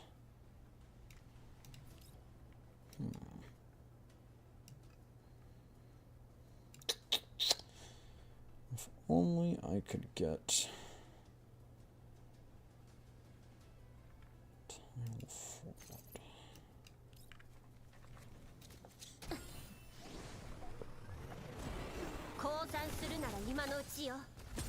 Let's see how this works. Yatta.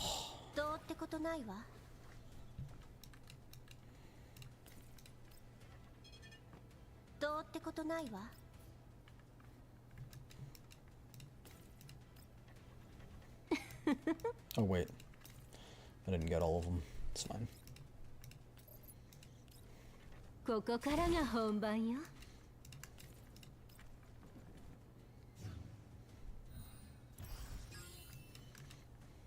訓練の成果ね。ハンデをあげる。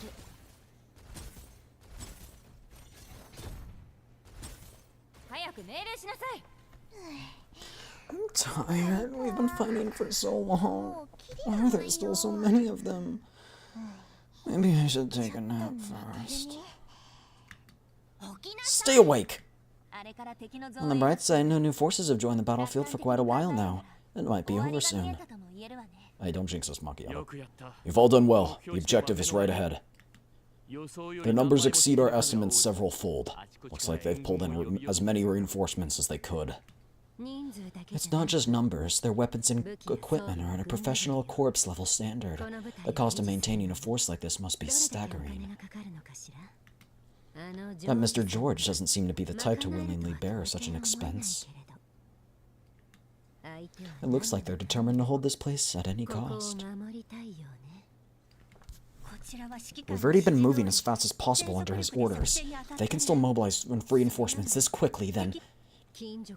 These reinforcements must have been stationed nearby to begin with. The conglomerate making full use of the Yellow Zone assets is an open secret.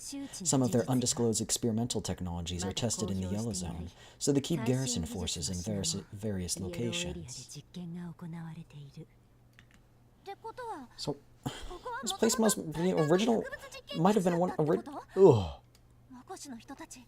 I'm sorry. This place might originally have been one of the conglomerate's pharmaceutical testing sites? Makosha's residents always lack vaccines, and on top of that, they're being... That's likely the case. Anyone deemed to have insufficient value in the conglomerate's eyes becomes expendable. But its life as a testing site ends here. I reach out to push open the door to the main control room, but Kukai catches my arm. She shakes her head and steps in front of me. We don't know what's inside, Commander. Let me open the door. Before Kukai can finish, Lorelei's already wrapping her knuckles on the door. Hello, your guests have arrived. It'd be rather impolite for the host not to come out and greet them. Lorelei smiles with easy composure. We've already cleared out the surrounding guards. If you're thinking rationally, you weigh your options carefully before making your final move. Wouldn't you agree, Mr. George? Lorelei deliberately raises her voice. As if in response, the door opens, revealing George inside, along with a handful of oaths sworn around him. It's an awfully small party. Kind of insulting, don't you think? Commander, let me charge in and wipe them all out in one go. Wait!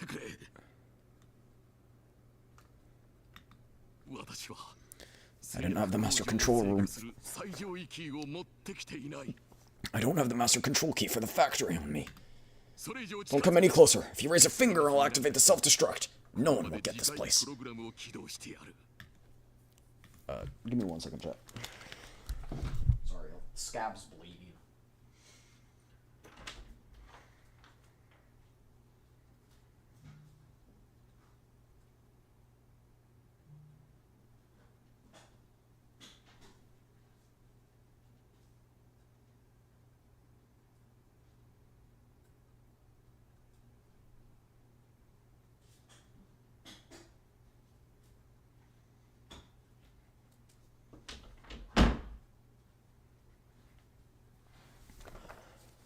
Alright. I've got something to make it so the blood doesn't spread. But I'm gonna have to sit weird because it's on my ankle. I raise a hand to stop Kukai from advancing. A self-destruct mechanism. The kind you can't take back once triggered. Usually it also requires a key of the highest security level. Does it not? Since you don't have it with you, how are you planning to activate it? Huh. We're quite well informed. Did Vasily tell you that? George seems more enraged by Vasily's betrayal than my presence. Back then, I spared his life out of sentiment, and this is how he repays me.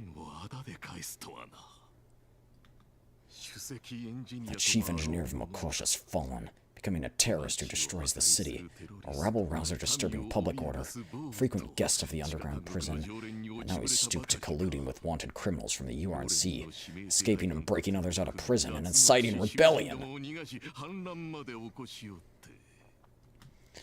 Fallen?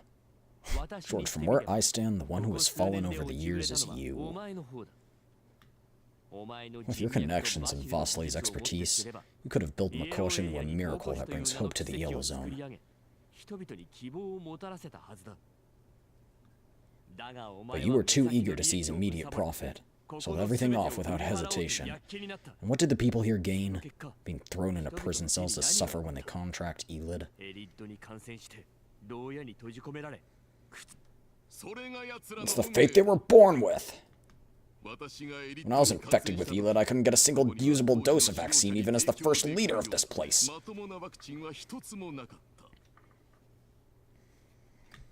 What do you think happens to everyone else? Doesn't matter where they go to die. When I was on the brink of death, I finally understood. Others may have good fortune, but we don't. No one will save us out of kindness of their heart. The lifeline offered to me came at a large price, but it was my only hope. I grabbed it. I survived. Makosh survived. That's why Vasily gets to prattle on about his so-called future. And now? Now? You abandon your partnership with Vasily and turn Makosh's people into expendables. Resources for your debts with the conglomerate. While others paid the price, you and Vasily built Makosh, an oasis in the wasteland. But now the city is filled with poverty, hunger, and crime. Its prosperity has nothing to do with its people, and their hopes for the future have been exploited and handed over to the big corporations.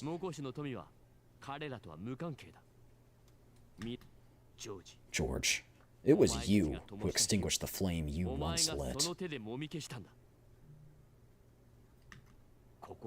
If you surrender now and hand over all authority to Vasily, wouldn't that be the best outcome for this city? You've got to be kidding. Commander, you've wandered the Yellow Zone for so long. I didn't expect you to be just as naive as Vasily.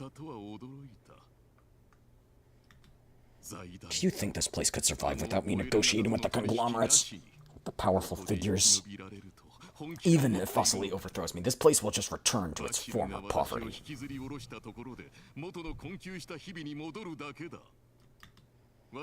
Yes, I work with the conglomerate. So what? Have we not profited from it? I'm the one who figured out how to feed all these people. Sure, some die, not everyone eats well, but they have food, they have clothes, and they have medicine. If they're lucky, their families can earn the honor of serving in the Oathsworn.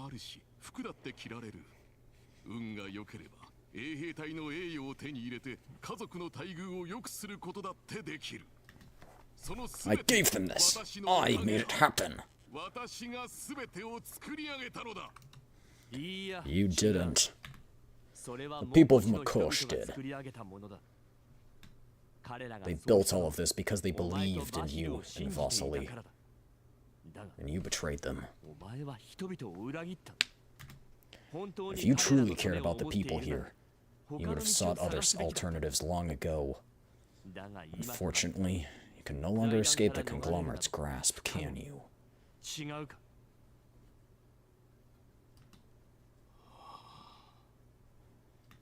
I told you, didn't I? I'm not so fortunate. Certainly not as fortunate as Vasily, or as you, Commander. So I can only make my own fortune. George suddenly smiles oddly and claps his hands. At that very moment, some kind of machinery hums behind him. From what I remember the schematics, that's a private elevator? The doors open. Before he can react, rows of armed personnel pour out, instantly surrounding George. Klukai and the others react quickly, but the enemy severely outnumbers us. Klukai stares at the sudden turn of events, her expression inscrutable. Macchiato? You call that massive platform that can carry 100 people a private elevator? See for yourself, that's what it's labeled on the schematic! Yes, see, Commander? This is how kids from the Yellow Zone fight for survival. These soldiers aren't Oathsworn, they're elites. Power granted to me by the conglomerate. Well, no matter what you trade away, power is still power. Don't look at me like that. You're the same, aren't you? You must have traded something to obtain those beautifully adorned loyal dolls, too. I know you're stalling for time, George. And you should know that Vasily is right. At least have some dignity. You're terrifying. You know that? To me, you're like a splendid, magnificent monster. I can see through everyone, except you. What would it take to shake you? What are you fighting for? Who's your enemy? What are you trying to build? Your disguise isn't convincing at all. I just always thought we could do great business together. What a pity. I hope the next time we meet, it'll be under better circumstances. That is, if there is a next time. Do it. Leave none alive.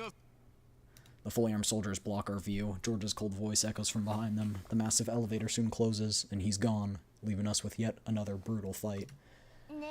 He totally has that master key, doesn't he? 最上位キーってまだあいつが持ってるのかな That's fine. He may find it difficult to see through me. But I understand him just fine. He won't get far. 404を敵に回したのが運の尽きよ Holy, this is... Oh, sorry. I'm so sorry.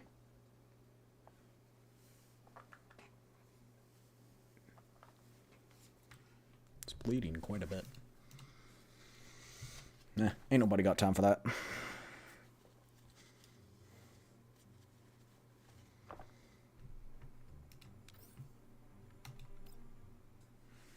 With most of the doll's firepower withdrawn, the resistance begins to hold back the Oathsworn with their own flesh and blood.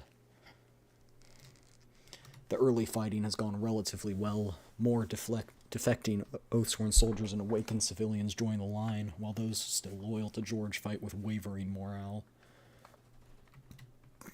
But once the conglomerate forces join the fray, bringing firepower generations ahead of anything else on the field, the situation changes abruptly. Outer barricade units, prepare to fall back. Primary objective adjusted. Hold the central barricade and maintain the medical evacuation route. Anyone wounded should retreat immediately. Get into the sewers and reach the safe houses for treatment. New arrivals, be careful. You're a demolition engineer? Thank you for the explosives. Vasily is overwhelmed, his voice growing hoarse. Even with the doll's support, he lacks anything beyond basic militia-level training and can only rely on sheer passion to keep going. As time passes, this patchwork resistance force begins to show signs of exhaustion. Despite high morale, the disparity in firepower is decisive. Is this the best we can do? If we keep holding, our losses will multiply. Maybe it's time to abandon this position. Everyone, prepare to retreat! Suddenly, the ground begins to tremble. From behind the crowd, the direction of the sewers, comes a series of strange noises. Something heavy is moving toward the battlefield. His vision expands. Crap, don't tell me the sewers have already... The deafening noise startles everyone on the battlefield. Both the Resistance and the Oathsworn pause, all eyes turning toward the source. Amid the deep rumble, a young girl's voice cuts through. Commander? Eh? Just you, Miss Vasily? No, Commander isn't here. It's not unusual to relocate during battle. I told you not to come. I could have delivered it myself.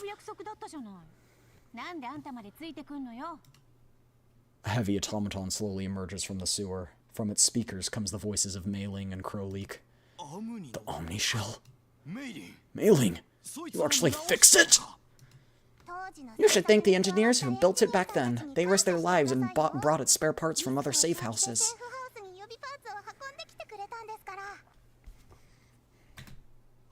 Oh, thank you. You came at the perfect time. Vasily bursts into laughter and runs toward the Omni Shell. Mailing, open the hatch. I'll pilot it. What? I didn't expect... Where's the hatch control? I'm not familiar with this. Oh, there it is. Omni Shell finally lowers its boarding ladder. The fighting up there's so intense. I could hear the explosions even down in the sewers. Sound does travel better through solid than it does through air, so... Never want to come to the front lines again. This is traumatizing. In the cockpit, Mailing looks a bit pale as she chews her nails unconsciously. You did great. Come, I'll escort you back to the sewers first. But where's the commander? He's leading the dolls to take the pharmaceutical plant. We'll not be able to contact him right now. Try again later.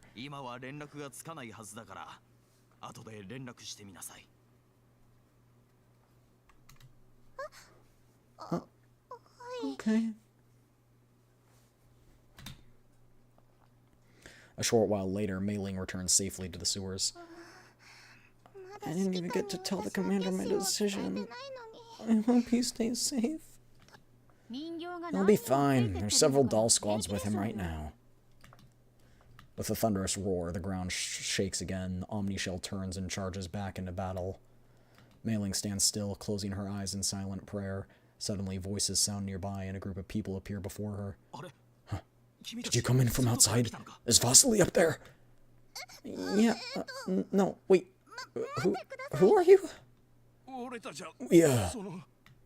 Oh, they're his friends, ragged vagrants, ordinary-looking workers, well-dressed businessmen, and even people in oath-sworn uniforms. Individuals with no apparent connection stand together, all bearing the same anger. No one will hurt you. I used to be part of the resistance. I wavered, I gave up. But now, I'm back again. We've come to help Vasily. If he's up there, that's perfect. He's right. Regardless of wealth or background, the people of Makosh deserve fair sunlight and food. And that requires of all of us to unite and fight for it ourselves. I won't run from this battlefield anymore.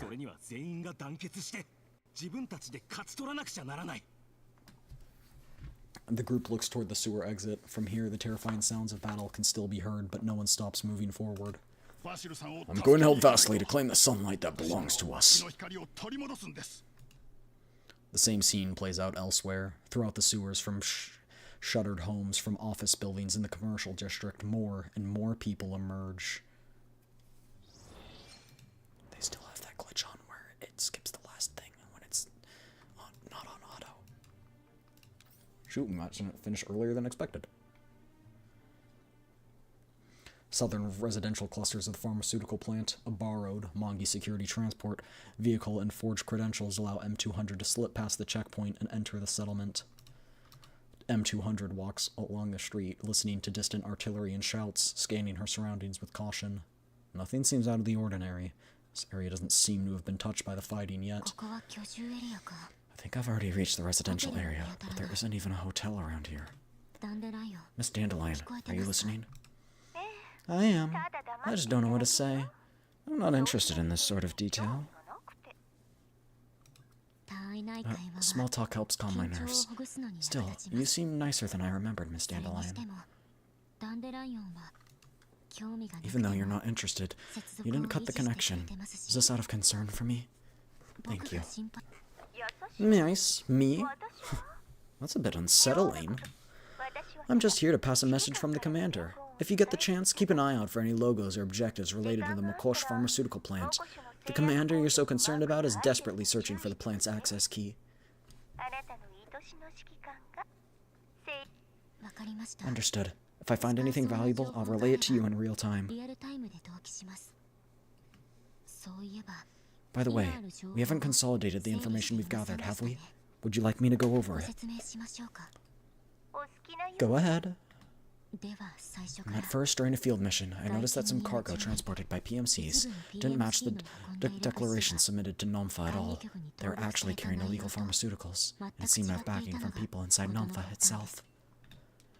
After investigating those shipments, I found that both their origin and transport routes passed through the Makosh settlement. That's what brought me here. You already mentioned that you messaged to Commander. I skimmed it while filtering out the virus. Yes. Now regarding my actions in Makosh. I wanted to know exactly who within Nomfa might be involved, so I looked through the documents handled by Makosh's leader? Mr. George. I originally thought those luxury goods he transported would be delivered to some high-ranking official in Nomfa, but... M200 stops, her eyes filled with confusion. Do high-ranking officials really live in places like this? I heard they prefer blue seas and white beaches. Maybe George kept them for himself?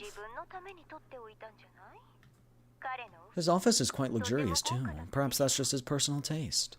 That makes sense. In that case, I may have to take my investigation in another direction. At this point, I'll prioritize the commander's needs. If I can help, then this trip won't have been in vain. Alright. Preliminary environmental survey is complete. You were in the survey while we were chatting? Yes, I've been verifying the surveillance devices installed in the settlement, using both visual observation and instruments. I'm worried there might also be cameras invisible to instruments, so I need to check carefully. She's learned from her mistake. Did you find any? There are a few suspicious objects that could be hidden cameras. Also, the density of ordinary cameras here is higher than in Makosha's central district. Oh, that means you've come to the right place. Something here is more valuable than an area-wide surveillance system.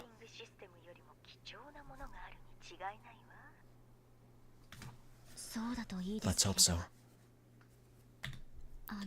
Miss Dandelion, could you offer a few words of encouragement? Just thinking about what I'm about to do is already making me afraid. Kid, don't put so much pressure on yourself. Once the commander's finished on his side, he'll come help you. But when we meet again, instead of, "Are you alright?" I'd rather hear, "You've become truly amazing." Miss Dandelion, I've mapped out the distribution of surveillance devices in my neural cloud. They surround a central point, and I intend to approach it. The closer I get to the center, the denser the suspicious unknown devices become. I'm not sure whether any of them can intercept our communications. So I'll have to say goodbye for now. Fine. Goodbye. Good luck. And take care. M200 lingers for a moment before moving forward cautiously. Calculation complete. Taking this route should avoid almost all cameras. No teammates, no supplies, no second chances. Also need to set up key sniping positions. Before the last light of dusk fades, M200 finally locates the target, a completely unremarkable small building. There's nothing unusual about its appearance, yet it's the center surrounded by numerous security systems. Coordinates confirmed again. Yes, this matches the delivery address. Then M200 reaches toward the electric lock. Breaking a reinforced security door requires some skill, but fortunately she once studied it out of interest. Something suddenly comes whizzing through the air from behind. M200 instinctively drops to the ground. In the next instant, a morning star slams down, carving a deep dent. M200 scrambles back against the courtyard wall. This should be the attacker's blind spot. 3 shots come from an unexpected angle, nearly pinning her in place. How? M200 stumbles and topples forward, barely evading the bullets. Nice one, Thea! The shout comes with a sweeping kick. M200 catches only a glimpse of the shadow before hastily crossing her arms to block.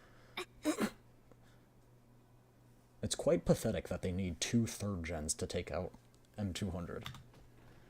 A powerful strike slams in her abdomen. M200 is flung into the air, crashing through the courtyard wall. Bricks, dust, and gravel fill her vision. Bystanders cry out. Yellow Zone residents, long accustomed to unrest, shout warnings as they flee. M200 loses count of how many times she rolls to disperse the force. Only at the end of the street does she manage to steady herself. Gaia, you're affecting my field of vision. Well, I can see just fine. We can sync our sight, no? My eyes are always available for my dear little sister to use. That's not necessary against an ordinary logistics doll. You don't wanna? Really? Guy turned towards Thea, looking very shocked and wounded. You finally get to fight side by side again. Even if it's overkill, just do it. Or do you just like the idea of syncing up with me, Thea? My little sister despises me. I'll cry rivers, you know. I simply don't think we should. Fine. Have it your way. Let's synchronize. Cheers, stay hydrated, everyone. Thank you for the hydrate, Sleepy.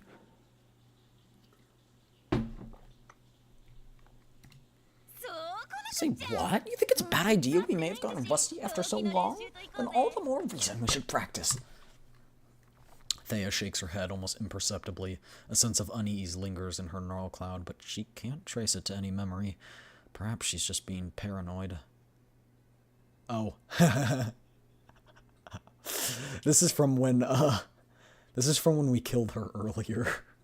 She can't remember that trace of unease because she doesn't have that memory. She finally extends her hand, fingers interlacing with Gaia's. Feels so at ease when I can sense you, Thea. It's always been like this. At the far end of the long street, Mem200, who's covered in dust, speaks up faintly. In stark contrast to that weak voice, a crisp gunshot follows. Reload, quick aim. Second shot, reload, quick aim. Once distance is established, M200 has the upper hand. Watch out! Gaia does not even have time to turn around when a supersonic bullet pierces her left foot. I'm still a tactical doll, you know. No T-doll gets disabled by a single kick. Please stop chattering in my presence as if I wasn't here. It's disrespectful to your elder. Thea and Gaia finally fix their gaze on M200. That freaking hurts! M200, you bastard! I'm gonna kill you! Gaia curses, clenching her ankle. Sniping? When did you set that up? Asking your enemy to reveal her secrets right off the bat is rather rude. M200 fires again. This time fully focused, Thea is able to destroy the bullet mid-air using specialized countermeasure weapons with a casual wave of the hand. Sorry, Thea. Bear with it. With that, Gaia yanks off her own left foot. At the same moment, Thea squeezes her eyes shut out of reflex. Ah, so they share pain. Even biting her lip, Thea lets out a faint cry. Gaia pulls a replacement part from her pack, jamming it back with gritted teeth. You just have a replacement foot in your backpack? You seem more sensitive to pain than ordinary dolls. Can't you just disable your anthropomorphic sensory systems in combat? None of your business!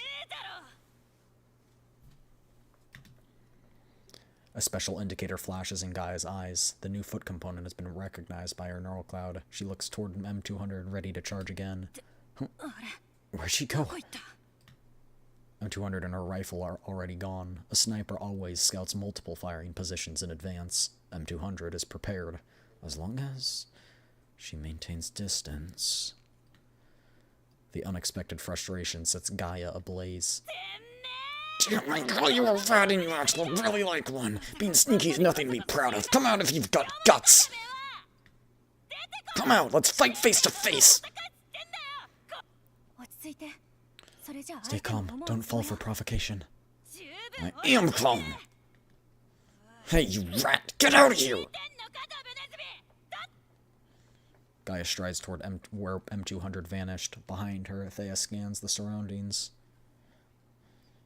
The two dolls around the corner circle a garbage station and track M200 into a quiet alley. A bullet comes whizzing from behind at an angle toward Gaia's head, but Thea and Gaia are so in sync that they act like a single entity. The bullet is destroyed again with ease. As Gaia leaps up and turns midair, she spots M200 watching them from a distant high-rise balcony. She has no idea how she got there. Why would I be a sitting duck and just let you hit me? Besides, a direct fight would just turn into an unfair 2-on-1. M200 mutters while loading another round. Ooh, she's fast. Gaia surges forward at a speed M200 doesn't anticipate, bounding rapidly toward the balcony. M200 retreats clumsily with her rifle. A blinding beam shoots from behind Gaia, grazing M200's calf. Synthetic skin and muscle melt away instantly, exposing the steel frame beneath. M200 stumbles off the balcony, retreating farther away from Thea and Gaia. Such weapon and speed. It's quite an investment for second gen. Okay, so are they second gens? Did we actually learn this? Did I just forget? I think that there was something in the back of my head saying, yes, they're just advanced second gens. Okay, yeah, no, they are third gens. I told you we're second gens. Guy swings her Morning Star with force. It makes a threatening sound as it slices through the air, but at this distance, it's little more than theatrics. I'm certain you're not on the third-gen roster. And for third-gen dolls, your combat style is far too rudimentary. They're 2.5s. The intel comes from a source even Kalina trusts. Not that M200 has any intention of revealing that. More importantly, what did I do to deserve being hunted down by two third-gen dolls? Even if we're not third-gen, we're still above trash like you who are only good for logistics. Ask questions like that and you're asking for a shower, more painful, more disgusting death. M200 keenly senses the surge of irritation in Gaia's tone. She doesn't understand its cause, but Gaia has already recalibrated her direction and is charging again. This is troublesome. I'm not good at handling such strong, vivid emotions. If I hurt your feelings... Fortunately, we're enemies. I don't have to care. M200 lets out a steady exhale and pulls the trigger. Snipers hate firing from exposed positions, but she has no other choice. As expected, the bullet is intercepted by Thea again. Gaia is already upon her. M200 retreats urgently once more, pressing a button strapped to her shoulder. The ground erupts with a blast, then thick smoke spreads, blinding the dolls. Screw your cheap tricks, you piece of junk! M200 uses the opening to leap to a pre-marked sniper point. When the smoke clears, Thea and Gaia have lost sight of her again. Gaia is about to head off in a random direction when Thea suddenly grabs her. What's wrong, Thea? Stop me now. I'm using my authorization to confirm her movement pattern from where she first entered the area. I think she's left something behind that works to her advantage everywhere she's been. Gaia, we underestimated her. From a high vantage point 1 kilometer away, M200 watches them through her scope. I'm not that great at fighting someone head-to-head.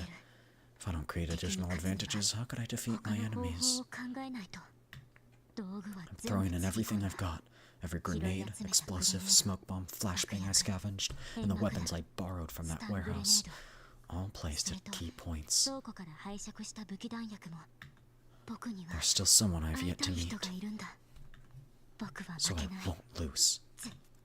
M200 rests her finger on the trigger and flicks off the safety.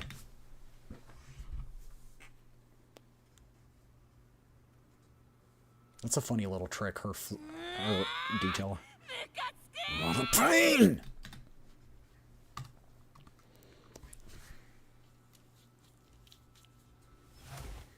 What the frig? How much trash did she dump anyway? They're all over the place. Her arm turns into a mace. Calm down, remember. Landmines don't discriminate. Considering the density of this deployment pattern, she must be as constrained as we are. And her arm turns into a cannon. Noted. Now is this being efficient, or just boxing yourself in by trying to be clever? Still too early to tell. You're right. Therefore, I'll be more careful. Going for the shoulder joint again, huh?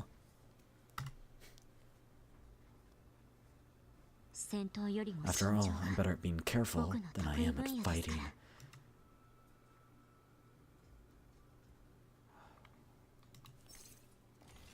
Oh, so they are here. They just took off the spoilers in the supply battles. Nice, yatta. Right, Gaia.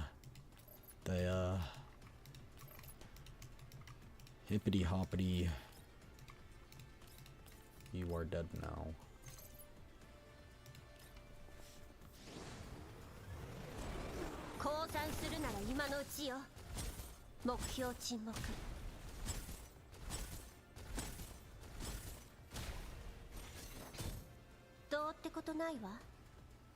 Oh, this one's eliminate all enemy units, not just Gaia and Thea. Oh, how unique. 了解。もちろん私ね。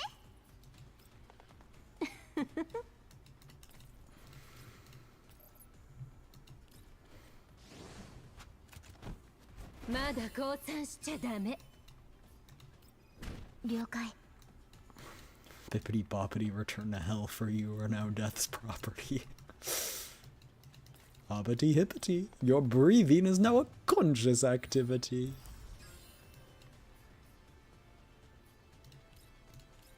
Does she always turn into a no, she just has different disguises. Bro, she's in a Fortnite bush. What the freak?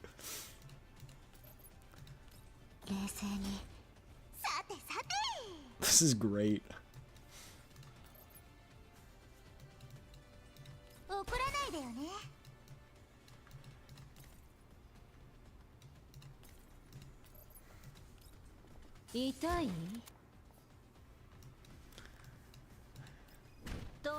ないわ。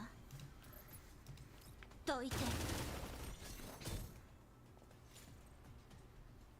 Both sides have suffered grievous damage in the battle. Gaia has once again lost the use of her legs, while Thea's arms and chest are riddled with holes. Scorch marks from multiple explosions mar their frames, leaving wide patches of necrotic damage. M200 is no better off. She has lost large sections of her synthetic skin, leaving the metal framework underneath exposed. M200 wipes the soot off her face and recalls with amusement a piece of avant-garde doll art once she saw in a Green Zone gallery. Now she looks exactly like it. I win. Pardon? I can't hear you. Can you come closer? M200 does not approach. Her advantage lies in range. She remains on the rooftop, keeping her distance, her muzzle trained steadily on Thea. Gaia, unable to move, is lying in Thea's lap. Thea cradles her tightly. The faint warmth from Gaia's frame grounds Thea just enough to distinguish illusion from reality. A strange sensation silently swells within Thea's neural cloud. She feels as though she has fallen to what humans call a nightmare. Wrapped in a rising, hazy mist, she gradually loses all sense of her legs, while her body becomes racked with an inexplicable pain. The resentment inside her grows stronger, uncontrollable. Countless fragment voices echo in her ears. Failure. No point in continuing the experiment. These two are unusable. And yet, alongside that resentment, she also feels a detached sense of sympathy and sorrow, as if she is merely a spectator watching a stage play. Gaia, you. I thought you're not one to care about the past. Even if we lose, it's only this one fight. This is just work. No need to invest too much into it. We agreed on that, didn't we? For us, it's just the loss of 2 frames. Once our neural clouds stop working here, we'll be reborn in new frames. So don't be like this, Gaia. It's just so unfair. That rat's just like us. She's rejected junk from the front lines just as we're discarded by the lab. So what gives her the right to become someone else? Must make it this far. Excuse me, are you two finished talking? Thea only looks toward M200, her gaze calm. The standoff stretches on. Still, no gunshot comes. Not going to shoot? Looks like I got it right. You're already out of supplies, aren't you? You've been conserving ammunition from the very start, and you were especially stingy with every shot in the latter half of the fight. Good! Put me down. Leave me for now. Finish her first. Tear her apart and rip out her neural core. Thea hesitates for only a moment before actually letting go. Her special weapon is shut down from overheating, but she can still use Gaia's Morning Star. The weapon is no longer physically attached to Gaia, since they share the same neural cloud. Thea is just as capable of wielding it.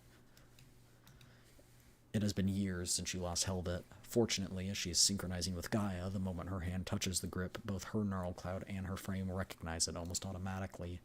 It is more than memory assimilation. The moment she lifts the Morning Star, she feels like she is Gaia. Without hesitation, she channels her remaining energy and charges straight at M200. Gaia has always favored this aggressive approach, though Thea herself doesn't. As she dashes forward, Thea sees M200 instinctively evade, leaping to another rooftop. Running won't save you, you filthy rat! So now she's adopted her mannerisms too? What if their neural clouds are their weapons? From distance with my speed, all I need is... Bang. Whoa. A single shot rings out from M200's side. A streak of brass-colored light passes beneath Thea's arm and strikes Gaia behind her. She finished off Gaia? Oh, yes. Playing dirty. I love it.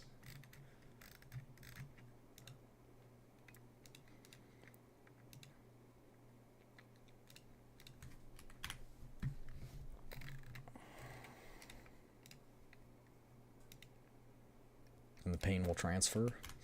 I don't know how death works, but yeah, maybe.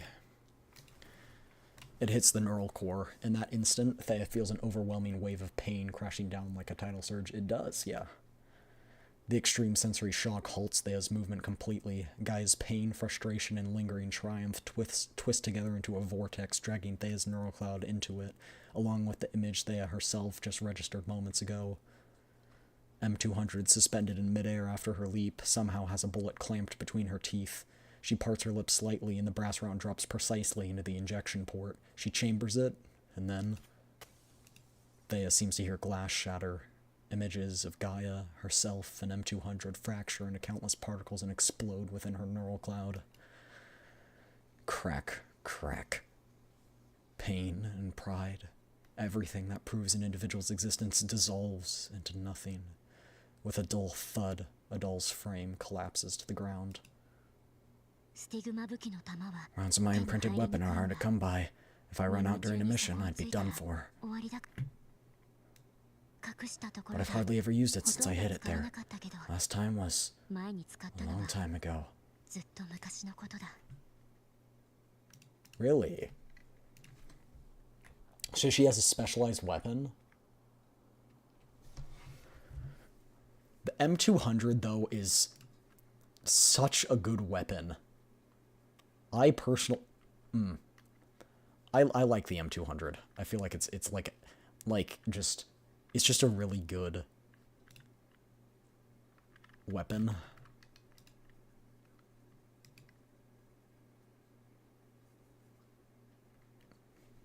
It is, however, assuming it's the Shaytak one, which it seems like it is based off the design. 31 pound, that's a 31 pound gun.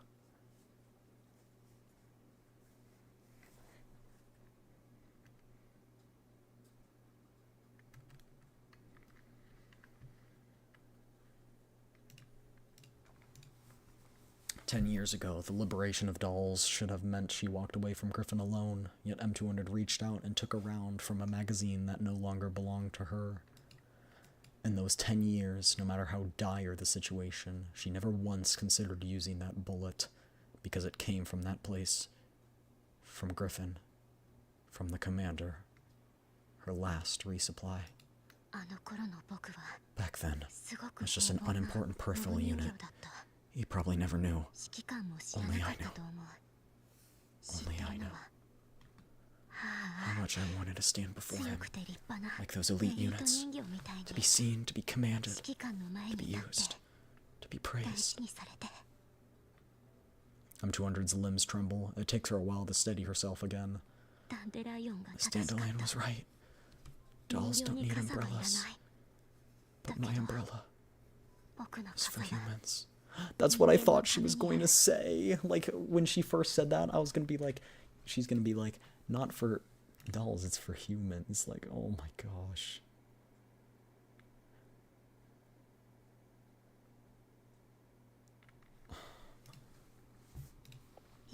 One day, both the umbrella and I will shield the one I follow from the storm. Strangely enough, this time she doesn't seem to be trembling out of fear or self-doubt as she usually does. Instead, she notices a faint, unfamiliar exhilaration. Memories from years ago of the front lines, of standing beside the commander, finally stir fully awake from within her neural cloud. So, that's it. I never carried an umbrella because I feared the rain. I have always been deep down waiting for the rainy season. M200 slowly approaches Thea, who appears completely shut down. Behind her lies Gaia, utterly motionless. You are formidable opponents.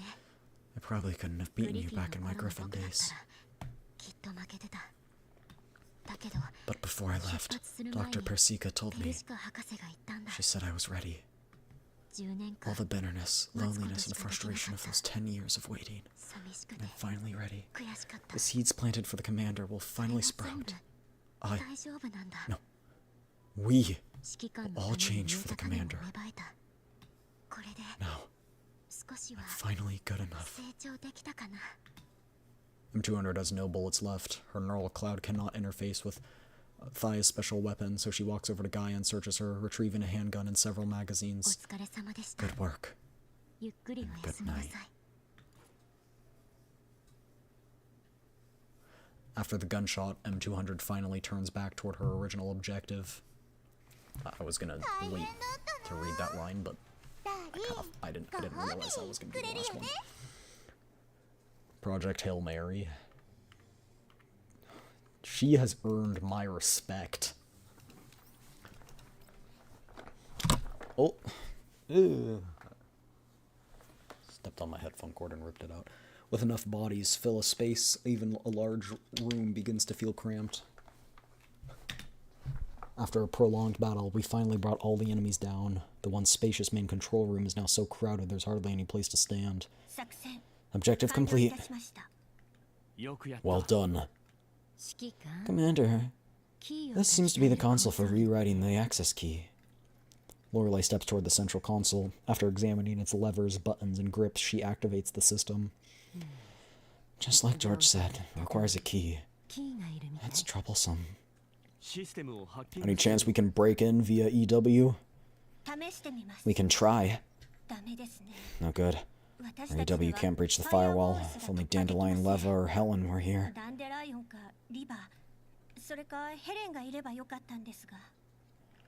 Understood. And connect to the Elmo. Let Dandelion handle it.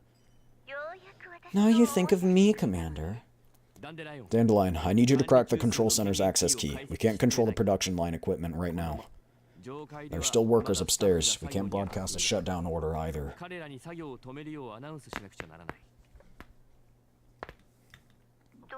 Let me see. Right, I see. No. What's with the ping? Commander. What? Dandelion voice breaks into a string of stuttering fragments before the connection drops. Now what? Take a nap. When we wake up, Dandelion will be back and the problem will solve itself. What? Honestly, you guys are pathetic. We should just try EW again. Let me. A few minutes later, Macchiato also shakes her head. I bet I just haven't warmed up enough. I'll... Wait. Maybe there's another way. There's a physical slot here. There's likely a physical key. It should be with George. George. Klukai, get in touch with Monsoon. Before the assault on the pharmaceutical plant, I assigned Monsoon to handle external recon and control. The call connects instantly. The image is shaking violently. Clearly, Zhao Hui is moving at high speed. Commander, George's convoy has entered the residential area next to the plant. We're intercepting. Oh, but we don't have enough firepower. When he uses bodyguards as disposable shields like this, unless we take down his entire escort, there will be no way to hit him. The camera steadies slightly so I can assess the situation. Faye and Zhou Hui are locked in combat with the Oathsworn, while Diane and Jingyu are providing long-range support. The Oathsworn are no match for dolls individually, but their numbers are enough to stall them. Stop intercepting. Avoid close engagement. Understood. Sorry. Don't worry, it's not your fault. Where are they headed? Toward the center of the residential area. Looks like a normal district, nothing unusual. I wonder what they're planning there. Continue tracking them, keep your distance, don't lose them. Roger, we'll get it right this time. As soon as the call ends, I receive a set of coordinates on my terminal. The sender labels it George's secret vault. It's M200. I recall M200 telling me she had already infiltrated George's stronghold. The timing couldn't be better. Klukai, check these coordinates. That's near the plant. Shall we move? Set this as our destination. Move out immediately. Conduct repairs en route. Be ready to engage the moment we arrive. Macchiato, call Monsoon again. Tell them to stop pursuing George and return to support Vasily. The barricade mustn't fall just yet. We need more time. The dolls acknowledge in unison. Neuralink check. Abnormalities detected. Reinitializing. Data load complete. The virtual training is finally over. I'm exhausted. Flashback. We didn't even fight a single real enemy, but it feels like I'm falling apart. Your combat style is too aggressive, Gaia. In that last run, you should have observed more before... Gaia suddenly cups Thea's face in both hands. My cute little sister is too serious. At this rate, the pressure will just keep building. Stay hydrated, everybody. Work is for work hours. It's off hours now, so shouldn't you be focusing on yourself? But Gaia covers her ears. Not listening. Learn from that weapon testing doll next door. I heard she used to be a frontline unit with pretty decent specs. Now she clocks out on time every day. Oh, so this is way back when. Honestly, being able to accept your own mediocrity, live a quiet life, and find joy elsewhere doesn't sound so bad. Oh, too bad you guys were never able to do that. You're fooling no one. I can totally see that you're not satisfied. You got me. But I'm really trying to convince myself. I'll get there soon. Whereas you never know when to switch off from work. What if I'm not around someday? How about I record something for you? A reminder alarm. Once it rings, no more working. That won't be necessary. Just remind me yourself. Gaia's smile freezes. She falls silent. Gaia? What's wrong? Tomorrow's the final experiment. After the experiment's cancelled, the conglomerate will send us to completely different departments. You've heard the rumors. They're just rumors. Gaia's expression turns uncharacteristically serious. The usual smile is gone. It's true. How do you know? When they were calibrating my frame, I overheard Mother and the operator talking. Mother confirmed it herself. The experiment was a failure and we must be separated, as far apart as possible. We won't get to see each other again very often, Thea. Why?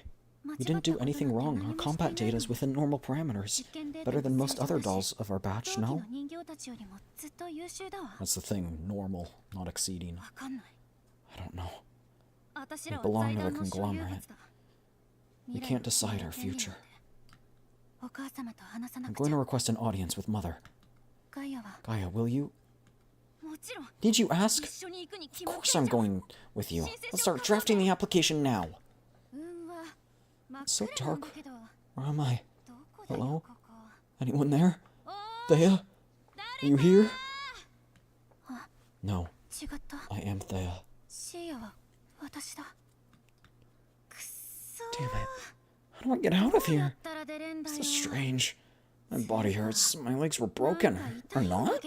My neural cores hurt too. Why did I say cores? Because I am Thea, not Gaia. Thea's legs aren't broken. Huh? Then who am I? I'm Gaia. No, I'm Thea. Have they merged? Thea drifts into a chaotic sea of consciousness. After an unknown span of time, Gaia's figure appears before her, and a fractured perception begins to settle.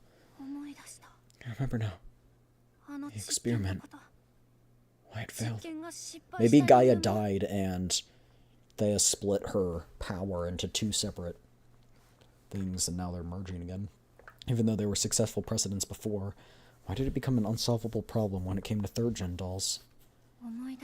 We were disqualified as third-gen dolls because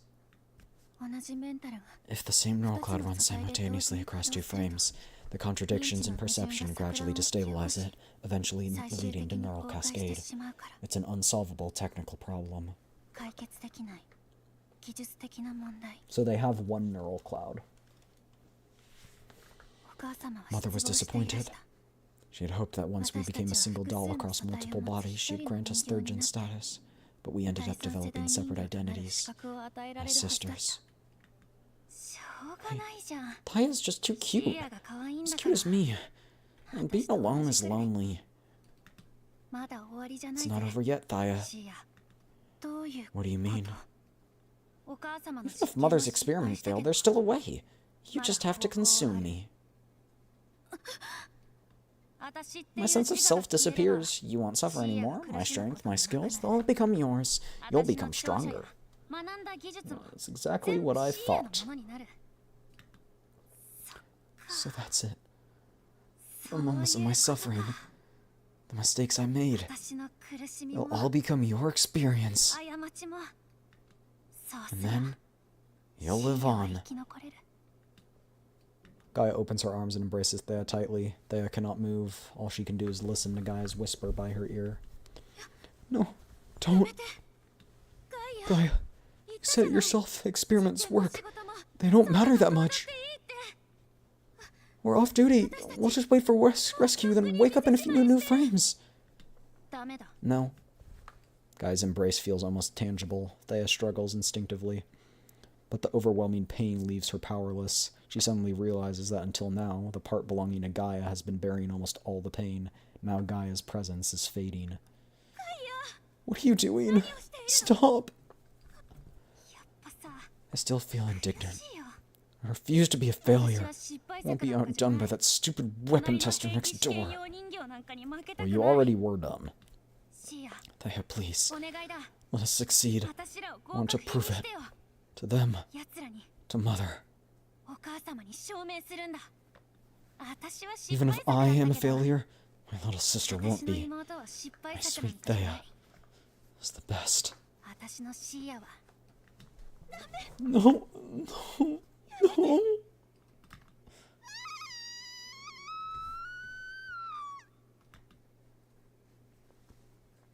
The doll's frame lies motionless, yet it gradually starts emitting a faint sound, so faint it's like the footstep of ants. The hollow in her chest begins to shrink. Some unknown substance works diligently, rapidly repairing the damaged core and frame. Now she's got the... After some time, she slowly sits up. She's alive. Who would have seen this coming? This is crazy.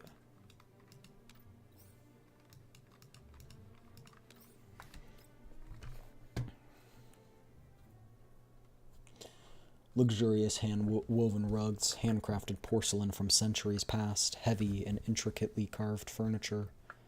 After finally breaking the password lock, M200 finds herself in this excessively refined interior. She can't help but rub her eyes. This is the Yellow Zone. Collecting and storing these expensive luxuries must have cost a fortune. Oh, sorry about this. M200 steps in the living room. Her dust-covered tactical boots leave clear, dirty prints across the rugs. A flicker of guilt passes through her eyes, though it does nothing to stop her exploration. It's like a private museum in the Green Zone. If I weren't on a mission, I'd love to just have a good look on it around. The dusty footprints stretch step by step into the kitchen, the bathroom, the entertainment room, the conference room, the bedroom, and finally stop before the study. Bookshelves, filing cabinets, a desk. The layout feels like an office. Is the factory access key that the commander needs be here? Let's start with the desk doors again. Since the earlier battle drained much of her energy, M200 has switched to low power mode, moving slowly. Found it. What a rare stroke of luck. Just as M200 lifts her head from the drawer, a series of heavy clangs erupt around her. Her eyes widen in disbelief at the sudden change. Alloy bars as thick as arms drop from the ceiling along the walls, sealing M200 inside. Doors and windows are cut off by the cage. The entire study becomes a massive prison. A figure appears outside the cage and slow claps. This was originally an execution chamber prepared just in case for Mr. George. I'm surprised it actually comes in handy now. But just as well. After all, destroying you is our mission. You... How? I'm certain I destroyed your neural core. M200, who is usually composed, cannot hide her shock. She studies Thea closely. She seems to be functioning perfectly. Stop staring. This facility stocks spare doll components. While you were wandering around, I replaced everything. Thea watches M200 coldly. Then, with a wave of her hand, the floor at M200's feet shifts. Panels flip open, and defensive droids leap out one after another. Escape comes first. M200 dashes toward the bars, testing the alloy. She pulls hard. Doesn't budge. She releases the bars. A droid from the side swings a punch toward her face. She tilts her head aside and barely dodges it. Good. The space is too cramped. There's no way to achieve her optimal range. The one-sided assault lasts only minutes before M200 is reduced to rolling across the floor, barely avoiding fatal hits. Thea looks down at her from outside the cage, whether to savor her struggle or to listen to Gaia's intermittent voice echoing through her neural cloud. She takes a moment before slowly raising her weapon and aiming at M200's core. これは彼女の Listen carefully. This is from her. Bang. M200 is hit. She rolls several times from inertia, then goes still. No, 違う that's not right. お前じゃ Killing you isn't enough. バシルを殺した Vasily isn't enough either. お母 If 様 I に want 目を Mother to 向け notice て me, もらうには I'll have to capture that commander at the very せめ least. て Only he has the あの chance to 指揮 make 官 me を捕 become. まえないと Thea's face still carries a detached, vacant expression, but her movements remain sharp and decisive. There's no way she's dead, right? ちょうどいいわ Perfect timing. He seems to be 相 walking 手も right 罠 into the にか trap. かったようだし Commander. The familiar word sharpens M200's fading vision for a moment. Her damaged neural core regains a sliver of clarity. You stay away from my commander. M200 strains instinctively. Thea watches the mediocre, discarded doll crawl a few centimeters like a writhing insect. Her thoughts are still a bit muddled. She cannot understand M200's stubborn persistence, but the voice in her neural cloud urges her to keep going. Do it. There's no need to understand. Bang. Another shot. M200's body jerks under the impact. これも This is also 彼 from 女 her. からよ She says a doll about to fall apart has す no ぐに right to 粉々 bark. にされる人形に No. 叫ぶ資格はないんですって Oh, お前 and の your 大 precious 事な commander 指揮 has 官 already が arrived. Thea says no more. Soon the sound of a door closing echoes from afar. Meanwhile, defensive droids surge in overwhelming numbers around M200. Off by 5 millimeters. 強い人形 Skilled dolls are always 調子 overconfident. As long as my core isn't hit, 壊す victory is still mine.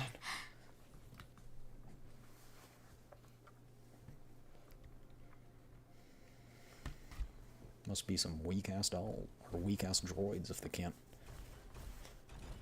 beat her up in this position.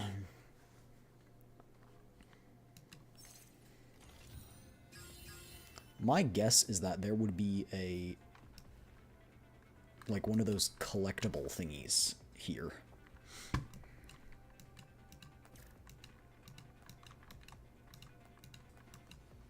If you interact, impassable region.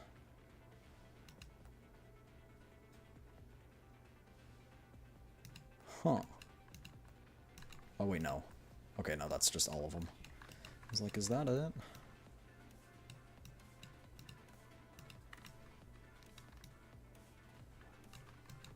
I don't know if there's a secret collectible thing here. A secret, like, chest thing here. 降参するなら今のうちよ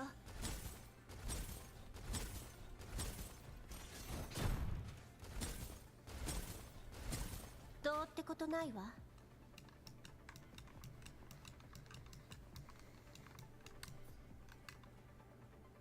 どうってことないわ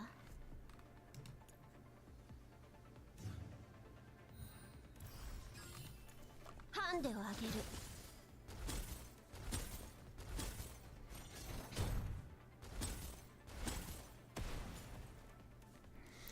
Even if M200 managed to survive the first wave, the endless droids will quickly regroup for second assaults. A nearby droid kicks her, sending her crashing into a cabinet. It shatters with a loud crash, revealing a large metal panel behind it. A red laser dot appears on M200's chest, a targeting mark. She no longer has the strength to identify the attacker. She hears a gunshot. Her body moves on instinct. The bullet grazes her arm and dents the metal panel behind her. What is this panel? It's really out of place. M200 stares at it. Her caution and curiosity as a recon scout compel her to take a closer look. With careful dodging and baiting, she redirects the droid's attacks toward the panel. After several focus strikes, a crack opens up, revealing the tangled cables within. Could this be the cage's control system? If I destroy the cables... She tests the idea. The cage does not open. Of course. If they didn't even leave any doors or windows, she wouldn't make such a mistake. Hold on. Just as George might not know about Thea's cage, then does Thea know this panel exists? Joanna tries to continue this train of thought, but the droids give her no time. Blows from the side strike her repeatedly, sending her rolling under the desk. Her frame has reached its limit. Running out of time. Shut down. Imminent. Should I just start saying my last words? No. I can't. I want to see the commander. He can't be destroyed here. It's not time for last words yet. I'm a former Griffin T-Doll. A T-Doll fights until the very end. There's important local data in my neural cloud. At the very least, I must get the evidence to the commander. Huh. It's a hidden compartment under the desk. This is the factory's access key.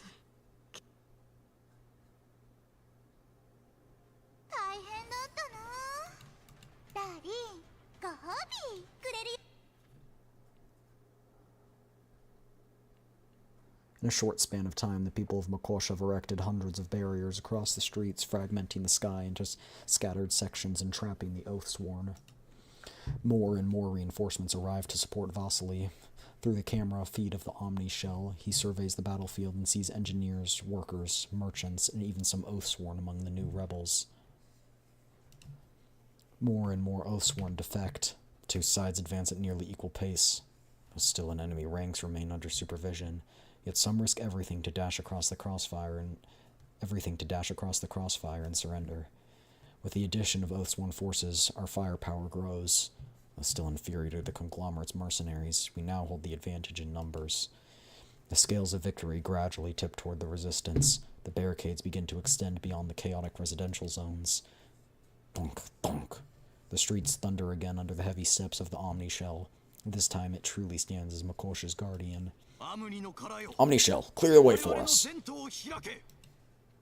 Vasily maneuvers the Omni Shell to shield his allies from incoming fire and impact. The massive automaton advances into the commercial district, pushing through the conglomerate's heavy firepower. Its tunneling armor proves effective, opening a path. Ulrid's escort team follows closely behind. Are we really going to roll straight over the Oathsworn like this? Sounds cool, but even heavy armor isn't invincible. A grenade slams toward the Omni Shell. Dushnevnaya intercepts it with a kick, her frame stalling under the force. Suomi steps in, and together they deflect it and back into enemy lines. With a boom, chaos erupts among the enemy. God, that exploded on the Omni Shell. A true warrior never shrinks from a duel. That's not the issue here, realistically speaking. Crap, the cannon on the Omni Shell's jammed. Using tactics similar to the commanders, the corporate mercenaries display far superior combat discipline compared to the Oathsworn. They start using various methods to restrict the Omni Shell's movement, including high magnetic adhesive shells, which is a weakness that Vasily never accounted for when he first constructed the automaton. Fortunately, he's not alone. Leave it to me. Ulrid vaults off Dushnevnaya and Suomi's shoulders, grabs onto the Omni Shell, and climbs up toward the cannon. Standing atop the swaying machine and amidst a hail of bullets, Ulrid becomes an obvious target. She dodges desperately while inching closer to the base, clearing debris from the rotating platform. Behind her, Lotta Chambers clambers up the automaton carrying a thick wooden board. Bullets fly toward Ulrid while a terrified and pale-faced Lotta steels herself and blocks them with a board. She made it. Lotta lets out a long breath. At the same time, Ulrid finally completes her task. Fixed it. Mr. Vasily, aim. In response, the cannon rotates freely again. All good now. Behind the Omni Shell, the first sandbag lands in the commercial district with a thunk, then a second, and a third. Wood, scrap metal, bins, broken bricks. Makosh's residents piled debris in a makeshift fortifications, raising the mound crowned with a tattered flag. Everyone, follow me! Let's take back Makosh, our city! Vasily's hoarse yet resolute voice booms through the loudspeaker, echoed by the resistance. Improvised explosives, rockets, and even explosive javelins are hurled chaotically at the enemy. The defected Oathsworn and the Dulls weave a disciplined net of fire, steadily gaining the upper hand. Elsewhere, the conglomerate's forces still maintain a higher kill ratio. The resistance pushes forward behind the Omni Shell, paying for the progress in blood. In the height of the stalemate, both sides suddenly cease fire. A booming voice takes command of the battlefield. All Makosh Oathsworn, lay down your weapons! The Oathsworn's commander appears with the last unit, flanking the mercenaries with Vasily's forces. Vasily notices that he's apparently wounded by gunfire, supported by 2 young Oathsworn. He stands atop a transport, looking at the Omni Shell and at Vasily within. We're ready, Chief Engineer. The fighting elsewhere has already been resolved. Are you switching sides?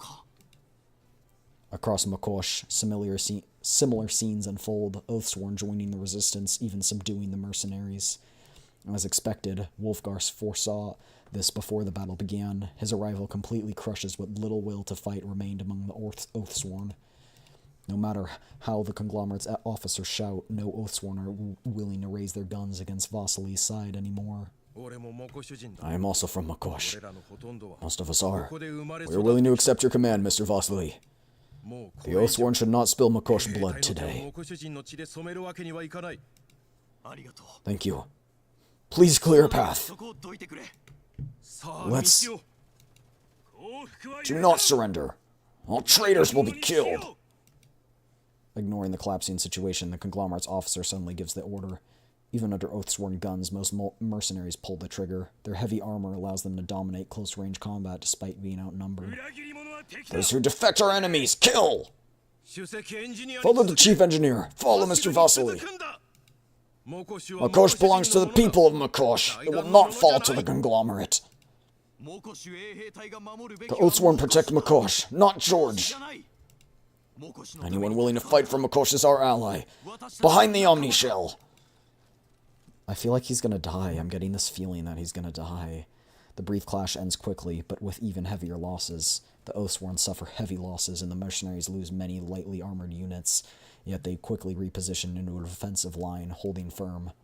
It is undeniably the correct decision. Unlike the people of Makosh who have committed everything, the conglomerate still has reinforcements advancing across the Yellow Zone. Just as George claimed, they are far from exhausted. Mr. Vasily, keep moving forward. We have abandoned our false oaths. Only these bodies remain to carve a path for Makosh's tomorrow. Ready, fire! Something arcs through the air and crashes into the enemy front with a mighty impact, scattering them instantly. Monsoon Squad, attack! They have circled around to the rear of the enemy's ranks, where they now strike like thunder at Zhao Hui's command. Watch for dolls! Sis, did you see that? I've been dying to do this. Diane lets out a chuckle while recovering Zhang Yi's charge. While covering. Swinging her battle axes, Faye tears through the crowd like a whirlwind, leaving mercenaries collapsed on the ground in her wake. Nicely done! Oh my gosh. And Joey has a flag that says Makosh. That's awesome, man. That is so dang cool.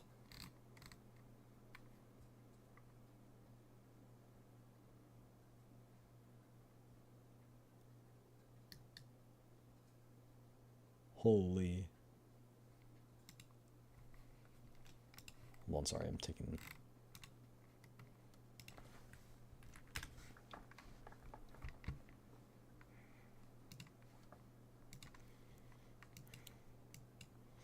Advance! Take the commercial district! I'm gonna eat before my brain goes kaboom. Okie dokie. We're close to finishing, so just so you know if you want to catch up on the VOD. If you don't, that's fine too. Hydrate. Cheers, everybody.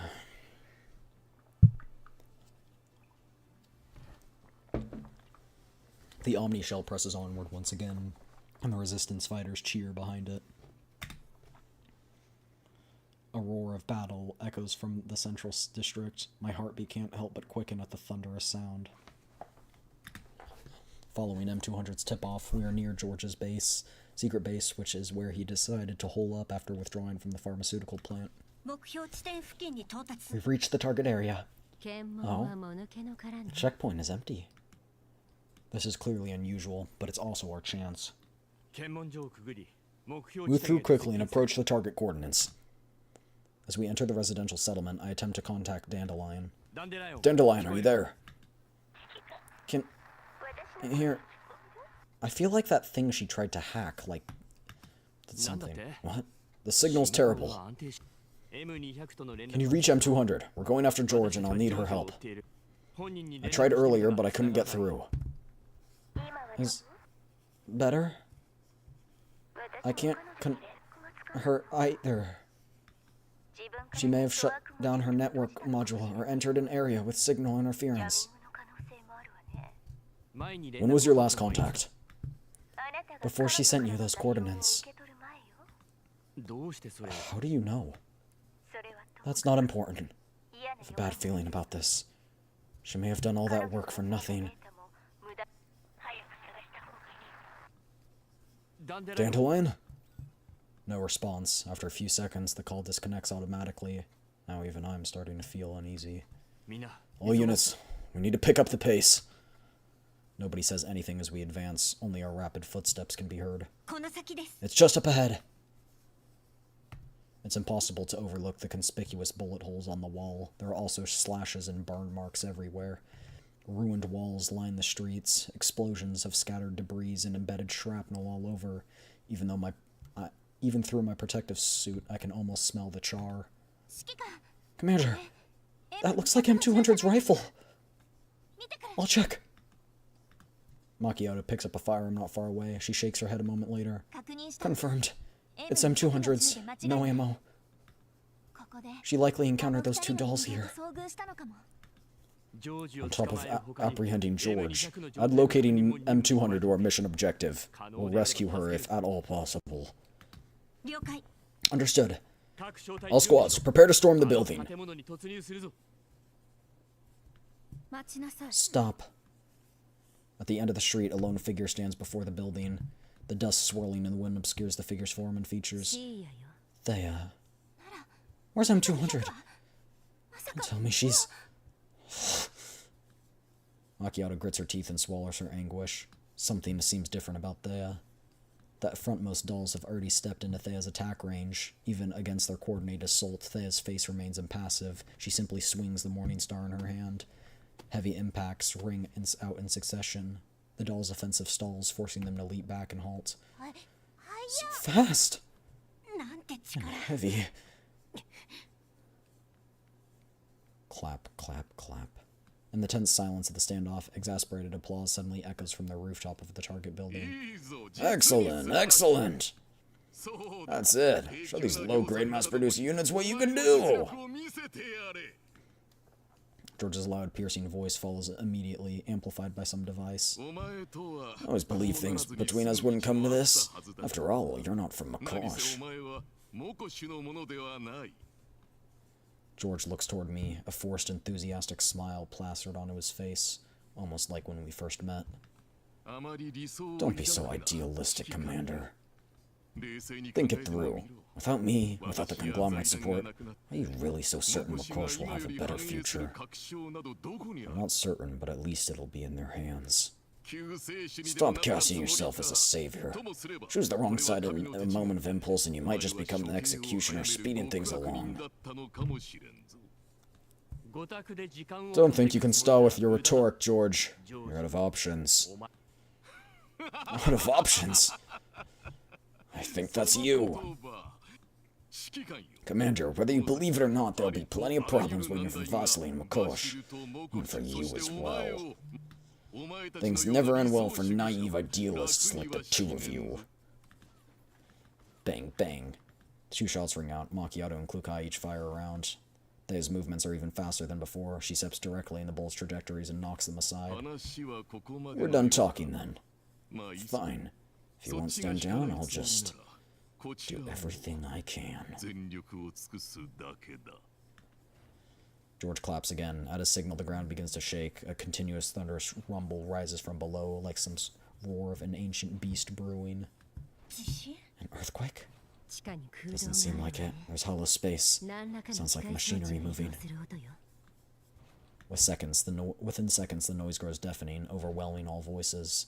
The surrounding buildings begin to rise, as if granted life by whatever lies below. They grow upward, screaming toward the sky. In just a few minutes, the ordinary residents are replaced with towering columns. What? There's tanks below the residential buildings? What is this thing? Interesting. There are doors on the pillars. The columns burst from the ground, revealing doors at their bases. Lorelei signals a warning.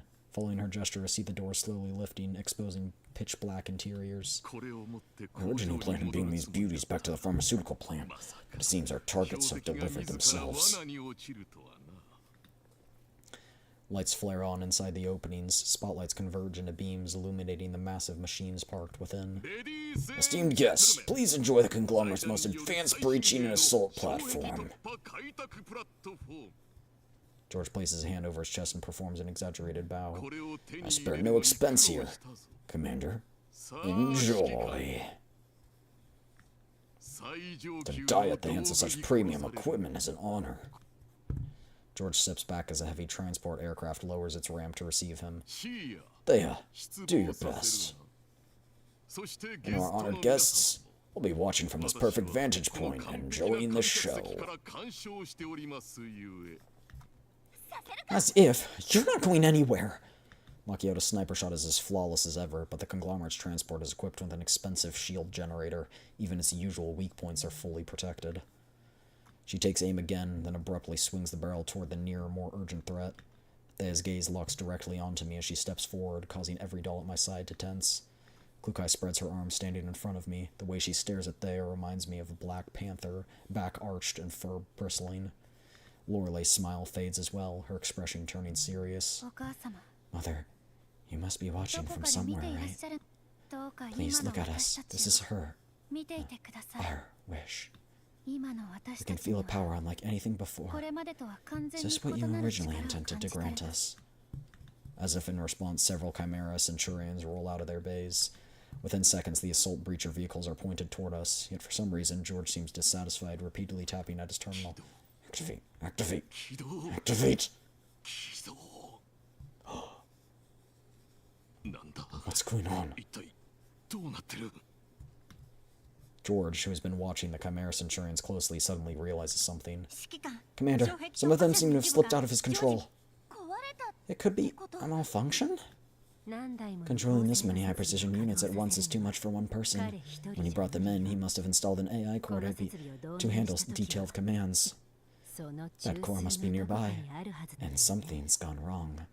Looks like luck's on our side. Now's our chance, everyone. Get ready! No, maybe this isn't luck. I think back to the little gifts I've received since entering Wakosh. Now I know they were likely from M200. This might be one of them too. I find myself missing that little one. 404, disable lower mobility systems. Zuchera squad, target midsection weak points. I mark a clearly malfunctioning Chimera Centurion and order it as the breakthrough point. Lorelei, focus on defensive support. Avoid frontal impacts. All units, engage.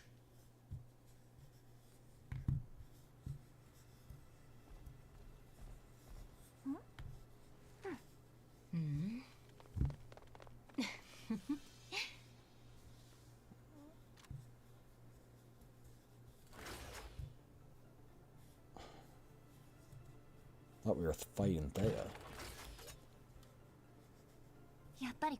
Is it malfunctioning? We can't be sure, but we can make use of it. Is there a way to extend or worsen the malfunction?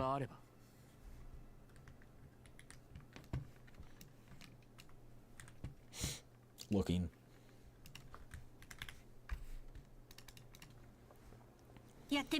We'll try. Oh, there she is. Maybe, but I'm a bit sleepy. Oh, shut up, Becky.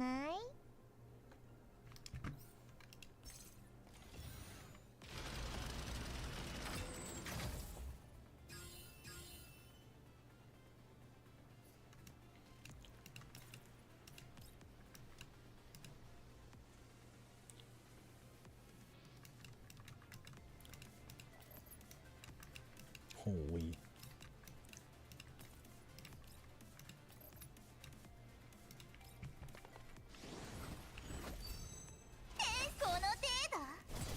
Oh, 早く命令しなさい。 there it goes. 訓練の成果ね。続けて。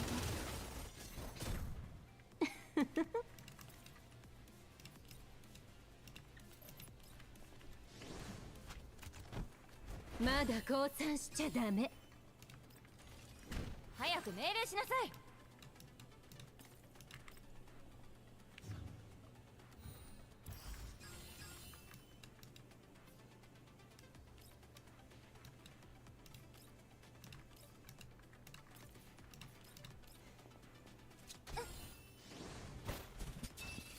クロちゃんを怒らせたね。 Nice. The last act of Chimera Centurion grinds to a halt with a creak. At the same time, thunderous cheers erupt from the central district. Possible. What could I lose? Purchase them at enormous cost. どうすればいい I do now. まだ Of course. モコシとシ Yeah. No, no, no, no, no, no. His cries of anguish fill me with joy. With no way left to respond to the situation, George breaks down in genuine tears and collapses weakly to the ground. そうだ Oh, get moving. Climb. Now. Fly me back to the green zone. I need to see Mr. Zimmerman. まだ This isn't over yet. The gentleman can help me take Makosh back. Go! 肩がついてる I don't think he's gonna like you very much. Amid George's near hysterical shouting, the aircraft rises to its maximum altitude and flies off into the distance. My terminal chimes, a communications request from Ulred. Commander, the operation went smoothly. We've secured the commercial district. Ulred reports in. She's taken some damage in combat, but victory leaves her radiant. Beside her, Suomi wipes soot from her face and grins. Commander! Commander! It's such a shame you didn't see my perfect performance. I should have recorded it for you. Jung Yu squeezes it in the frame and waves at me. Behind her, Vasily is just stepping down from the Omni Shell and walking over. It's all thanks to Makosh civilians joining us, and the Oathsworn too. Most of them have turned to our side. Commander, I knew you'd handle George. Do you remember the next step? Yes, take over Central Administration Building. Take control of Makosh. I know, I'm just as eager as you are. But give me a moment. I have something to take care of first. I'll join you right after. Got it. We'll be waiting for you there. Come on, don't be dead. The path to the target building entrance has been cleared. I'm going to find him 200. Maybe there's still... Macchiato turns and runs towards the small building, her pace quickening. I'm coming too. Everyone move! M200 lies curled among the defense droids, motionless. The droids inside the room strike her relentlessly without pause. Frame damage critical, energy nearly depleted, error data flooding her neural cloud. M200 cannot fight back. She can only curl up more tightly, trying to delay the moment when her core is completely destroyed. So, this is what it feels to fight. Until the very end. If I self-destruct, how many could I take with me? No, I can't. If my neural cloud is destroyed, as long as I'm not blown to pieces, some of the local data might still be recoverable. The commander wouldn't allow it. An explosion sounds outside the door. The ground jolts violently. Hey, M200! Where are you? M200's eyes snap open.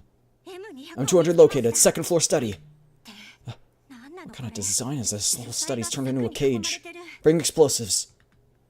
Be careful. There are still active defense droids inside. The hopeless situation flips instantly. One doll after another pours into the room, firing through the cage at the defense droids. Before M200 could even process it, every remaining droid is swiftly taken down from outside the cage. Oh, nice. Rainy season is over. Metal integrity confirmed. All units fall back. Prepare for demolition. 3, 2, 1. No good. It didn't break. Any more and we'll hit M200 inside. I'll go get a diamond saw from the Jeep. M200's vision blurs. Voices swell around her, distant and unreal, as if from another world. Time passes. She does not know how long. She feels herself being lifted, her curled body carried aloft. She's carried out of the study, still in that position. Am I hallucinating? I've never heard of dolls experiencing this before energy depletion. Only when she sees the figure waiting outside does M200 finally realize that she's firmly within reality. Commander! M200! Are you alright? M200 blinks and slowly raises her hand, signaling me to come closer. I take her hand, its metal skeleton partially exposed, and feel something in her palm, a miniature magnetic card. It seems to be the pharmaceutical plant's access key. You did well. It's truly impressive you managed to do all of this on your own. Since we entered Mikosh, you've been helping me from the shadows, haven't you? I received all your hints. Well done. You've grown into quite an exceptional doll over the years, M200. M200 freezes. Tears instantly fill her eyes. Commander, I heard the agreement had loosened. If my performance meets your standards... Energy depleted. M200 enters sleep mode. No! No rush. You can tell me everything later. Macchiato, you and Sharkry take M200 back to the Elmo. Ask a doll engineer from the community to repair her. 404 with me. We're regrouping with Vasily to take over the central administrative building. Got it. Moving out now. I wonder why he didn't take the key with him. Kind of curious. Vasily stands in George's office, holding an ornate vase and examining it closely. His knuckles whiten, his expression darkens. After a moment, he hurls the vase to the ground. The thick carpet cushions it perfectly. Vasily curses under his breath, looking even more irritated. But soon, reason catches up with him. He bends down and picks it back up. This looks expensive. It's not the time to take it out on money. Didn't we win?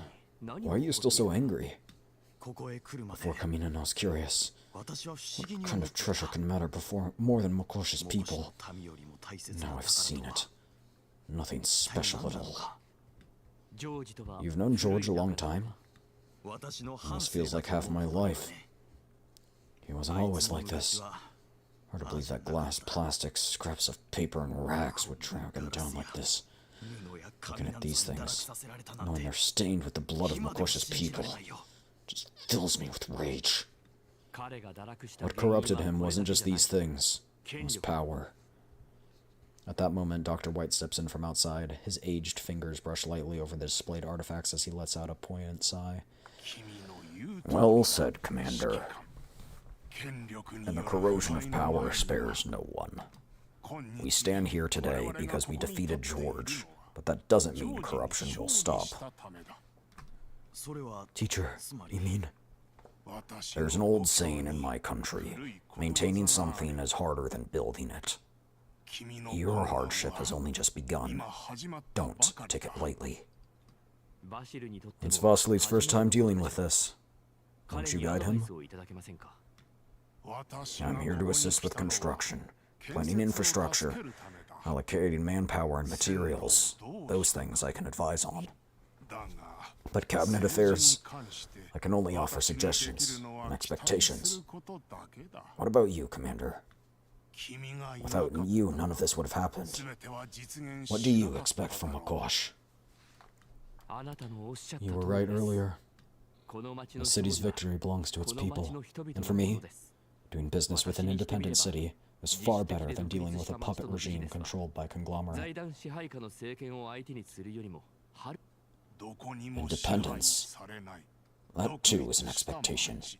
Did you hear that, Vasily? I understand.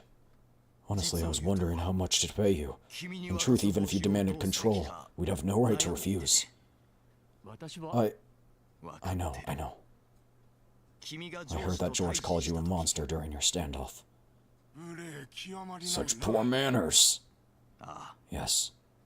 I can kind of understand his sentiment. Both of us claim to be acting for Mikosh. Him for profit and I for ideals. That's easy enough to grasp. But you came here to trade vegetables, and ended up helping us take the entire city. Everything in this room could have been yours, yet you didn't even spare it a glance. To a politician, that's terrifying. Should I take something then? Wrap that one up for me. But I'm not George. I think I understand you a little. You have a bigger goal, something far greater. That's why you won't stay in a small place like Makosh. You're giving me too much credit. I'm just a bounty hunter. Actually, not anymore. I just saw in the teacher's terminal. You've been removed from the association. I can't vouch for a wanted criminal of the UNC. Oh no, I can't take on bounty question jobs. You don't have to explain. I've already decided. Thank you. Makosh will always be your friend. The people who fought alongside your dolls and were later rescued by them say the same. But if we're talking about something more practical, you'll have to wait a little. There's still much to be done. No problem. George has left quite a vacuum. Yes. At the final moment, even the Oathsworn stood with us and drove out the conglomerate's mercenaries. That made things easier. George's allies, accomplices, and those who shared in exploiting the city have all been placed under protective custody. This means the administration will change, but there won't be further unrest. I'll house them somewhere better than a dungeon. After urgent matters are settled, we'll fairly try them for their crimes, though most of their assets will be confiscated first. I saw you distributing supplies earlier. Well timed.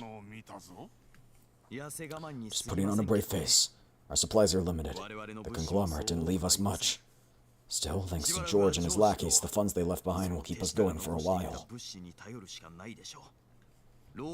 Miss Lorelei said she'll help open markets for our products. They won't be forced into unfair trade terms anymore, so in the long run the economy will improve.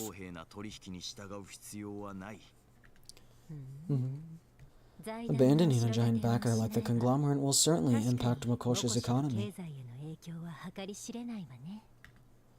But if Makosh is to grow healthily, it must eventually stand on its own. This hardship is inevitable. Better a short pain than a long one. Seen another way, it's an opportunity. Exactly. In the past, Makosh was just an anonymous supplier to the conglomerate, never seeing real profits. But first, we need raw materials to sustain production. I'm planning to send people to the Green Zone to purchase them. Food is also scarce, and prices there are too high. Why must it be all the Green Zone's Vasily? Teacher, you mean? We've supported construction in many Yellow Zone areas. Many are controlled by corporate investment. But not all. I believe some would welcome trade partners beyond underground brokers. That's right. Want any vegetables? You mean, instead of relying on the conglomerates in the Green Zone, we folks in the Yellow Zone should work together towards self-sufficiency? Is that even possible in this world? You overthrew George and took a city. I'd expect you to at least consider it. Of course. Of course. It may not be possible immediately, but someday it will be. Let's start with Makosh. Then, Commander, I won't feel embarrassed asking for your help. As you know, most of our senior officials are detained. We lack people with sufficient computation ability, planning skills, and expertise. You want to borrow Lorelei and the others? I plan to establish a selection system across all levels to fill vacancies, but that takes time. The dolls with you are ideal candidates. If you can assign some to assist us, I'll pay full compensation. Your people can also oversee the production lines you need. Sounds fair enough. Just don't forget to include the vegetable bill. I'm beginning to understand what teacher meant. This battle wasn't just between me and George. Winning is only the beginning.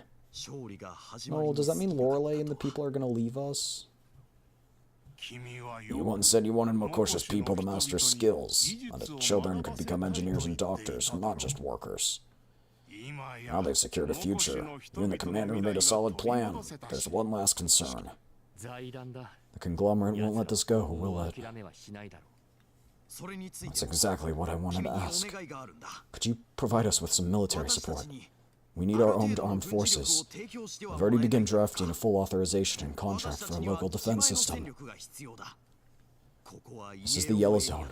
I fear the conglomerate's return, but I fear the Vyaugrs and other raiders exploiting our weakened defenses even more. I was thinking the same. Watching Makosha's people expose themselves over barricades during the fighting wasn't great for my blood pressure. For now, we can only provide training. Klukai and the others have other missions and can't offer protection around the clock. We can at most assist with patrols.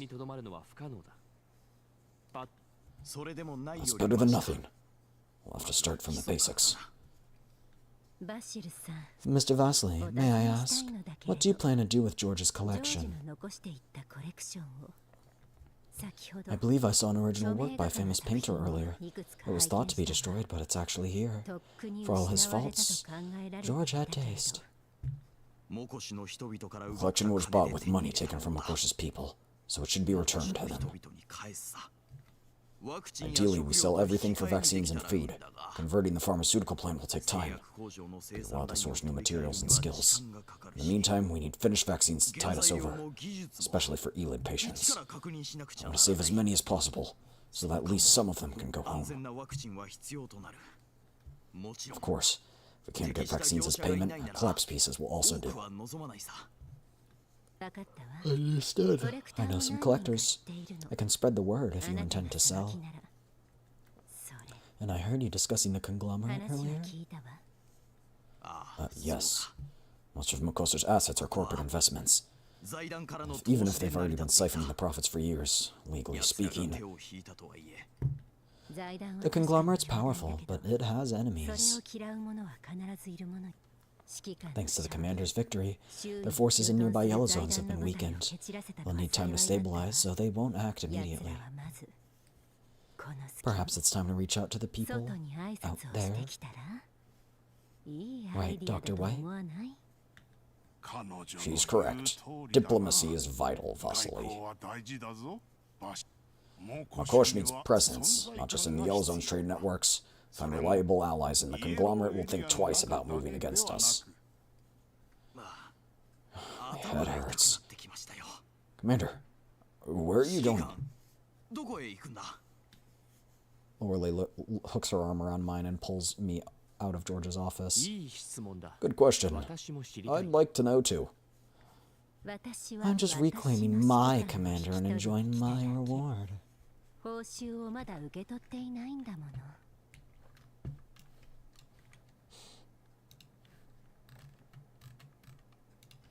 Wood.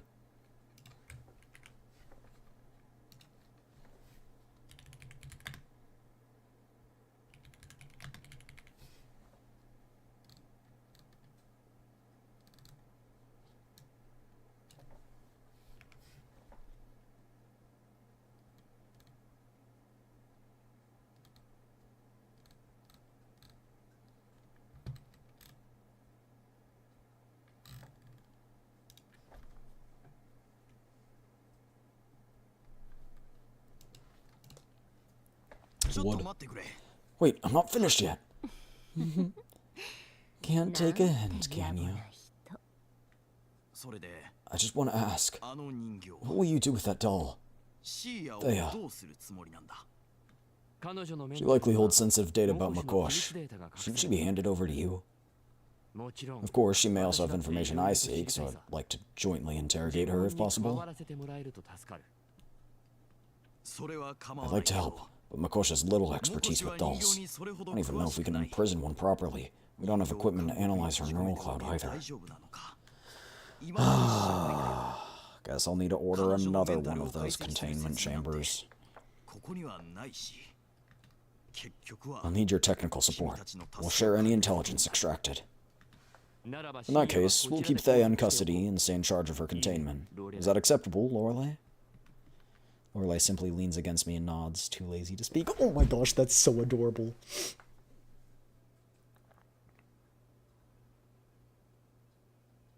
just leans against, like, on your shoulder. Oh my gosh, that's so cute. What I wouldn't give.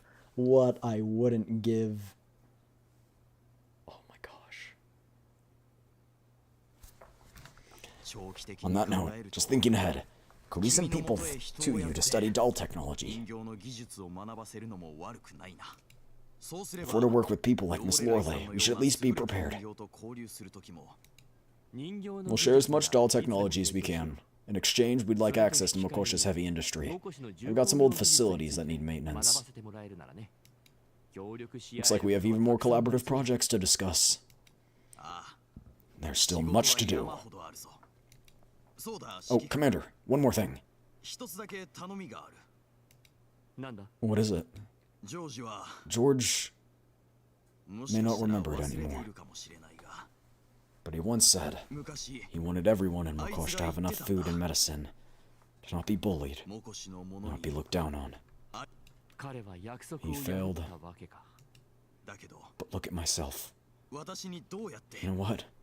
I never even truly considered what diplomacy means until my teacher mentioned it just now.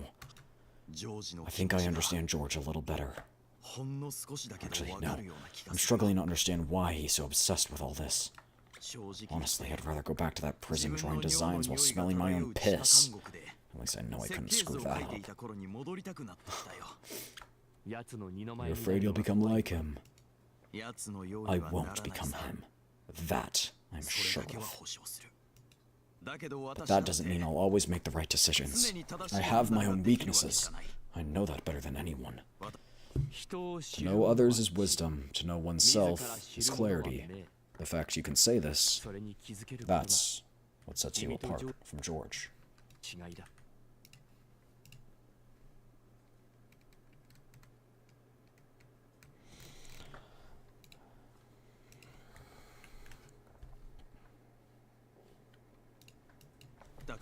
That's why I need an independent overseer. Someone to warn me when I stray, to correct me when I err. Someone who will stop me if I ever stand against the people. Someone with higher ideals than mine. That's quite a responsibility. Mistakes are inevitable, but even if we just do a little bit better, the people of Makosh will suffer less for them. That is truly a sign of a strong leader, is the first thing you do is say, put controls in place for the leader, me, to not be able to take too much power. That is a true sign of selfless leadership. Please be our witness, Miss Lorelei. Oh, Lorelei, huh? I, Vasily Pugachev, First Leader, Chief Engineer, hereby declare, for the safety and interest of the people, for the welfare of the Yellow Zone, I will form the closest alliance with the Commander, accept his oversight, and become the backbone of his cause. Oh, Miss Lorelei is our witness. Okay, I thought he was saying it too. Oh, dang. That's a big commitment. I'm honored, Vasily. If anything, I've only added to your burden. Then here's to a long and fruitful collaboration. Cheers.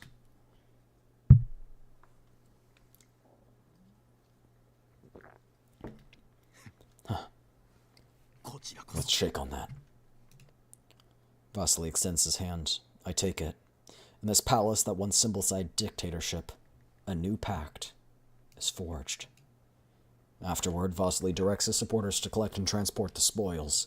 He insists they remain under public supervision until they are converted into resources for the people. Though recent hardships have left him worn and torn, when he speaks of Makosha's future, a light of hope shines in his eyes like never before. Odessa, White Zone. The ground lighting system runs non-stop, illuminating the night like day. The aircraft lands hastily. George steps out, his face pale and swollen under the white lights. After just 2 steps, rows of gun barrels force him to stop. Zimmerman already knows. Mr. Zimmerman already knows. Seems Makosh has many corporate eyes. Nothing escapes him. It's her again. So what are your orders? No comment. 私は I've come to see Mr. シマ Zimmerman. ーマンさんに会いに If you let me see him, I'll do anything. George drops to his knees before Lentine. She simply stands there looking down at him in silence. Many people kneel before me. George looks up eagerly, thinking this means hope. Most of them kneel before they die. His smile freezes, cold sweat beads across his forehead and back. Lentine clamps her cigarette between her teeth, silent for a moment, weighing his value. I'm in a bad mood, so... She coolly gestures for her team not to fire. Then she crushes her cigarette, steps aside, and opens a comms channel. Minutes later, she returns, expression unchanged. Congratulations! A helicopter will be here to pick you up. Mr. Zimmerman wants your explanation in person. Don't try anything. You know he sees everything. On the new helicopter, George behaves like a docile rabbit. Lentine watches it disappear into the distance, letting out a faint, mocking chuckle as she lights another cigarette. The night sky above is veiled in gray clouds. From where she stands, only the pale glow of the city reflects off of them.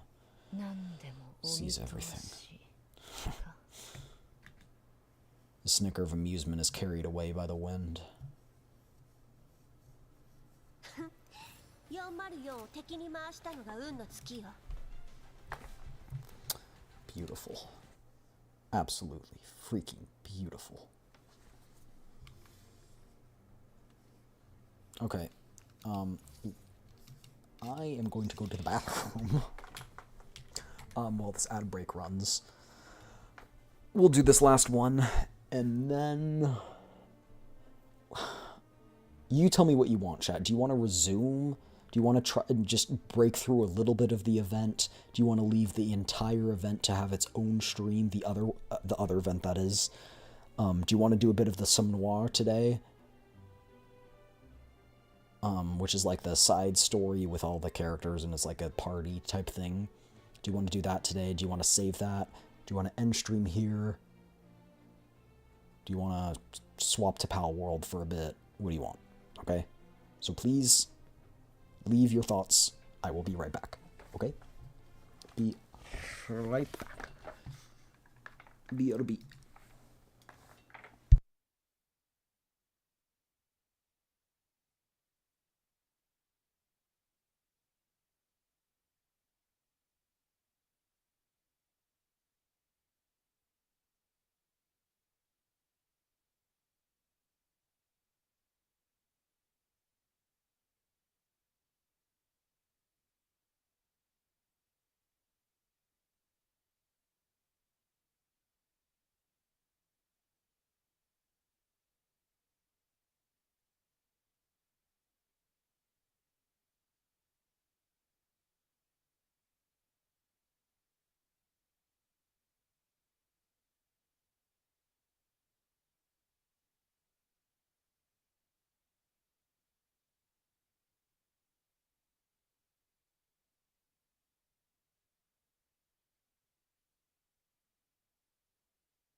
Okay, I'm back.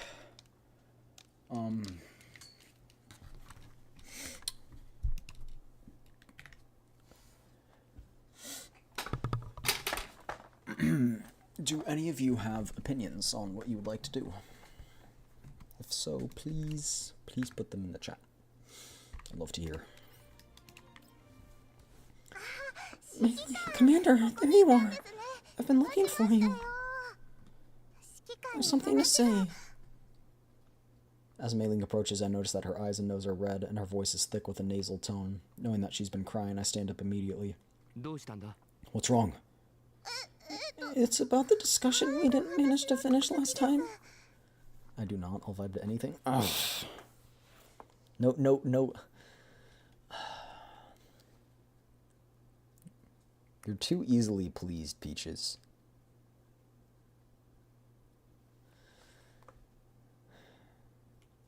You know, if you were... Oh, BRB's still there. If you were flirtatious and a little bit... I could see you being Lorelei. I could see it. I don't know why. I could see it. Like... it just fits.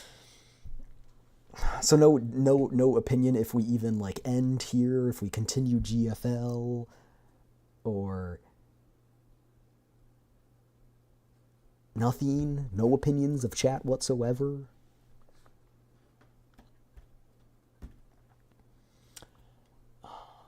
I think if we were to not do part of the event today, we would do it next week.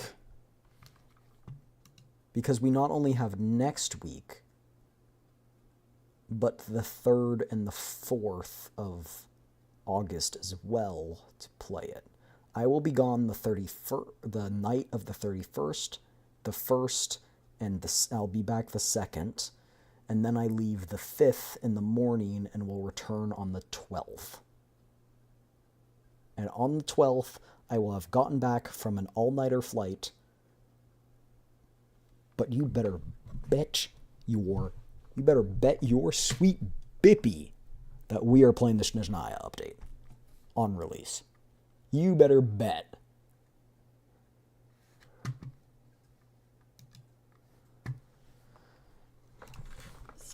I've made my decision. You must have heard by now. I turned down his invitation to join the 11th Bureau. I want to stay aboard the Elmo. It's a rare opportunity. Staying with me might not end well for you. Commander, I already know that. Stop trying to scare me. 24/7 work, always being hunted, constant lack of funds, delayed paid, collapsing ceilings, freshly repainted walls, dolls getting smashed up immediately. Ugh. Only the Elmo could offer such a wonderful job. You could still change your mind. Dr. White is still in Makosh. I don't want to. I keep a ledger of what you owe me. You still owe me drinks from the last time and the time before that. Once we make money from our business deals with Makosh, I want liquor I've never tried before, new clothes, a new body pillow, and a new set of screwdrivers. Mei Ling has a body pillow? Of who? Or is it just a body pillow? I actually really want a body pillow, chat. Look, I always hug something to sleep.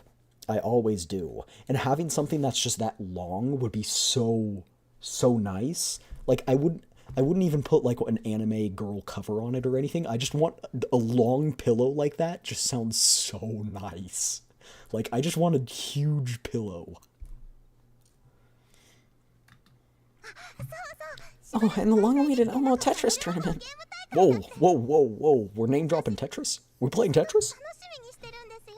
I've been looking forward to it. Tetris. It's definitely been a while. I'll make time. I'm not good at Tetris. But things are really rough on the Elmo. What made you decide to stay?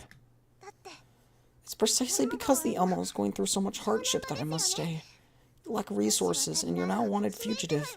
If I leave now, I might not have a home to return to. As some old song goes, be it ever so humble, there's no place like home. Be it ever so humble, there's... That sounds so familiar. Wait, is that a real song?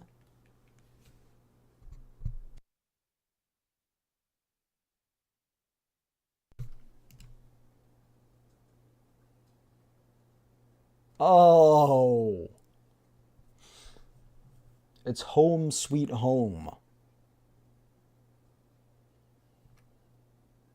Hold on, let me listen to this for a second. Oh, it's Civil War music.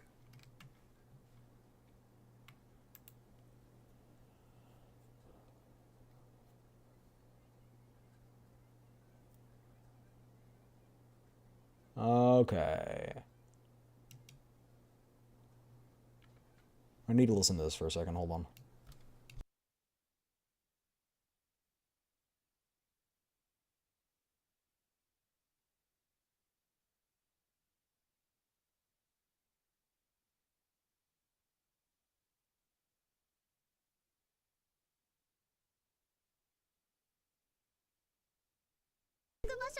Come here, my daughter wife. Come here. Mei-Ling clings to my arm the way she used to do when she was little. Have you thought this through? Yes, I won't regret it. Not even if I have to pull 24-hour shifts. I want to stay, Commander. She looks at me firmly. Phew. I didn't want to sway your decision before, but now I can finally tell you this.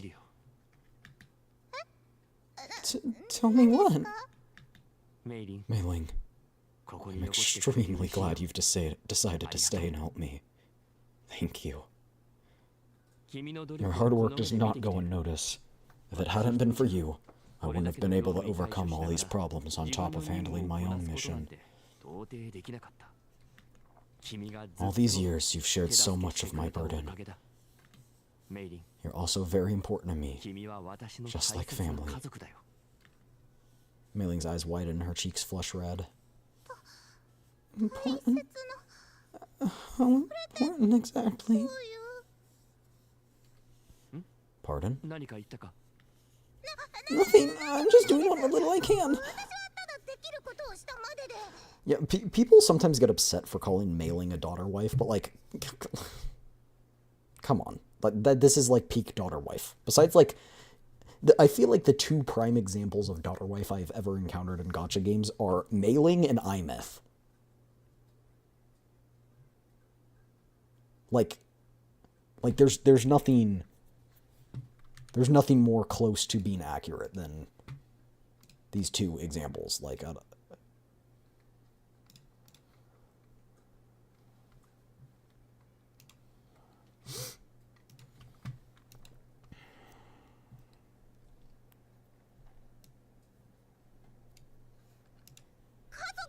since we're family, we should do all our part, right? Attending me almost just with a share of my household chores. Besides, I enjoy the work. It makes me happy to see the dolls and the Elmo doing well.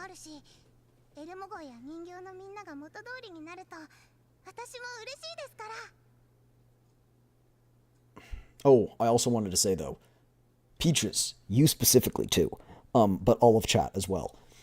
I'm looking forward. We will have a community night on the 15th when the Perlica skin drops in Fortnite. I think we're going to play some Fortnite and maybe some other games. We'll have like it'll be a whole thing. But Peaches too, because you said specifically, oh, you don't want to play with me, I'm a burden. I want to play. That shit makes it so fun.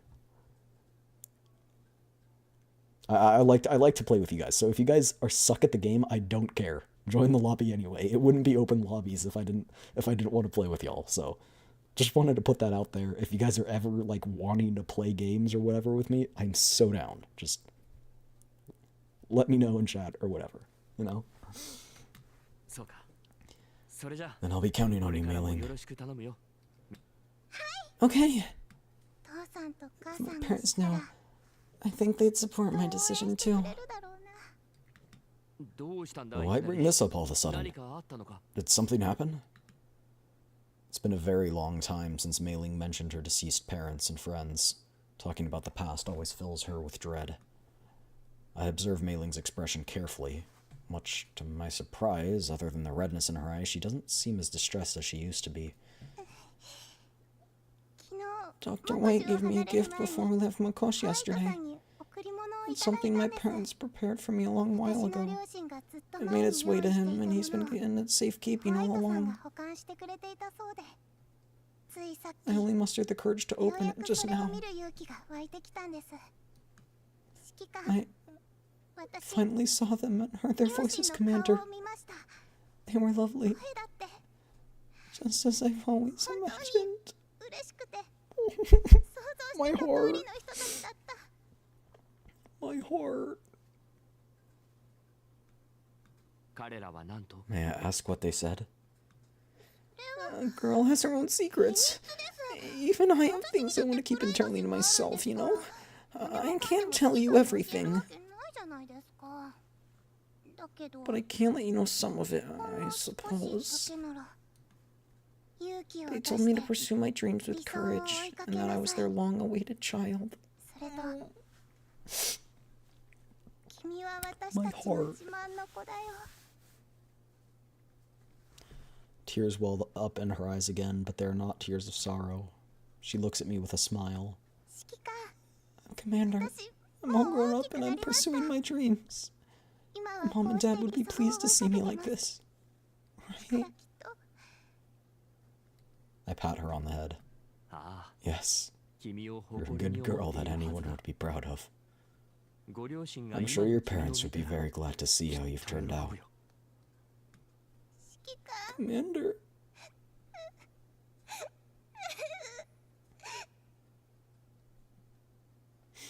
Oh. She buries herself in my arms and finally gives in to her tears.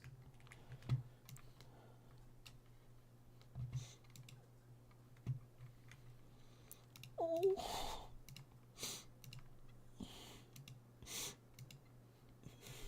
It's so cute.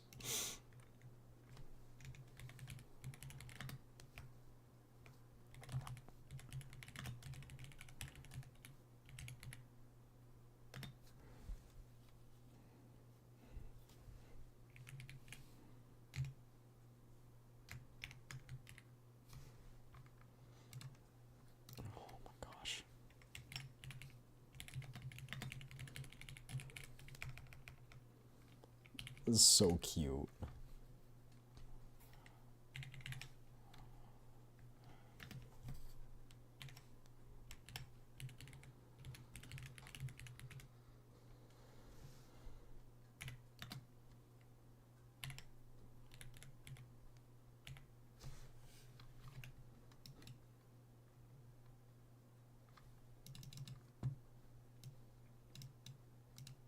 Sorry, I just wanted to post that picture and say how much I love mailing.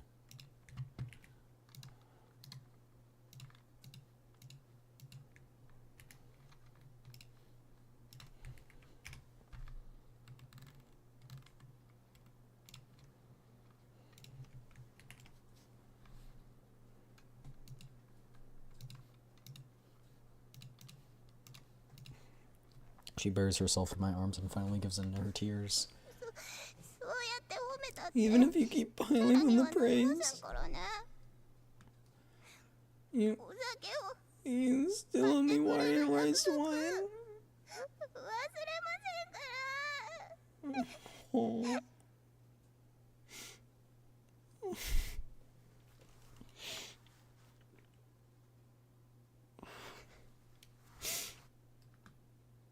I'll pat her back to help steady her breath. Alright. 5 more minutes of crying. Don't you want to enjoy the liquor you so kindly contributed? The others have already started. If you keep dawdling, there'll be nothing left for you. This is a day to let loose and celebrate. Drink to your heart's content. I can't wait. Let's drink till we drop. Oh man, my heart. After drying her eyes with my clothes, Mei Ling leaves the room with a blush as she brushes past Lorelei, who just so happens to be on her way in. Commander, Are you ready? Give Give me a moment, just one last task. I assume it's Groza's routine reminder, but as I prepare to continue with the paperwork in front of me, something about that deliberately serious voice spreads unease through my mind. Ooh, what are you doing here? It's Lorelei. She's dressed in an elegant gown, pulling my memories back to the ball in Makosh where I chased her silhouette, only to be caught by her instead. Lorelei walks up to me and leans in, placing her hand over the documents on the desk. My. That expression of yours doesn't quite match the excitement of a long-awaited reunion I had imagined. Her words say one thing, but her actions say another. Far from a gentle reunion, she boldly, almost roughly, caresses my cheek, as if confirming something.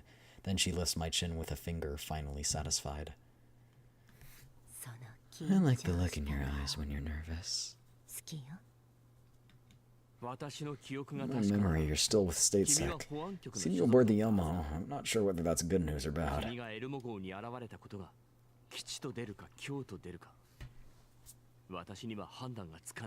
Lorelei renounced Statesec and come aboard the Elmo. I catch her wandering hand and probe her with a question, looking up in her eyes for any clue. But as always, those eyes are full of warmth. So full that beyond a deep simmering desire, it's almost impossible to read anything else. But you granted me access clearance, didn't you? Otherwise, how would I be here?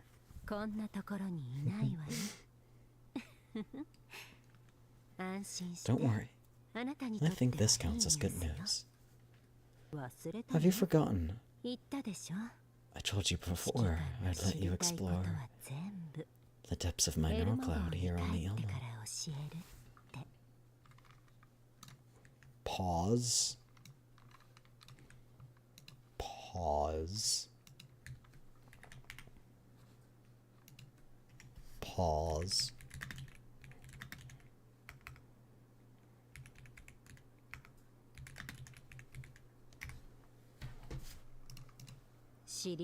I've been wondering whether, over these past 2 weeks, you've missed me as much as I missed you for the last 10 years.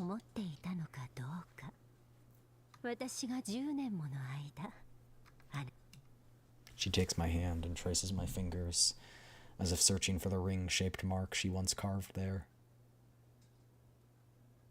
Huh? Pause? Wait, pause. Back up. Huh? It should have already faded, or so I think. Yet when she touches the spot again, a tingling itch flares up like a half-healed wound, stirring an inexplicable restlessness. So, Statesec approved your request?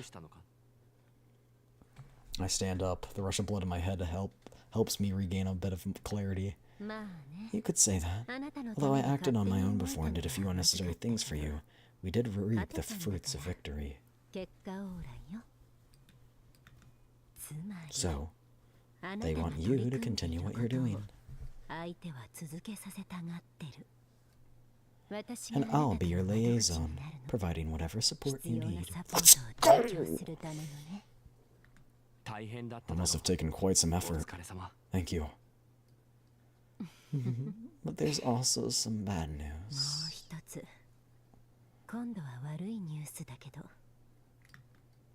Her voice softens, almost like a confession, and her movements carry a trace of hesitation. It's fine. I can guess. A liaison. An assistant. In other words, she becomes Statesec eyes at my side, capable and impossible for me to remove. If you don't want that... I catch her hand before she can pull away and draw her closer. She always controls distance perfectly, keeping me wary yet drawn in. But this time, that control shifts into my hands. You've taken enough risks already. Let me take one for once. At the very least, I consider it a fair trade. And besides, Lorelei is worth it. Hell yeah, brother, I agree! I have nothing to hide. Stay by my side. Report everything to them if you must.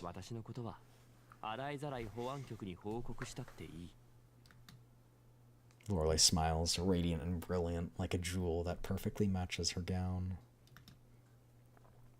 At last I lift my hand and gently touch her cheek, just as she did mine. Commander, do you know? What? Lorelei holds my hand, closes her eyes, and leans into it affectionately. If others found out that you, who should already be prepping to attend the event, are still here having a secret rendezvous with me, they'd be furious.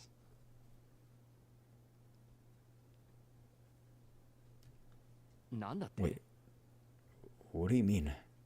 Today's a day of celebration.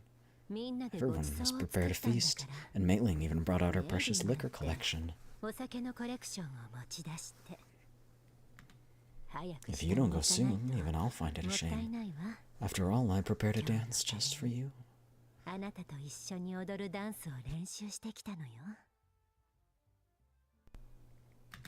Things have been so busy lately, I completely forgot. I quickly let go of her and moved toward the door. I'm joking. There's still time. I came to remind you, that's all.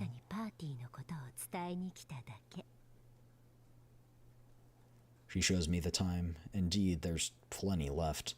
In moments like this, the Lorelei never disappoints. Oh. And this?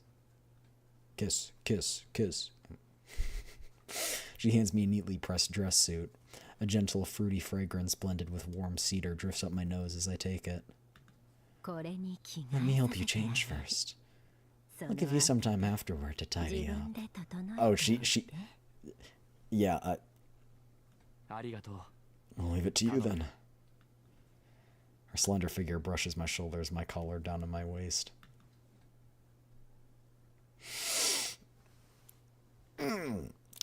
Oh, I love this chapter. Just like that day in the underground prison in Mokosh, her fingertips seem to radiate an unnatural heat. Now, you look more like someone who belongs to me. She whispers in my ear before quietly leaving the room, granting me a moment alone. I take a breath and steady myself. The news she brought does take some time to process. After composing myself, I head toward the crew deck. Oh. Commander, can we take a group picture? She's okay. Everyone together. Because we're celebrating. Got it. We'll go get everyone together.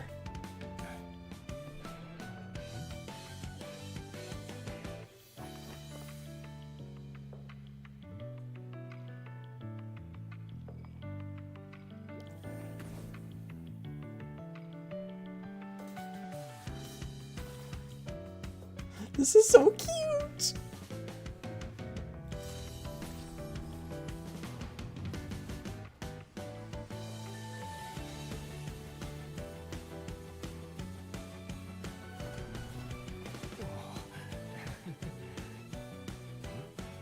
Groza.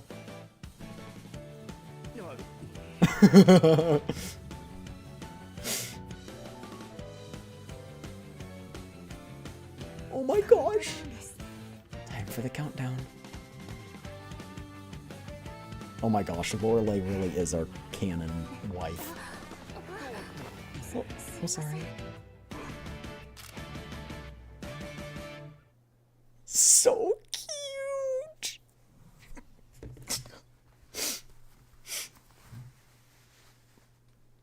That was adorable. That was adorable. That was cute, I know. That was so adorable. Oh my gosh. Lorelei truly is our canon wife. Like, holy.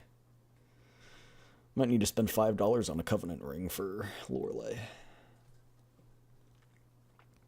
After the group photo session ends, I spot M200 in a corner, checking the pictures. It's you, Commander. It's been so long since I last served as the group photographer. I got a bit nervous. Thank you for helping gather everyone. She shows me the photo. I sit down beside her. Looks good. Have you thought about what you'll do next? Oh, I've contacted Kalina and Leva. After I got infected by that virus, many messages were blocked and didn't make it to them, but everything's been sorted out now.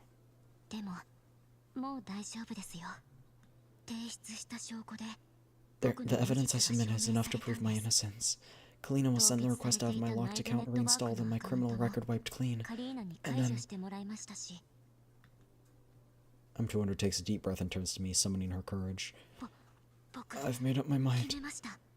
I want to follow my heart. I'm gonna submit my resignation to Kalina. Actually, Alpha told me during the call that Kalina said I shouldn't go back now that I found you. Commander, does the Elmo still have room for another doll? We do need more people, but right now the Elmo is a burning pit. Are you ready to go from being a civil servant to an accomplice of a wanted fugitive? I'll get used to it. And I believe anyone who's truly looked at you wouldn't believe those charges. You're a hero, not a criminal. Her serious expression makes me want to tease her. That's quite the resolve. And introduce yourself. The Elmo can't afford freeloaders.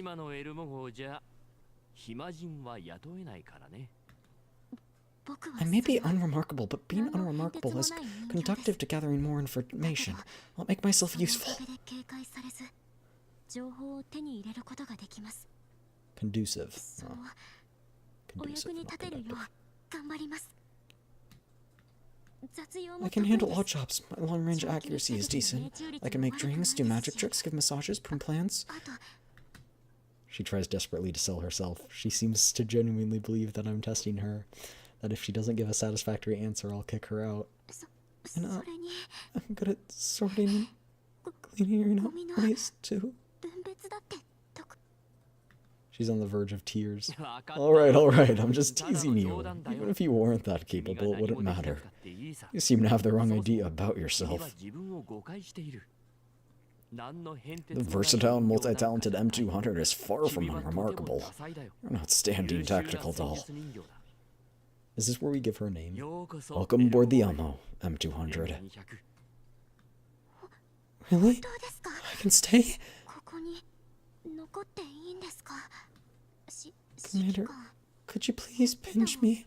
I can't believe it. I pinch her cheek. It's real. This is amazing. M200, I've high expectations for you. The Elmo needs you. I'm so happy. Will she become a part of Groza's? Team Groza? And can you please give me a name? Everyone else has a name, but I'm still using my old designation.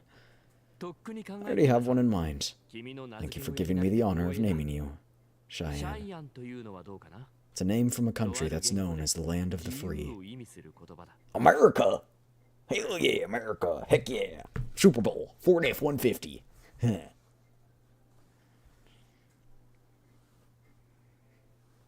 You know, Cheyenne's the name of my bitch manager, but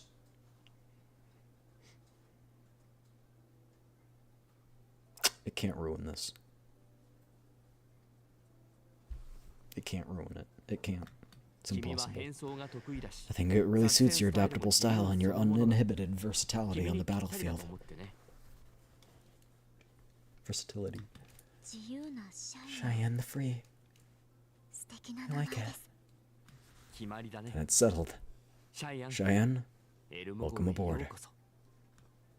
She smiles shyly and presses her forehead against my chest. Even though there's still countless urgent problems waiting to be solved, at least for now, the sunlight is warm and gentle, and I'm surrounded by the doll's laughter. Sabrina's freshly baked bread carries the scent of cinnamon, blending with the rich aroma of Springfield's coffee. Vepley and Sharkery spin around in playful scuffles. The music swells. As I pass by the dance floor, Lorelei pulls me into a dance, my steps clumsy but lighthearted, only to be swept away moments later in Klukai's arms in a Princess Carry, leaving me faintly embarrassed. My two favorites. I close my eyes and seal this warmth deep within my heart, so that when I one day find myself in a long, cold night, I can draw upon this small light to warm a frozen heart, and find once more the strength to move mountains and seas. Perhaps it is for moments like these that people live. Let's all raise a glass in celebration. Here's to a day of peace. Cheers.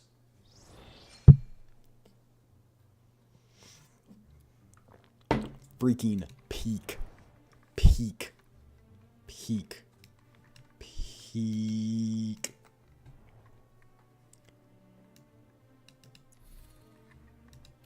That was so good. What did we think, chat? Did you guys like it? And was my voice acting alright enough to do it enough justice?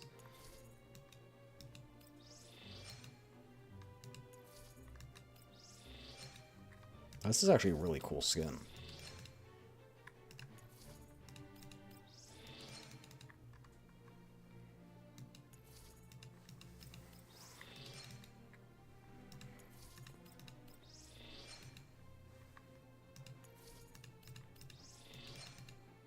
So our story and voice acting was amazing.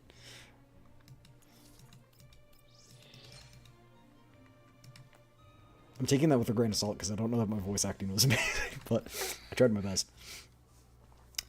But yeah, oh my gosh. Oh, she's got a robotic horse. That's freaking dope.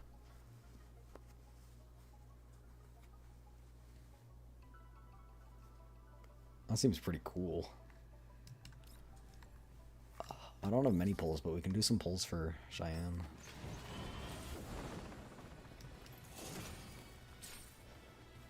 Retired 408. Did I get you to like this game, Peaches? I think it's such a good game. I love this game so much. Apparently they're developing a shooter, like, story. I think, like, I don't know if it was open world or not, but either way, so excited for that. I think that game might be my favorite game. Oh, man.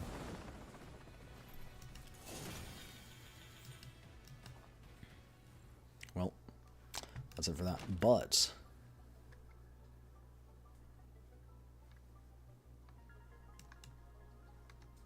oh, Helen's having a rerun. I got Helen though, so we're good. I think you should be able to use standard pulls on like this banner right here. The custom procurement. I think that would be cool. Pull for. I like watching people play it, but I wouldn't necessarily play it. Too many gotchas to keep up. Yeah, I can understand that. But I'm gonna force you to learn the story.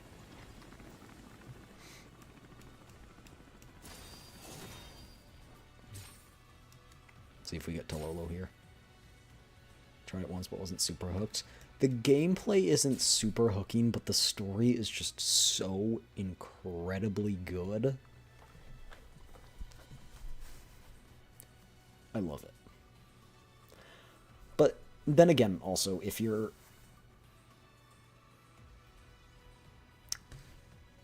How do I say this without people getting angry? If you're a straight woman, I can understand why. Because part of it does lie within, you know, the romance, that romance aspects. But that's not to say you can't enjoy it. I'm just saying it does make a little bit of sense. Oh, I want to do a Commander cosplay too of this. 指揮官もだいぶ成長したようじゃな。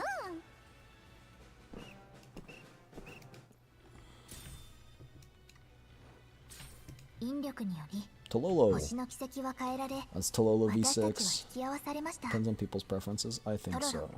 I 入 think so 隊 as いたし well. ます。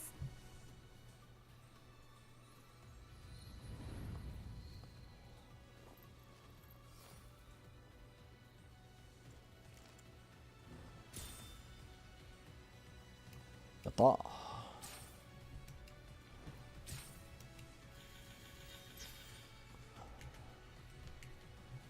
I think the character designs and the arcs and the story is just so dang good, man. I can't even with it. Like, it's so good that Oh my gosh.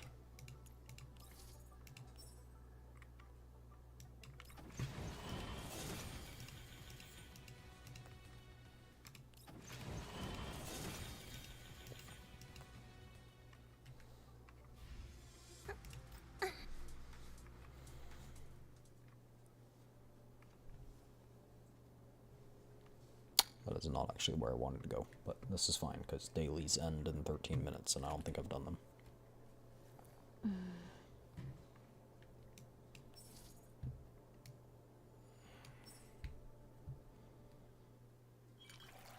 The wafting aroma and chants carrying away every trace of my weariness. Strawberry milkshake. Every mouthful tastes like bliss. Are you looking for me, Commander? I'm honored. I'm not that unwilling, just a little nervous. About her hobbies. What do you do when there's no work on your hands? What do I do in my own time? Catch up on firearms training, photography, disguise, and learning about unimportant things. Logically, learning about those things is of limited value, but I can't help but be drawn by knowledge I'm not familiar with. Yeah, I agree. Learning new things is just so fun.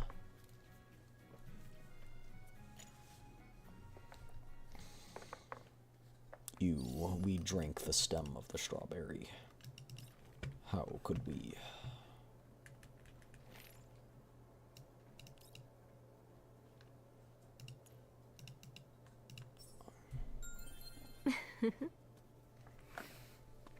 Oh no. Chat, she's a good cook, but like, look at this dialogue. She totally intends to do this. I did a little surprised at the dish, so I'm looking forward to seeing your reaction to this.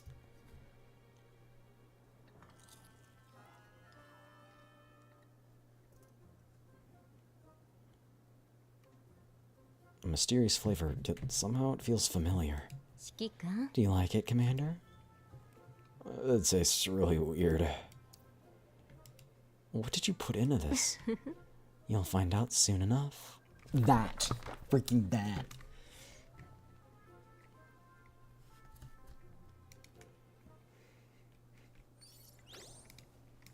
She's so sus. I love it so much. I love her so much.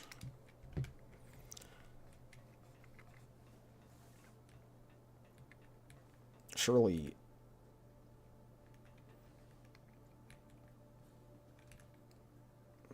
this one pull will yield me with the outfit that I want.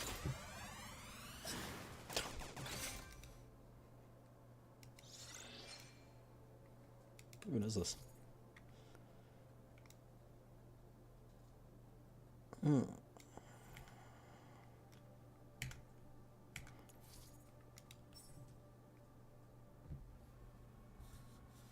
Peaches, you said it depends on people's preferences. You used periods, it scares me. Oh, and the group photo. I've developed the group picture from the celebration party. I hope you'll like it. Even now, I often catch myself thinking back on the lively scenes of that day. I remember how everyone was laughing and smiling together, enjoying the delicious food and music. It was happiness that I hadn't felt in a long, long time. Out of the dozens of photos we took, I chose the one where as many people as possible looked their best. As for the ones that didn't, well, at least they look unique. Now that I think about it, I owe you an apology. I had meant to be sitting by your side, but I ended up sprawled across you instead. I tried editing the photo reposition myself, but it only made things look even stranger. I suppose that's simply the best version of the photo that could have been. As for the parts that weren't quite perfect, allow me to make up for them in the next celebration photo. We'll be together for a long, long time, won't we? I want you to use many more photos and fill a thick album with them. And when that day comes, let's use this as the opening page. It's normally used periods, though. Yes, it is. But, like, you normally don't use periods. And so, I don't know, it somewhat spooks me when you use periods. You seem so serious.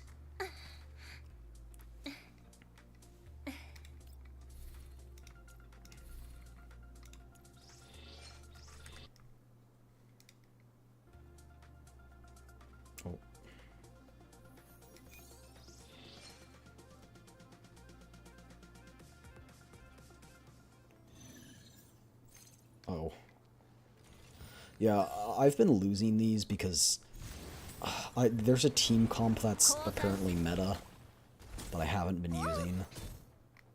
I win enough to, like, promote, but, like, using from time to time depends on my mood.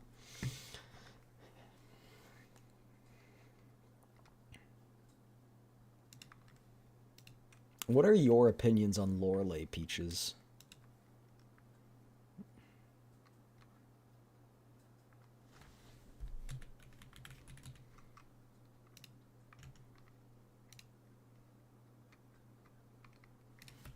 I'm curious.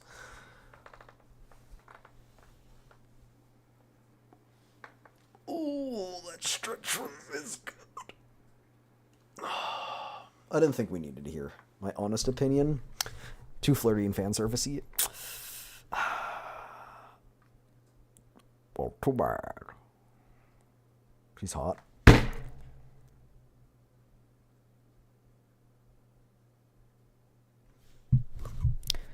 This is why I love you, Peaches. This.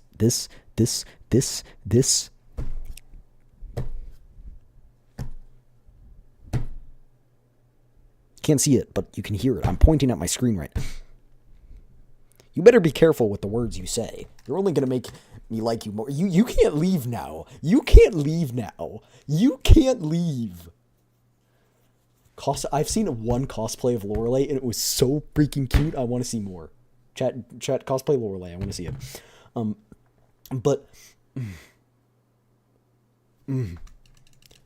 you share so many interests and stuff with me. It's like, you can't leave now. You can't leave. You're not allowed to. You can't leave. You'll notice that the X button at the top right of your screen has disappeared.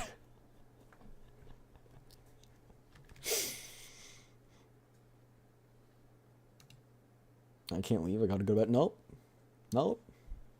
Nope. You have to stay here. Stay here forever. You can never leave.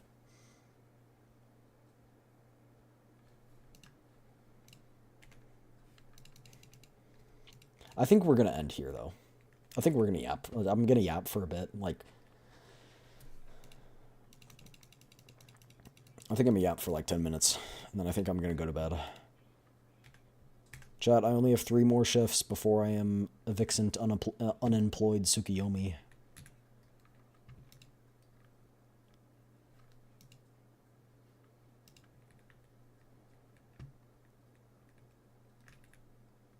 I wonder how much money I'm gonna get from my PTO.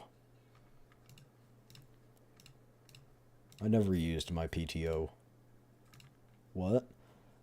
Yeah, it was just a summer job.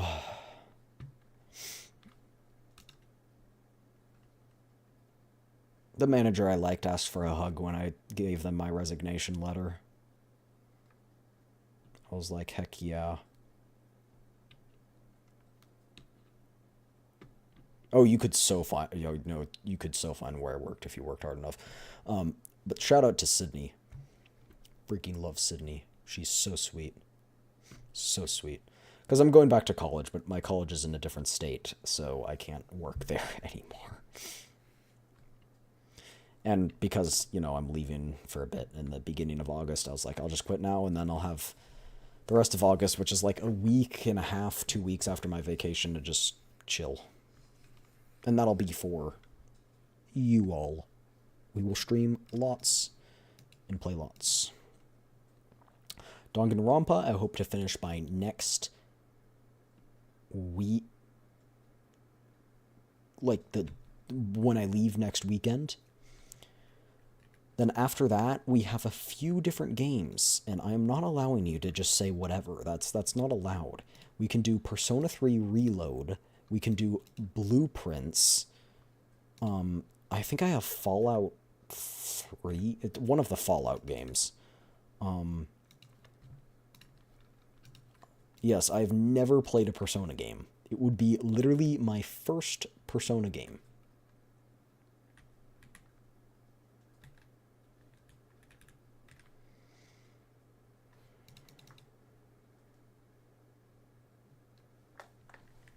Persona. I think I've found someone's hyperfixation. Just kidding.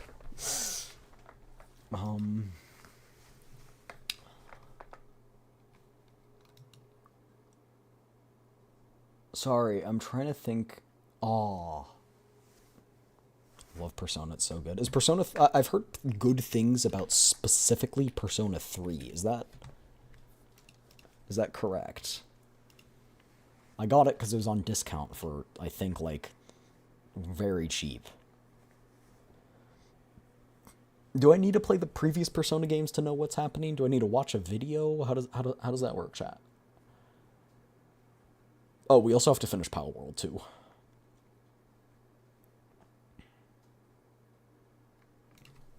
Please log in again. Honkai Star Rail, or you're gonna make me miss my dailies.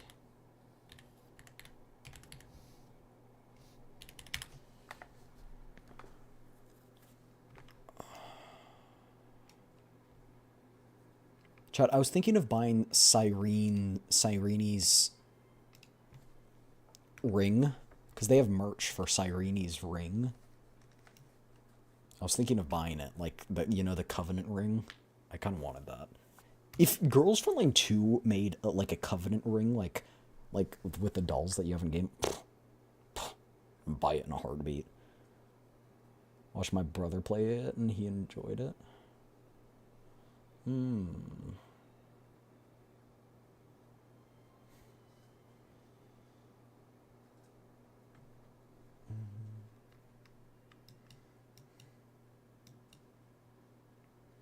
Chat, I used all of my saved up pulls for Himiko's light cone.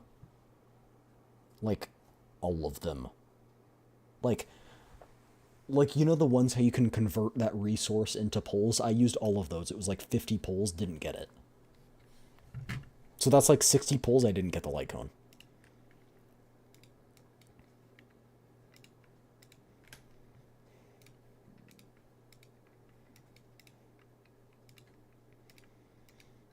Just want to let you guys know.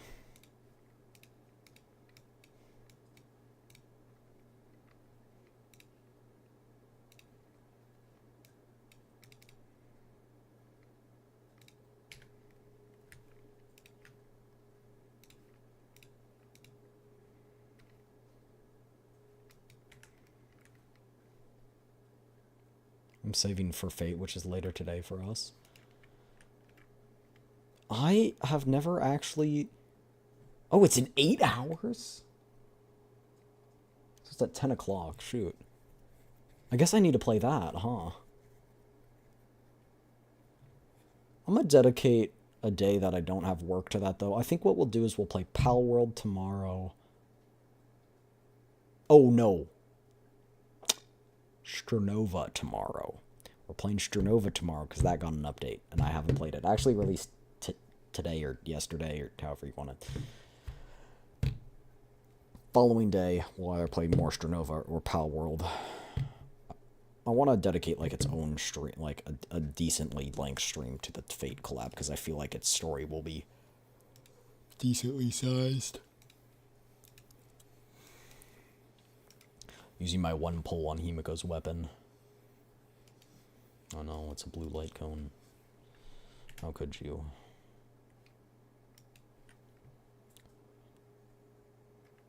Yeah, I used enough pulls to get the free light cone.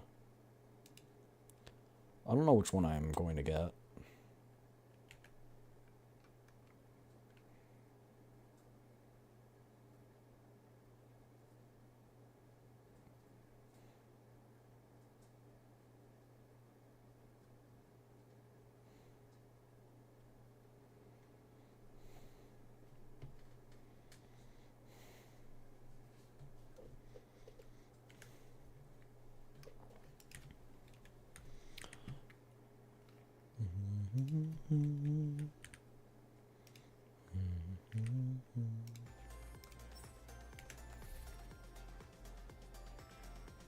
Oh, shoot.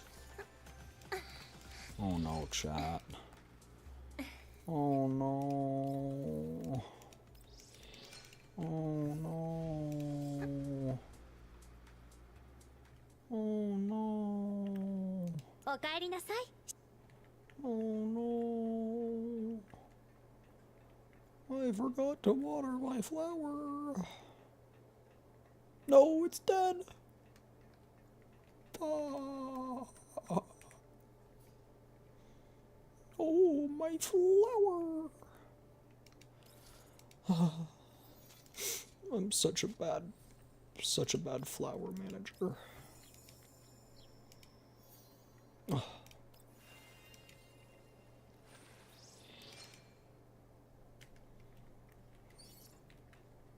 I'm such a silly goose.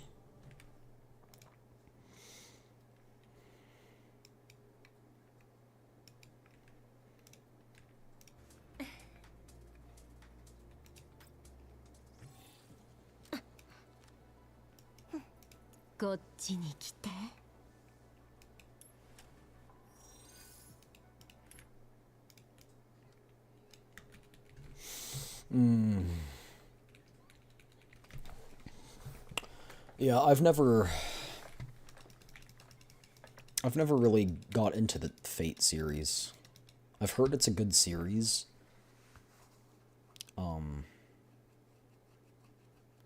But I don't know, it just never really, I never tried it. It's so good. I bet it's really good. But I suspect that the only way I will get into it is if someone forces me to watch it. I bet if someone forced me to start watching it, I'd get into it. But, like, I'm really bad with starting to watch shows because it's just really hard for me to sit down and watch them. Similar why in GFL, sometimes it's hard for me to find the motivation to play those stories because they're so story-packed and there's not, like, a whole ton of gameplay. So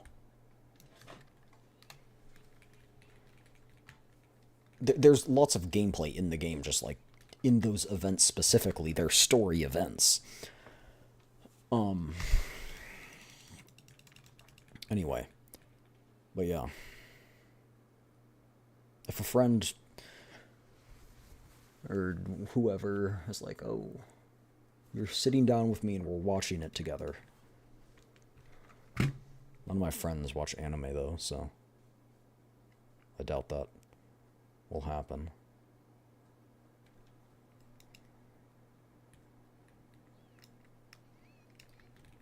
So I don't know, I guess it's up to one of you chatters to convince me, but it might take quite a bit of work.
So yeah, I guess it's up to one of you guys to convince me.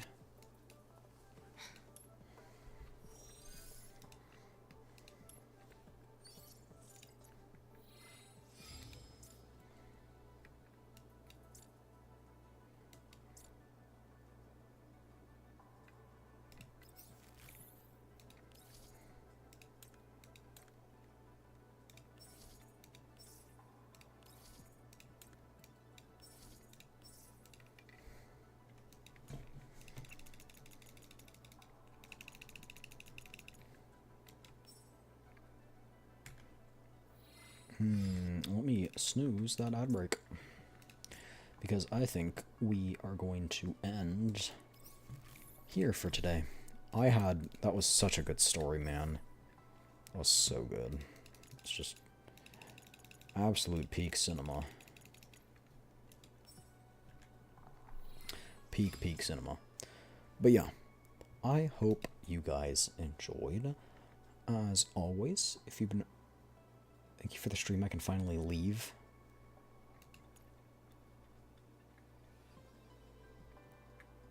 The freak's that's supposed to mean? Just kidding. I hope you guys all enjoyed.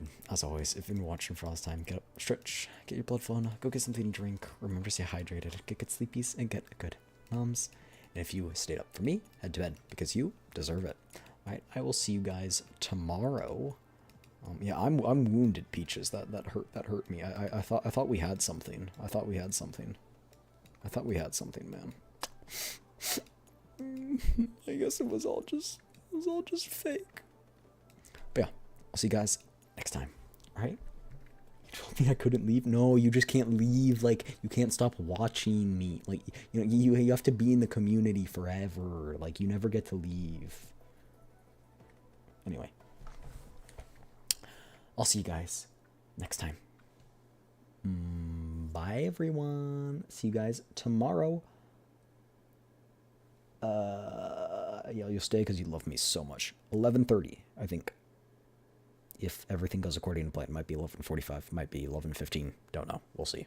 All right. Well, that's gonna be it for me. I'll see you guys all next time. All right. Bye, everyone. Bye bye. Peace.